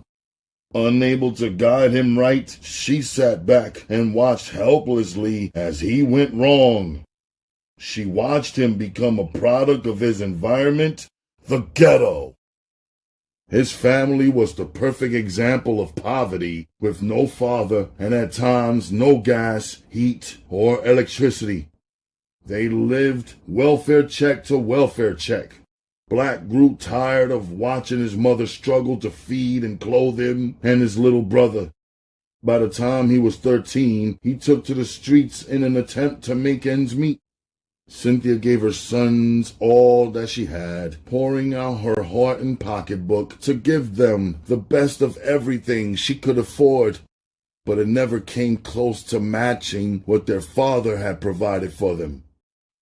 Her welfare check never seemed to stretch far enough. To her youngest son, it didn't matter what he was given. He was too young to understand things. But for Black, it did matter. He was ridiculed at school for the clothes his mother bought for him. He understood it was the best that she could do and therefore never complained to her. But he fought every day to keep the other kids from teasing him. Over time, Black became a very good fighter. By the time he was 14, he stopped going to school altogether. There was only so much his mother could do to protect her firstborn from the dangers of the streets. Black had a void in his life, a void that could only be filled by a male father figure. He needed that type of guidance that only a man could demand of him. Black dabbled in all kinds of petty crimes, from stealing cars to snatching pocketbooks. Later, experience taught him to leave the petty crimes alone. They were high risk and low reward. Black was at the stage of his life where he was easily influenced by what he saw. Black's thoughts and opinions about life were shaped by his environment.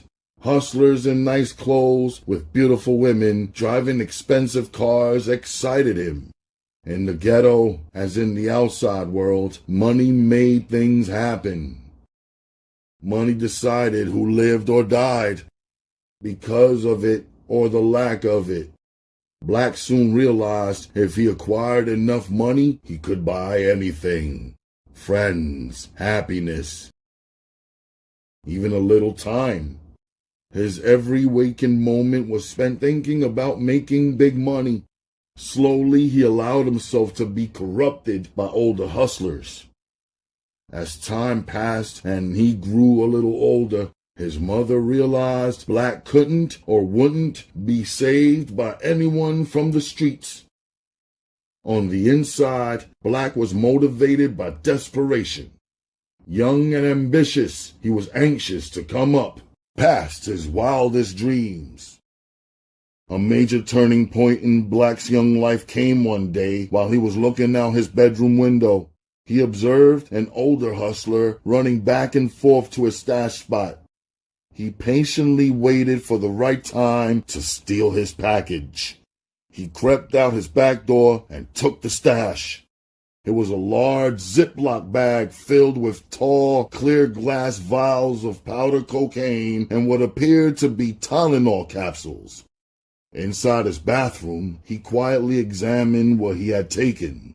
He counted 100 red-top vials of coke and 100 pills. Something told him to grab one of the pills and open it up, so he did.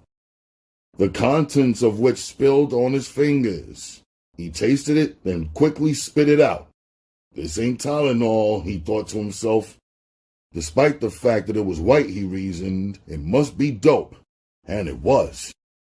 He gathered up the drugs and placed them back into the Ziploc bag and went back to his room and waited for the late night to come.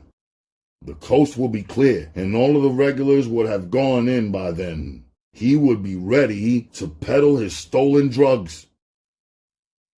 At 1 a.m., Black snuck out of his house to the corner to sell drugs. He found out from a dope fiend that the coke was worth $10 a vial and the dope was worth $5 a pill. While Black was making sales, a white Mercedes-Benz S500 with an AMG kit slowly drove by, sitting on 20s. The car was so sick, Black felt nauseous. 10 minutes later, it came back and pulled up right next to him. He thought he was going to vomit. That's how sick the whip was. Paranoid, he was ready to run. He didn't know who it was.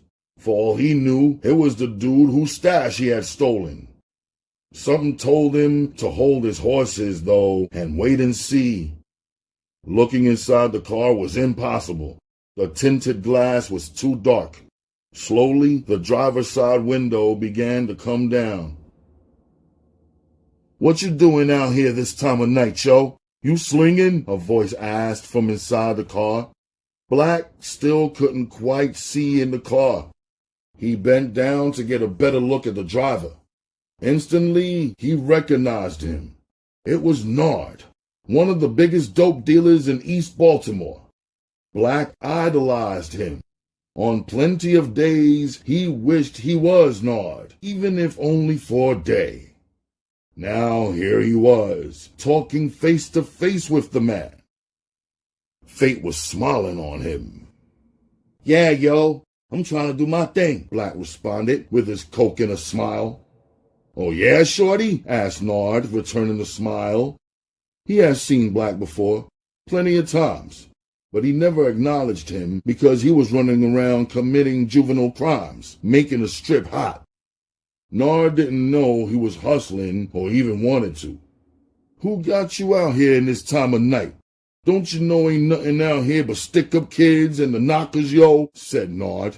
"Ain't nobody got me out here. I'm doing my own thing, yo. And I don't care about no knockers or stick-up boys. I gotta do what I gotta do," Black said honestly. "That's the spirit, dog, even though your shit is a little reckless." The kid had heart, no doubt about that, and that's what mattered. Plus, he had potential. Nard immediately saw the value of having this young gun on his team. If Black got locked up, he wouldn't do serious time since he was a juvenile, and by him being so young, Nard figured he could easily control and shape Black into whatever he wanted him to be. With his brains and Black's heart, they would be unstoppable. Shorty, you better start caring, yo, before your young ass be locked down in Boys Village or found dead in one of these alleys, Nard stated as Black stood there taking the criticism. You dirty, yo? He asked. Yeah, Black said truthfully. Go stash that shit and come back. I want you to go for a ride with me, Nard instructed.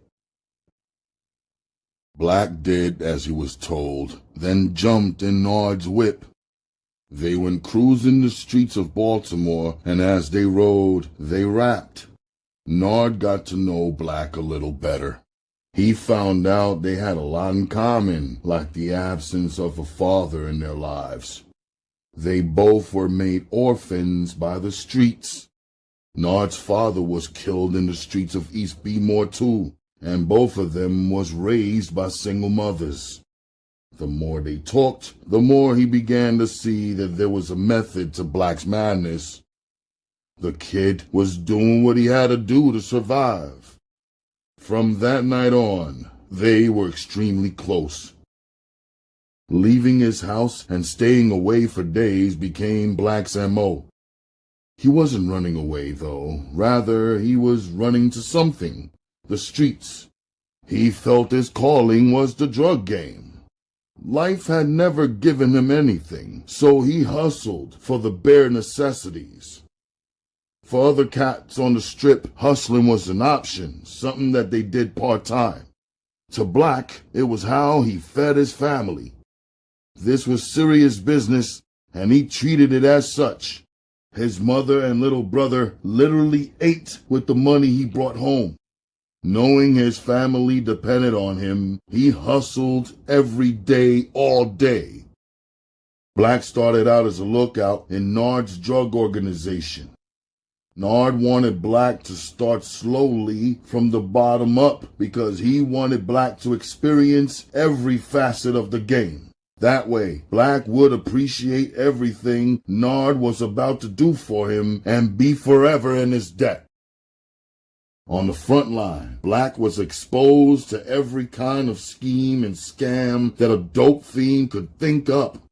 He learned all their tricks and con games the first time around. To him, a junkie was the worst type of leech there was and the most dangerous. A junkie was never to be trusted. He realized something else about dope. If you were the average Joe, dope could tempt you. But if you were a dope fiend, dope could kill you. Day after day, he dealt with dope fiends. Seeing these zombies line up to buy their early shot of dope, then hurrying back to cop more before shop closed was mind-boggling. What a life, Black thought to himself. Dope was a friend to those too grimy to keep a friend and an enemy to those too kind to have enemies. Black was dealing with some powerful stuff, and he knew it. In his quest for success, he became merciless, showing no compassion for his fellow man. Black had something to prove, and he wasn't to be fucked with. He beat dope fiends with baseball bats when he felt they disrespected him, and even though he was a kid, talking down to Black like he was a child was a no-no, a real big no-no. That shit got plenty of motherfuckers hurt. Before long, Black was promoted to serving customers. He enjoyed the power his new position gave to him. Being able to serve or deny a junkie was a beautiful thing to him. He knew he held their immediate future in the palm of his hand, and he was hard on them. Black didn't take no shorts either. If a junkie had $9 for a $10 bag, they couldn't get it from Black. McDonald's don't take shorts, and neither do I. Do McDonald's give you that Big Mac if your dough not right? He would stand there and seriously ask them questions and demand an answer. The customers soon began to complain. When Nard got wind of his young protege's moves, he pulled him to the side about it. They took another ride in the S500. "What I hear about you turning away customers 'cause they're a little short?" he asked. "Yo, the same motherfuckers keep coming with shorts. They know how much a blast costs," said Black, defending himself before Nard cut him off. "Yo, that's one of the worst mistakes you can ever make. Hope you know, you playing with your life, yo. Don't ever deny a junkie a bag of dope when they ill. The monkey's on their back, and they'll kill something for a fix. I don't want it to be you. Taking shorts and giving a bag away from time to time is part of the game. You gotta stop being so petty, yo, and show some love. It don't make you soft. It makes you smart, and junkies will respect you." "So it's cool to take shorts every now and then?" Black asked. "Yeah, it's alright, Joe. Use your own judgment. Keep your customers happy, especially the ones putting money in your pocket. Believe me, if I couldn't stand a loss, I wouldn't be in this game," Nard said, assuring him. "Word to the wise, Black, take my advice. I've seen a lot of good men get killed for much less. As thorough as you are, you can't take on the world and win. We need them customers as much as they need us. Why you think we give away testers? To attract new customers and keep the clientele we got. It's just an investment. They'll give that money back plus 100 times more. Remember, it takes money to make money, and if it don't make dollars, it don't make sense." School was always in session when Nard talked to Black. He tapped into his reservoir of knowledge to give Black a taste. Like an eager student, Black absorbed it all. He realized he was wrong and Nard was right. He wasn't supposed to carry it like that. Whether or not he knew it, Nard had just saved his life. In the following weeks and months, he applied what he was taught. Junkies called it playing fair when he began looking out for them. The feedback he received from the streets was positive, and he started getting respect instead of being despised. Though Black was still a young buck, he made some unusual observations for someone his age. The one common thread that bonded each heroin addict together was that they absolutely had to have some dope every day or they would become violently ill. He couldn't understand the physical chains heroin had on them. He didn't understand that their bodies had tricked their minds into believing that dope was as vital as food, water, and air. On his dope lines, Black would see his peers, his brothers, and his sisters, aunts, uncles, mothers, and fathers waiting to cop dope. They were slaves, begging, borrowing, stealing, and selling their bodies for some queja. Daily, he could see the misery in their eyes. It dawned on him that those who had the least to lose always lost the most, and people didn't just use drugs, they abused them. Ignorance was the only excuse for Cynthia and her lack of knowledge of her son's illegal activities. How could she not know? Everyone in the neighborhood was telling her about her son selling drugs. She would often warn him about the ills of street life and try to remind him of his father's untimely demise. This example was not enough to scare him or change his ways. Her message went in one ear and out the other. Black was already deep in the game. He wouldn't listen to anybody except Nard. Cynthia started out trying to save her son from the streets. She never thought of who would save the streets from her son. Black was steadily bringing home large sums of money and giving it to his mother. At first, she wouldn't accept it. Eventually, she did. She found it harder and harder to say no to those $100 bills he flashed her way. Over time, her mentality changed from that of a concerned parent to that of a co-defendant. By accepting his dirty money, she only encouraged him. She became his silent partner. Though she wasn't out there slinging dope, her hands touched blood money just the same. She was as guilty as her son, if not more. But what other choice did she have? They needed that money. She needed that money. The grocer or Baltimore gas and electric company didn't care where that money came from as long as the bills were paid. Being the sole provider for the family, Black took great pride in taking care of his mother and little brother Darnell, nicknamed Stink. 8 years his senior, Black spoiled him rotten. He treated him more like a son than a little brother.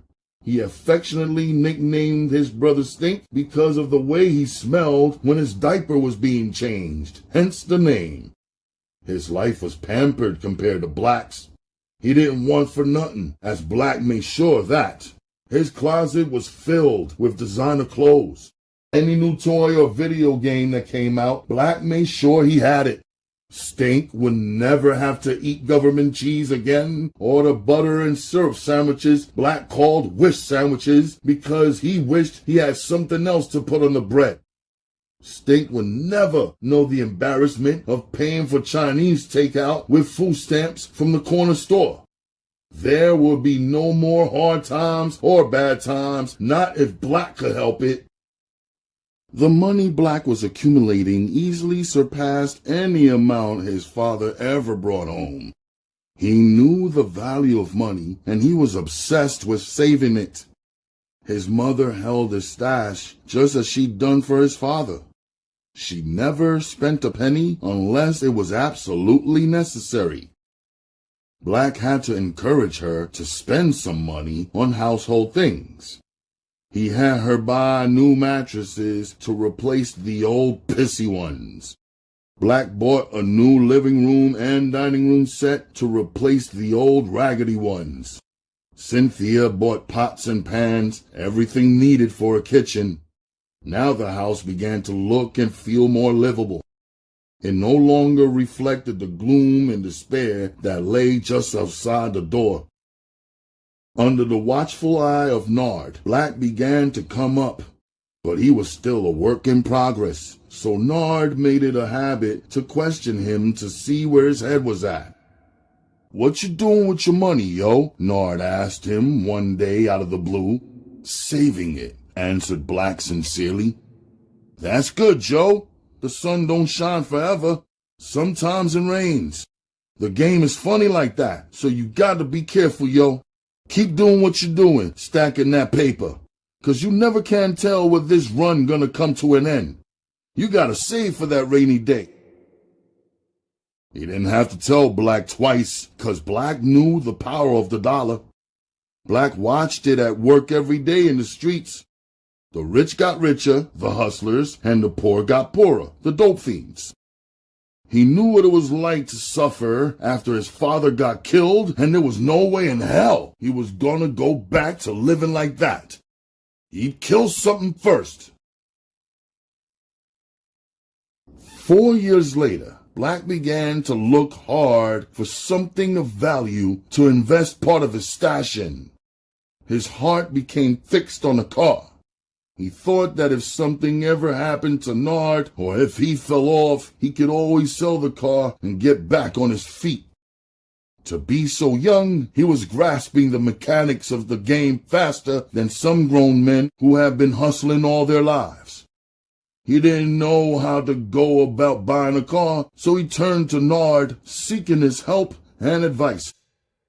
"Yo, Nard," Black called as he began approaching him one day after the shop closed. "Yeah, yo, what up?" asked Nard back. "You know how you be telling me to save my money, right?" Black asked. "Yeah, and?" replied Nard. I'm 18 now, yo. And I he said with his voice getting low.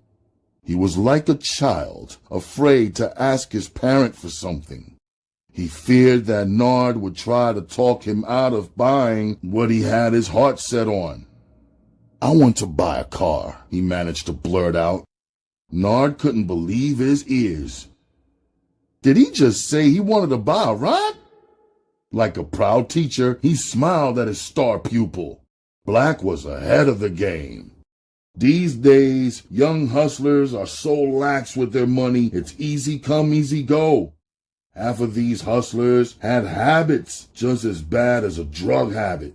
Whether it was a weed habit, tricking habit, jewelry habit, sneaker habit, a habit was a habit. And hustlers usually had a few. No matter what the habit, it had to be fed.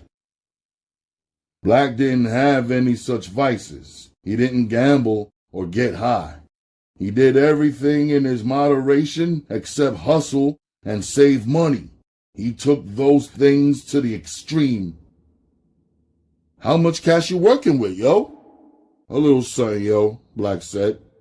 "Fuck you mean a little something?" Nard laughed. "This me.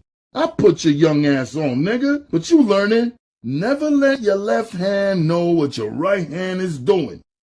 In this game, you can't trust nobody.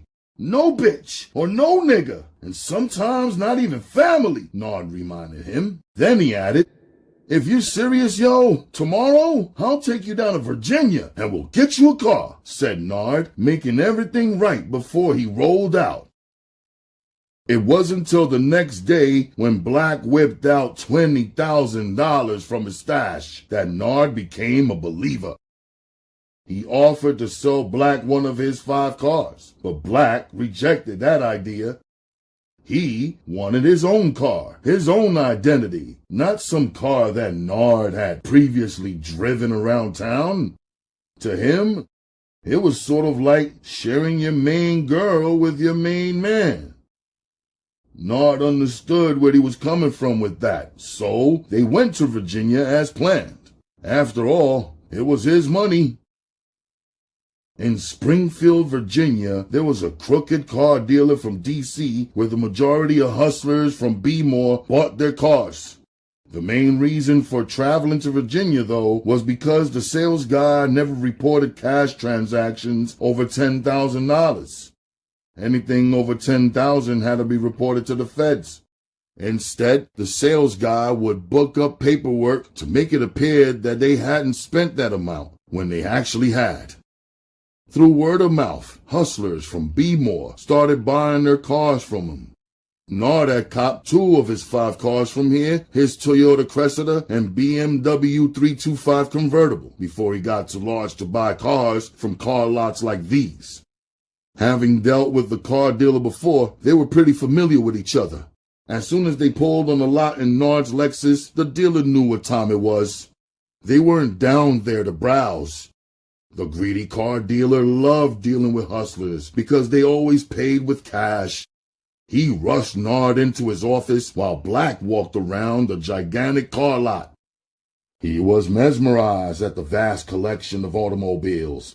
The Jaguars, Volvos, BMWs, Benzes, and Porsches in every make and model staring back at him.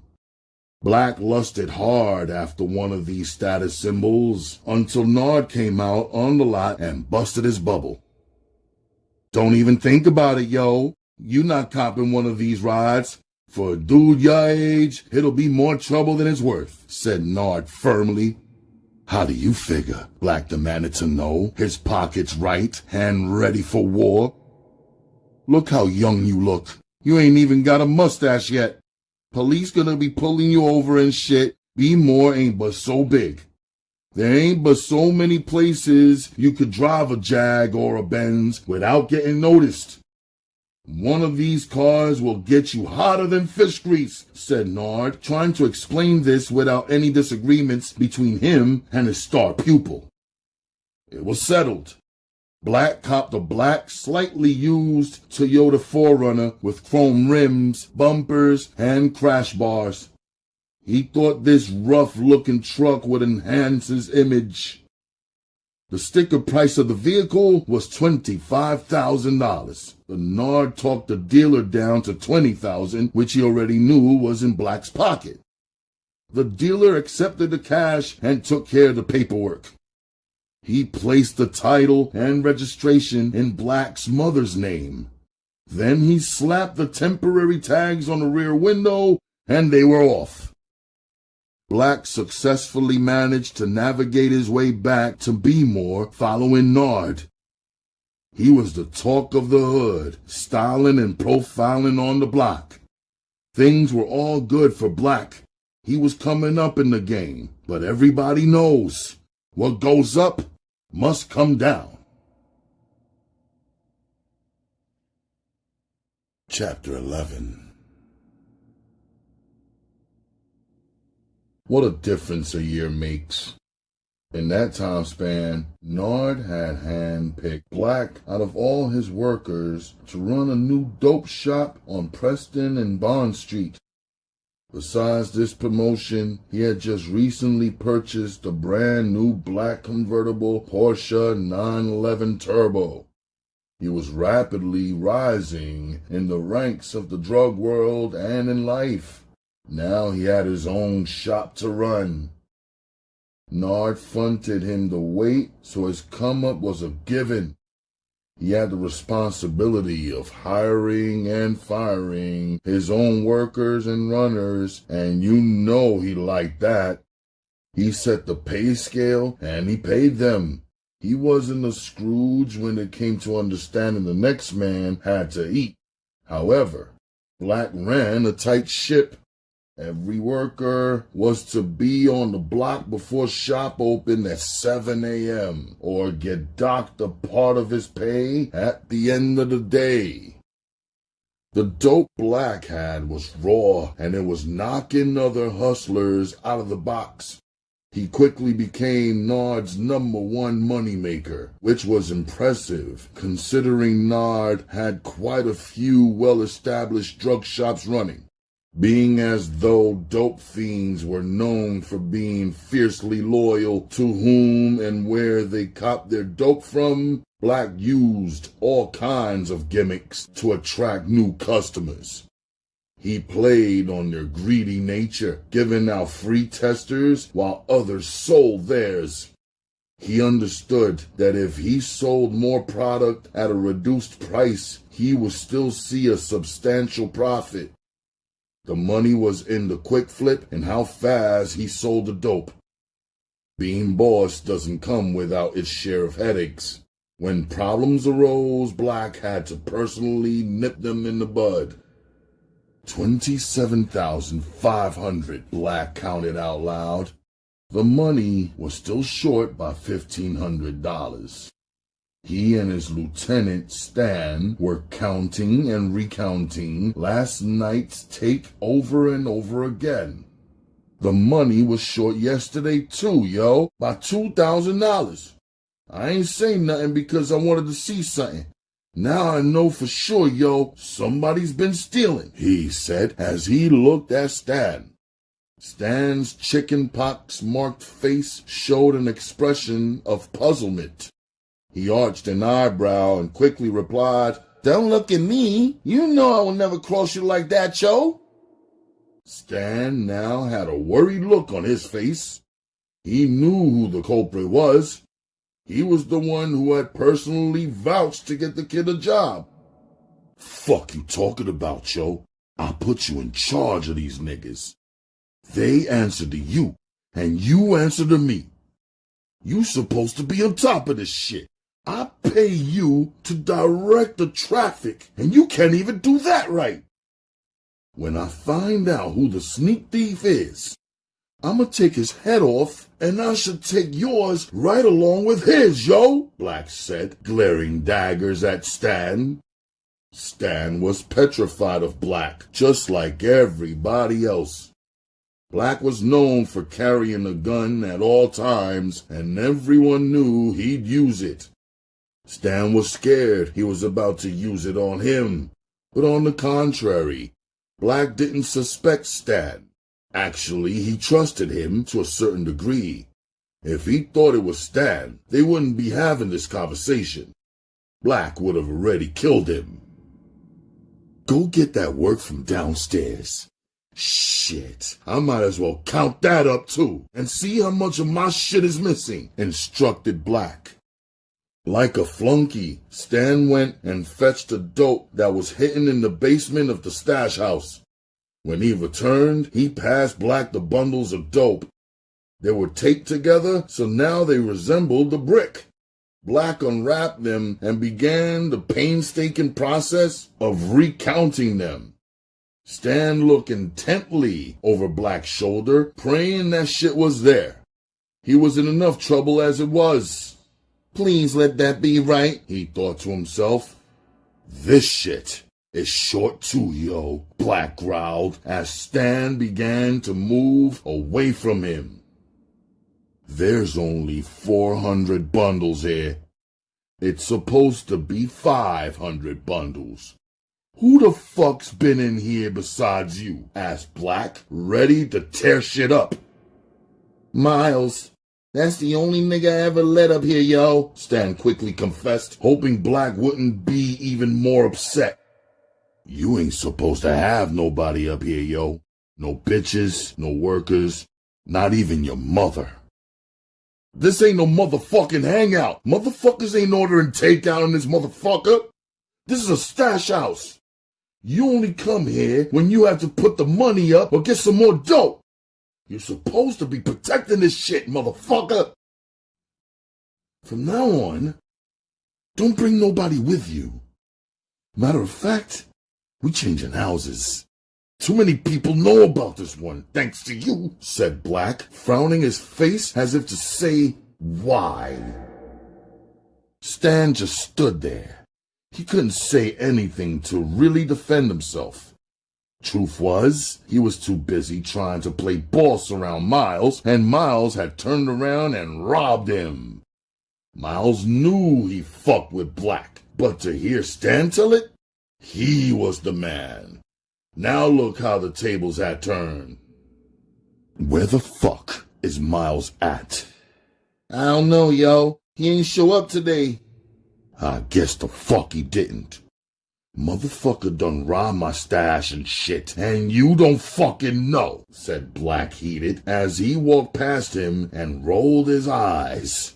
What the fuck do you know, motherfucker? I don't know, said Stan truly, not knowing at that moment. Well, know this. Both you motherfuckers are gonna be taught a lesson. I'm docking your shit for a week's pay for being so motherfucking stupid. This week, you work for free. What? Maybe putting in work and not balling will help you get your mind right, said Black, knocking that nigga back down to size. But Black, Stan weakly protested. But what? What, motherfucker? Black said, shooting him a cold, hard stare, letting him know that he wasn't playing. Nothing, yo, Stan dejectedly said, accepting the monetary loss. It could have been worse. His ass could have been standing with Miles, meeting their maker together. Success hadn't made Black soft. If anything, he was more hard and hungrier than ever. The more power he got, the more he wanted. He couldn't believe somebody had the audacity to steal from him. There was no way Miles wouldn't be made an example of what would happen if you fucked with the Black. The streets were watching and waiting to see how he handled this situation. If he didn't lay down the law, then every dope fiend and their mother will be lining up to rob him too. Murder was the only deterrent, the only message he wanted to send, the only message the streets respected. That day, Black cruised Miles's Patterson Park neighborhood. He was looking high and low for him. He checked all his usual hangouts, but he had no luck finding him. The more he searched, the madder he became. Day turned into night, but Black still wasn't ready to give up the hunt. Like loose change, an old enemy dropped right into his lap. It was inconceivable all the times he thought he had seen him. For Black, this was nothing more than payback. For him, it would be a matter of being at the wrong place at the wrong time, walking right in front of his car while Black was stopped at the light looking for bitch-ass Miles was Squirrel, the man who killed his father, plain as day, right there. Black was positive it was him. He could never forget his face. How could he? Though Squirrel had aged badly over the years, which could be attributed to his heavy use of heroin and years of neglect, he still had those same sleepy eyes. His eyes were a dead giveaway. Here he was, looking bummy and straggling along in search of an all-night shop. The streets were somewhat deserted at this hour of the night. Only the cops and criminals were out, both trying their best to look inconspicuous. Black quietly parked his car and started following his intended victim. He waited all these years to avenge his father's death, and now finally he would. Black watched Squirrel wander from spot to spot, following him within a 2-block radius. Squirrel was going from what he looked like one shooting gallery to the next, which was merely your average abandoned building that served its purpose as a dope spot. Black was close enough to him to put a bullet in his back. He could kill him like a coward, and Squirrel would have never known what hit him. But Black was no coward. He wanted to look at him in his eyes and see his fear. He wanted Squirrel to know why he was going to die. He wanted him to see his pain and what he took from him. He wanted Squirrel to die like his father had, shot dead like a dog in the street. "Yo, old head, hold up," Black shouted, thinking quickly. Approximately a half-block ahead of him, Squirrel could barely hear him through the dirty knit cap he had pulled down tightly over his ears. It was a nippy fall night, signifying he spun around and toward the direction of the noise. From that distance, he thought Black was the dope man. Chasing, he was desperate for some dope. He stopped and waited for Black to catch up. Faking like he was out of breath, Black said, "Damn, old head, you moving pretty fast, yo. I've been trying to catch up with you for a couple of blocks." "Old head, you want to make some money, yo?" asked Black all sincerely. "Hell yeah," Squirrel immediately said, thinking how broke he was and how high he could be. Presently, he was looking for another dope fiend to go half with him on the bag of dope. He only had $3 to his name. What I gotta do?" asked Squirrel, thinking his dumb luck couldn't be changing, even though he was ready to do anything for some money or a bag of dope.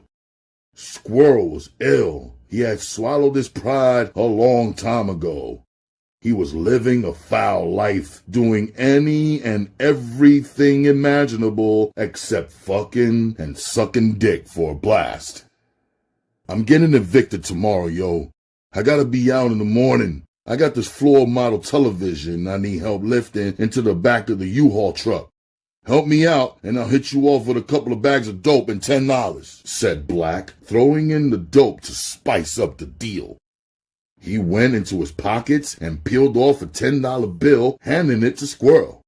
The stack of money caught his eye, further enticing him. He took the bait, hook, line, and sinker. "How far we gotta go to your house?" he asked excitedly. "Oh, it's right around the corner. Just gotta take the alley, old head. I'm dirty, yo. I don't want no knockers running up on us while I'm carrying all these bundles of dope, Black said, emphasizing the word dope, running his game. Damn, youngin', can I get mines now? Squirrel greedily inquired. Slow your roll, yo. I'm gonna take care of you, old head, as soon as we're done. I got that raw, too. It will be worth your weight.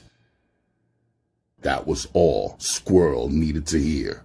That alone was reason enough for him to go along with Black. He would have followed him to West Hell and back for a bag of raw. Briskly, they walked through the alleys till Black found the deserted area he was looking for. They were halfway through the alley, just deep enough so no good Samaritan could see them. Pretending like he was home, Black climbed up a few steps that led to a house. With his back turned, he went into his pockets, faking like he was taking out some keys to open the door.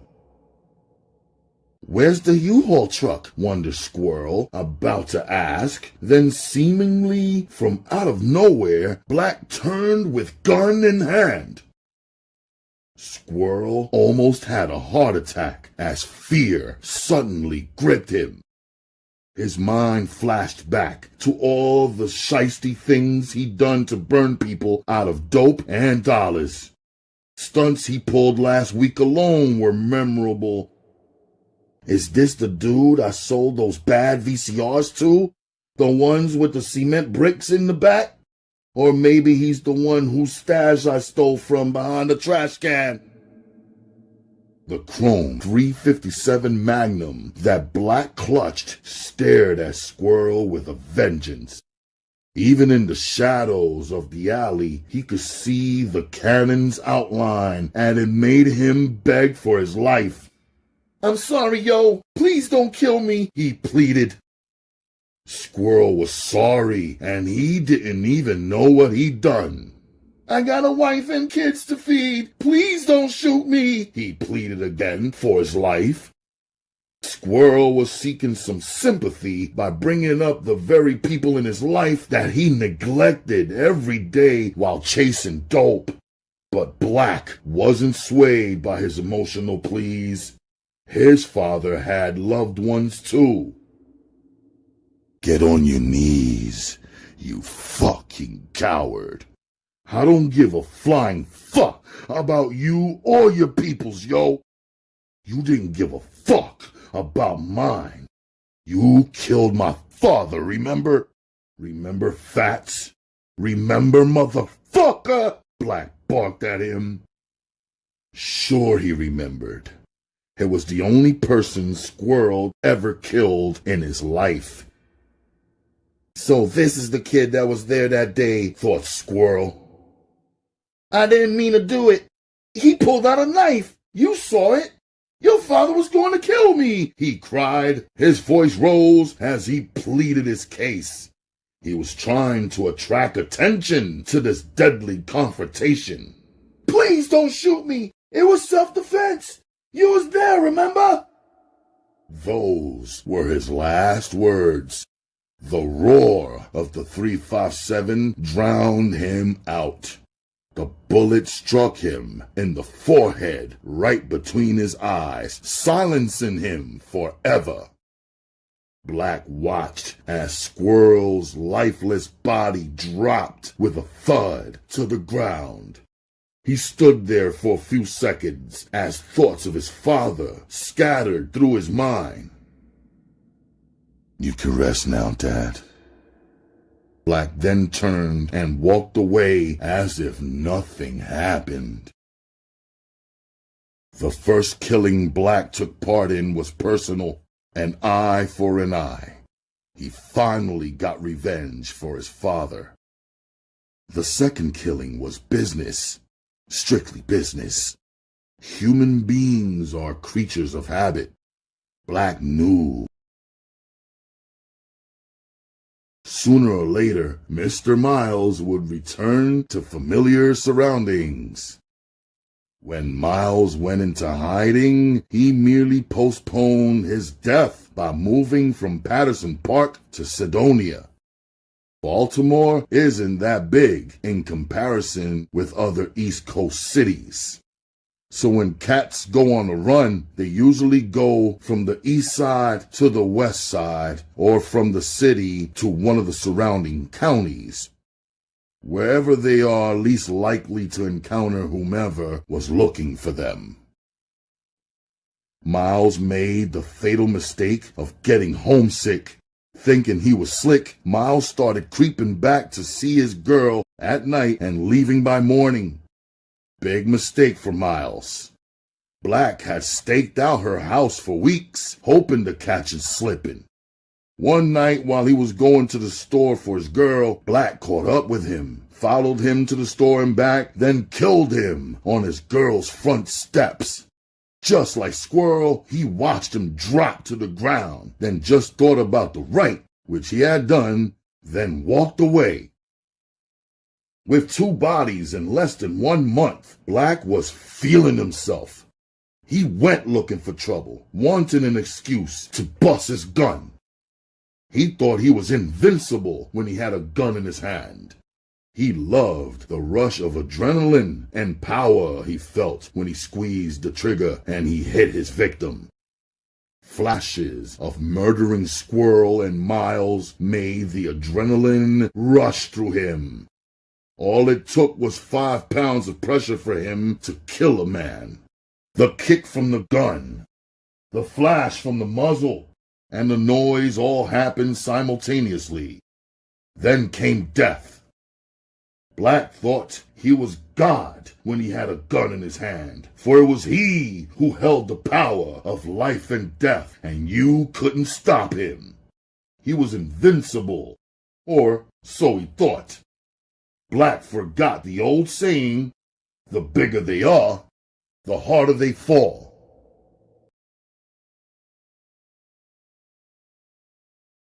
Chapter 12.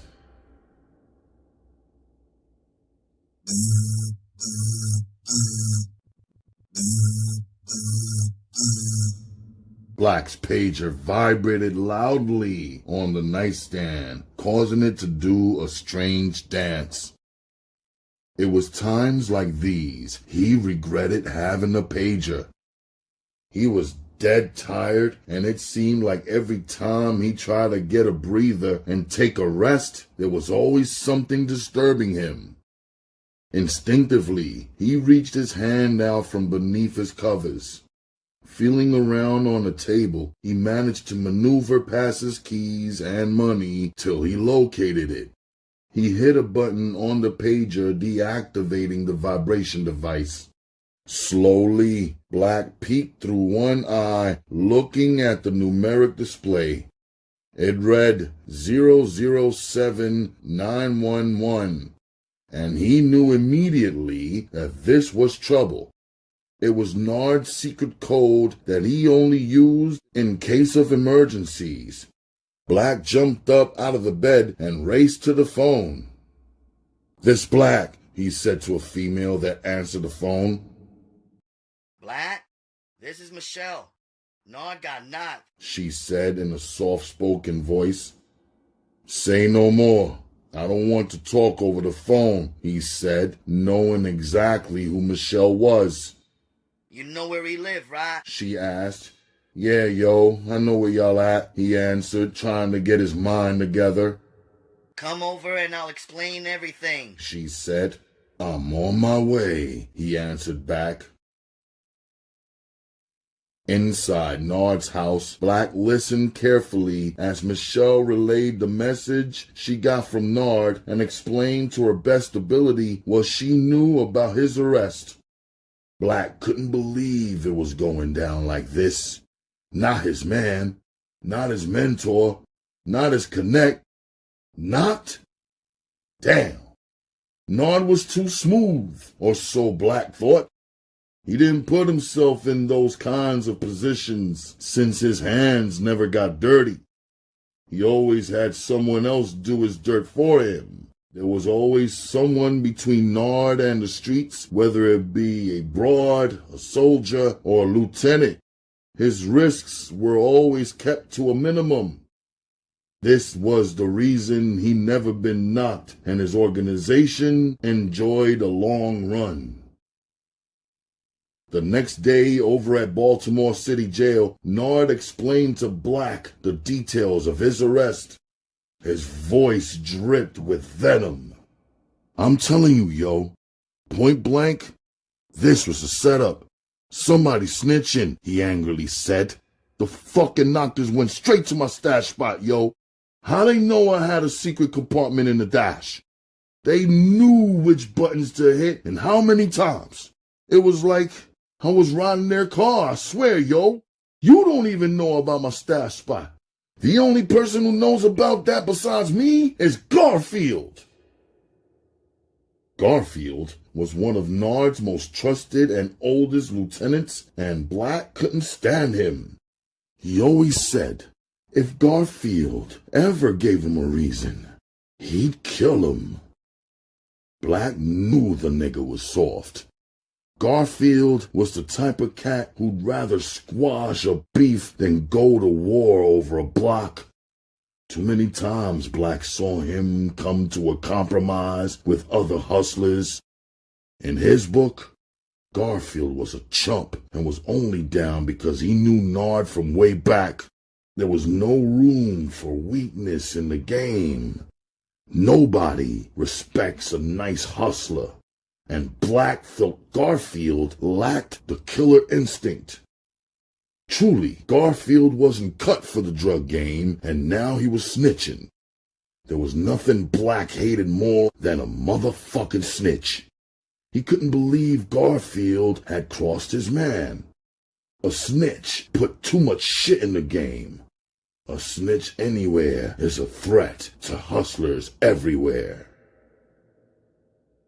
Black, I need you to take care of this, yo. You know what you gotta do. Make sure that nigga don't make it to court, said Nard. Both men stared at each other. Black looked in his eyes, knowing what Nard was asking of him. He wanted Black to kill Garfield for him. No more needed to be said. It was a done deal. Garfield was already a dead man. He was just still breathing. This is what Nard had been grooming Black for all those years, for times like these. He counted on him to be a loyal soldier and kill for the cause on call, and he knew Black would. Rumors circulated on the street about Black murdering Miles, and Nard had heard them. So he knew that Black had it in him to kill, which was apparent since day one. What Nard didn't realize was when he issued the order to murder Garfield, he'd given his little man a license to kill. After holding his dog back for so long, he suddenly sent him to sick him, and things would never be the same between either one of them again. Even though Nard was being held on $1 million cash bail, he could have bailed out, but on the advice of his lawyer, he didn't. The quarter kilo of raw heroin that he got caught with had the feds snooping around.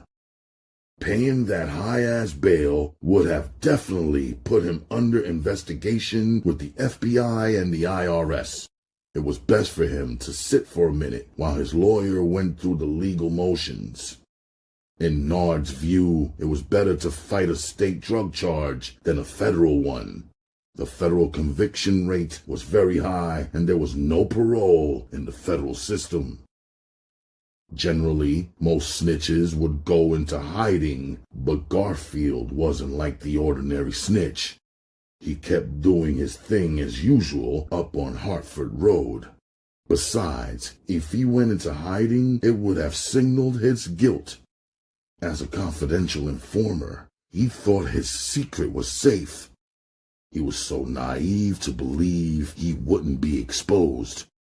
Somewhere down the line, his name was bound to appear on an affidavit or come up at Nard's suppression of evidence hearing. The means by which the police used to secure the search warrant would eventually come out in court. Didn't matter. Nard and Black were already on to him. They didn't need to see his name on any court documents. According to the rules of the streets, he was guilty and had been sentenced to death. Unknown to Nard, Garfield had been arrested for possession of an illegal firearm during a routine traffic stop. The police ballistics experts quickly discovered that the gun had several bodies on it. Garfield had purchased the gun hot off the street and had gotten more than he bargained for. He made a deal with the narcotics squad to set up Nard. The police had been trying to get Nard for years, but they could never catch him dirty. They locked up Garfield on a humbug, and he started talking. With his criminal history and felony convictions, he was singing to them. He knew he'd never see the streets again if he didn't, so he was saving his own skin. Dressed in all black from head to toe, Black looked like a ninja. He was on a search and destroy mission, driven a stolen hoopty, while armed with 2 9mm, he cruised up Hartford Road in search of Garfield. It didn't take long to spot him either. His burgundy Infiniti Q45 alerted Black to his presence in the area. It was parked on a dark side block to avoid attention. But Black saw it and made a mental note of where it was. Then he continued on his mission, cruising the block till he spotted Garfield on the Ave. Undetected and unnoticed, he kept cruising by, watching Garfield surrounded by 3 of his workers. Black began weighing his options. He debated whether he should do a drive-by. Fuck a drive-by. Too many witnesses, and I still might not hit the nigga. Then Black devised a plan of ambush. He decided to get him on the block where his car was parked, hoping he'd be alone. But passenger or not, Garfield had to die, and whoever was with him could get it too. Nothing or nobody was going to come between Black handling his business. Hours passed before Garfield returned to his vehicle. His pockets were bulging from the day's drug sales. He had some freaky chick named Tasha waiting on him, and it was about to be on. Jumping into his ride, he never bothered to look in his back seat. If he had, he might have spotted Black crouched down on the floor. Instead, he started up his car and revved up the engine while he listened to his music. The element of surprise was on Black's side. Coming out of nowhere, he caught Garfield off guard. Before Garfield had a chance to get the car in gear, Black had the trigger to his temple. Instantly, Garfield's heart stopped and his mind went blank, feeling the cold steel against his skin.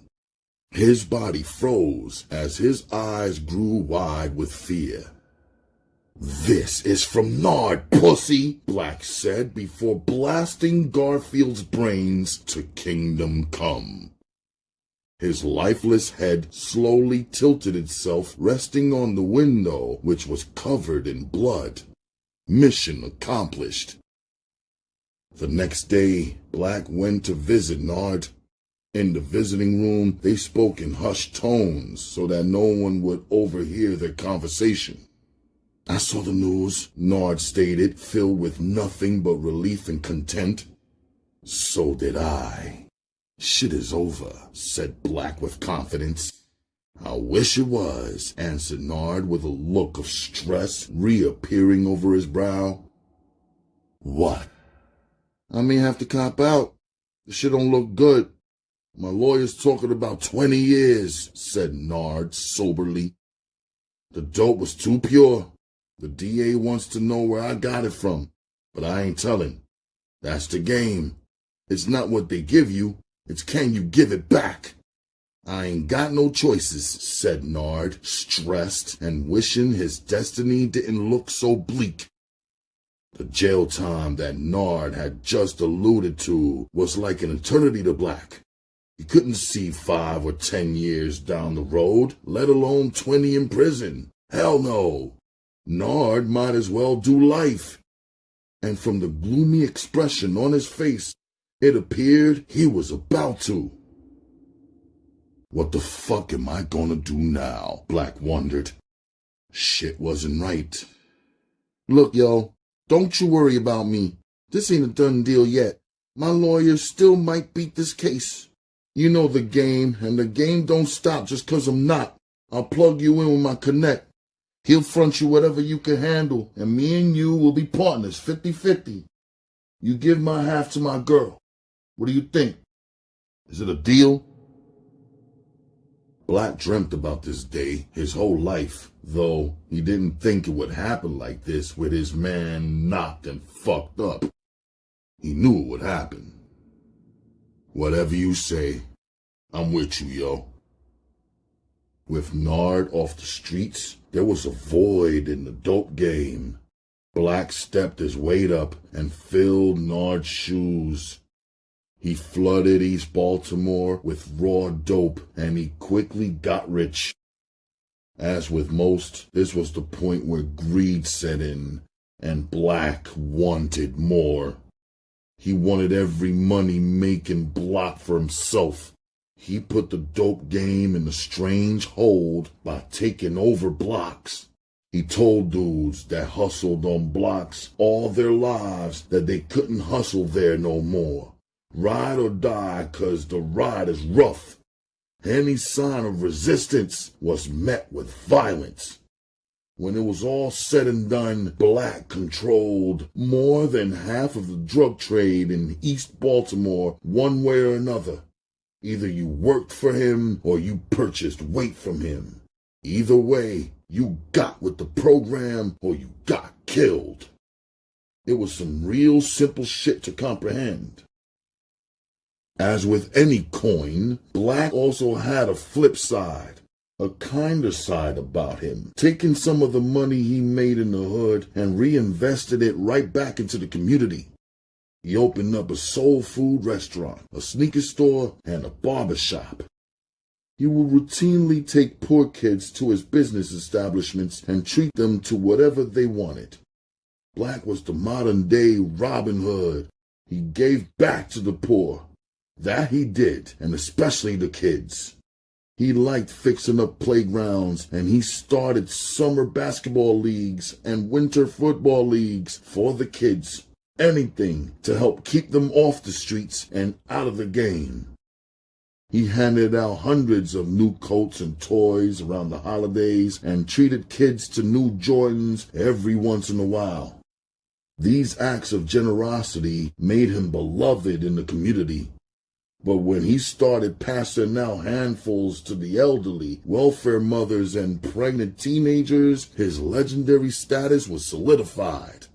The residents of East Baltimore didn't care how many people were killed by his bullets and poison. He was all right with them.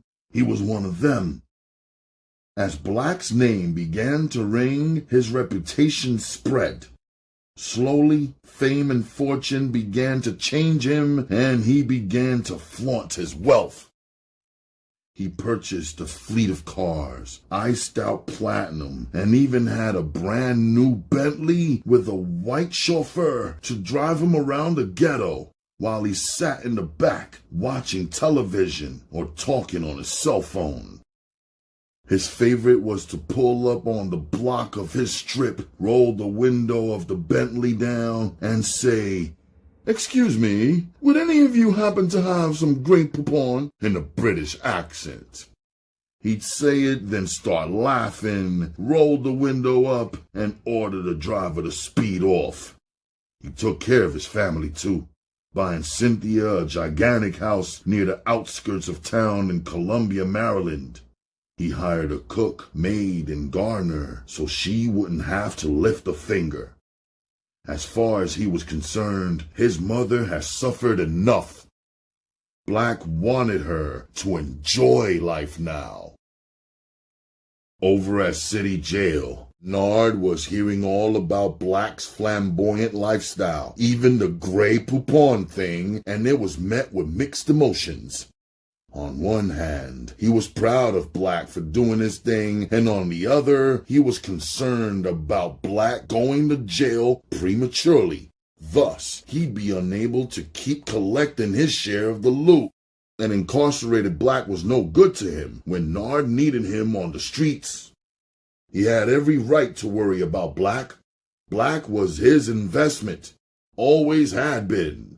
It was times like these when Nard would pull up on the block for another ride in the S500 like old times.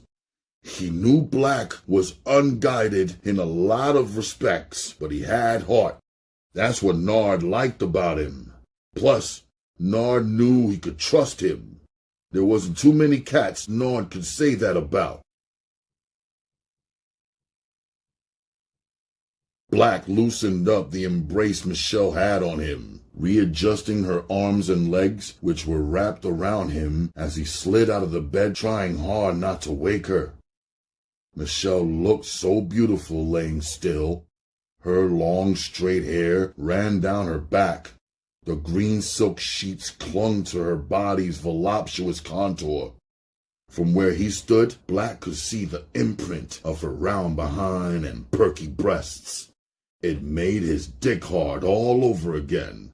Now he understood why Nard took such good care of her and kept her on lockdown in the house. The sex was priceless. Any man that wasn't a faggot would want her for himself.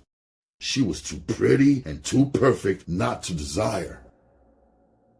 "I gotta take care of some business, yo," he said, dressing and adjusting his jewelry in the mirror. He looked like a million and felt like one too. He was that nigga. Michelle was irked at the fact he was leaving so soon. You just going to fuck me and leave like that, Black? It ain't even morning yet. I thought you said you were staying the night. I wanted some more. Black was too engrossed with his image in the mirror. He wasn't paying her any mind until he turned around. Michelle was laying across the bed with her legs sprawled apart, completely exposed.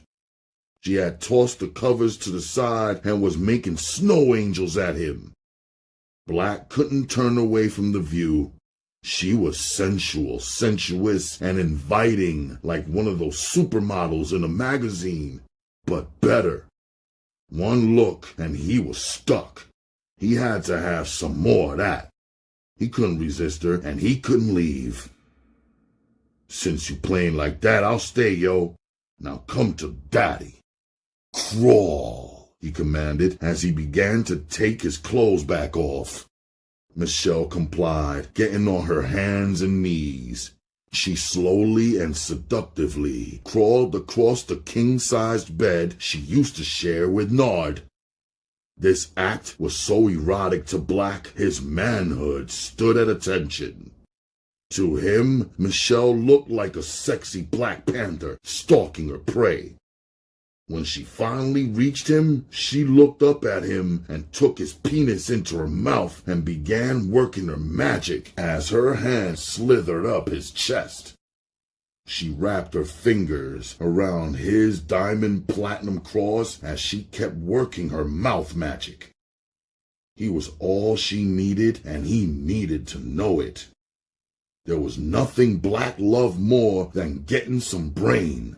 Michelle was really into it too, licking and sucking on him, determined to make him come in her mouth. He did. He wasn't ready. Instead, he positioned Michelle on her back as she pulled him down on top of her. Nard ain't got nothing on you. You fuck me way better than him, she seductively said, licking his ears. "I ain't trying to hear that shit, show. Shut the fuck up and let me fuck you." This was a scandalous and forbidden relationship, one that began quite innocently. It started months ago when Black and Michelle kept coming in constant contact with each other due to the delivery of Nard's share of the dough. Michelle had always been attracted to Black, but even more so now that he was the biggest drug dealer in Baltimore.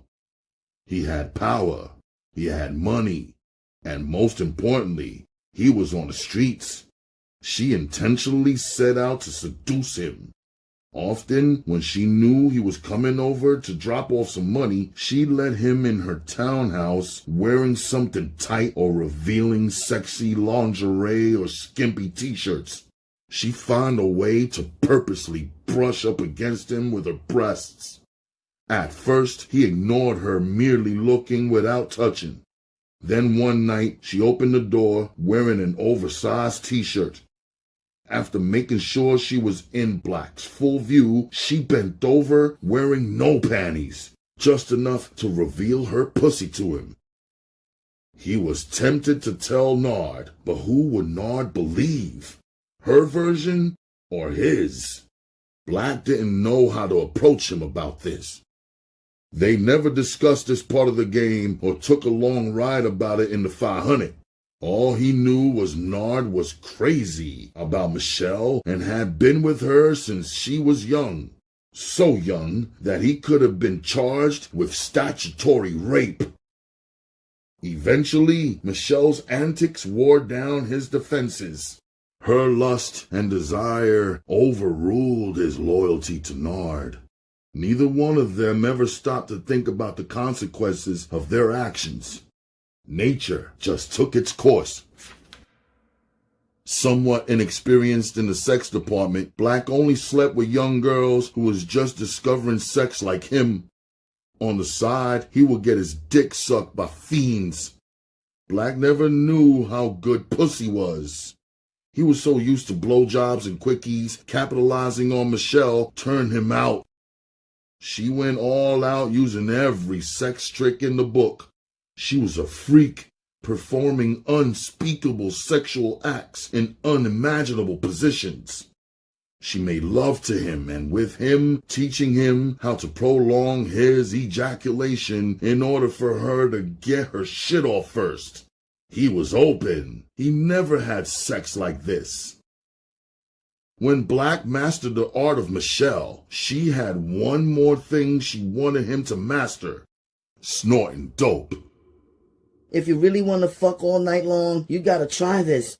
Do it for me, she stated as they both lay naked in bed one night. From underneath her pillow, she pulled out a small folded up piece of aluminum foil. After unwrapping it, she revealed the dope. I don't know about this, Shell. I don't fuck around, yo, said Black skeptically. Black was more than a little reluctant to try dope. He's seen the harmful effects of drugs all his life. Not to mention, he hated junkies and certainly didn't want to become one. At the same time, though, Michelle was pressuring him. She was an older broad, and he didn't want to seem like the kid that he was in her eyes. Nigga, stop being a pussy, yo. Is you a man or a mouse? Don't you know this shit will make your dick stay hard all night? She asked, trying to encourage him by taunting him. All the big-time niggas toot a little dope every now and then. Oh, but I forgot.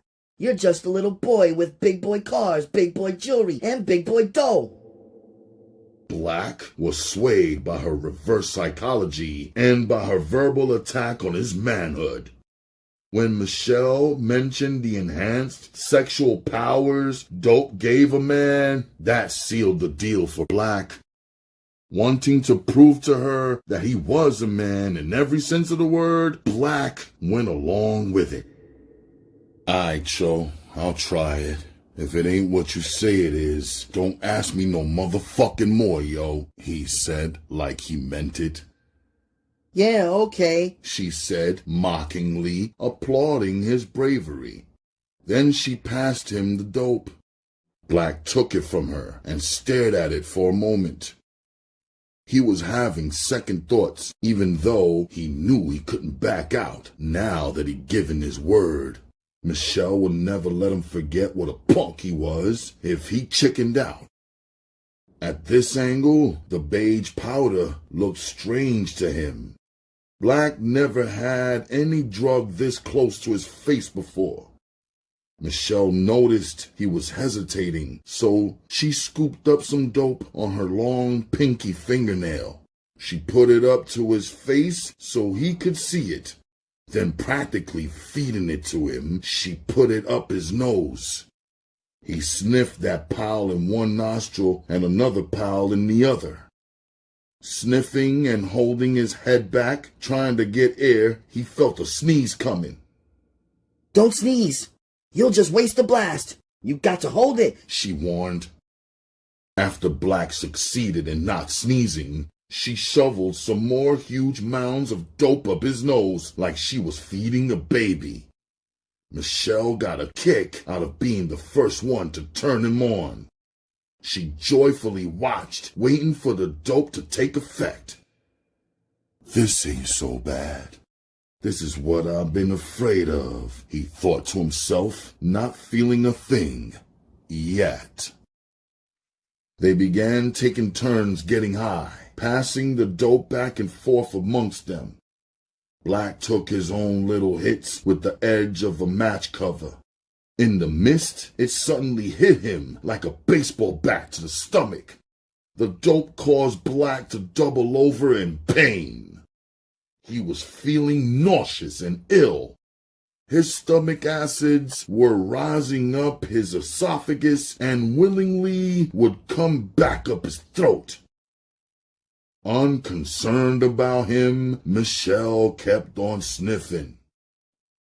Black realized nothing was gonna help him short of throwing up. He jumped out of the bed naked and raced down the hall to the bathroom, barely making it to the toilet bowl. He vomited the contents of his stomach, making it only to the sink. Collapsing between gasps of air and still feeling sick, Black crawled over to the toilet bowl, raising the lid and seat. He rested his forearms on the side of the toilet bowl as his head began to spin. He felt sick again. Michelle made her way, moseying her fat ass down the hall to the bathroom. She stood over him, dope in hand, still sniffing. With a smirk on her face, she calmly said, You'll live. Don't worry. It happens to everybody the first time around. After you throw up, you'll be ready to fuck all night long. I promise you. Between his coughs, chokes, and sickness plaguing him for the first time, he barely acknowledged her presence, merely holding up his middle finger at her. But once the pain subsided, pleasure began to take hold of him. Oh yes, the joys of temporary pleasure, enhanced by the most powerful drug known to man, heroin. He stood up, gathered himself, and wiped up. He rinsed his mouth and washed his face with cold water, trying to revive himself. He was beginning to feel dizzy. His eyelids were heavy, and it was difficult keeping them open. He began to nod right there at the bathroom sink, still with his hands under the water. Thoughts of fucking Michelle ran rapid in his mind. His dick was rock hard as his head began to nod backwards. Black glanced over in the doorway at a naked Michelle playing with herself as she watched him. I'm gonna wear this bitch out, he thought to himself as a grin appeared on his face. Michelle just looked at him. I got him right where I want him, she thought to herself as she walked away, knowing he would follow.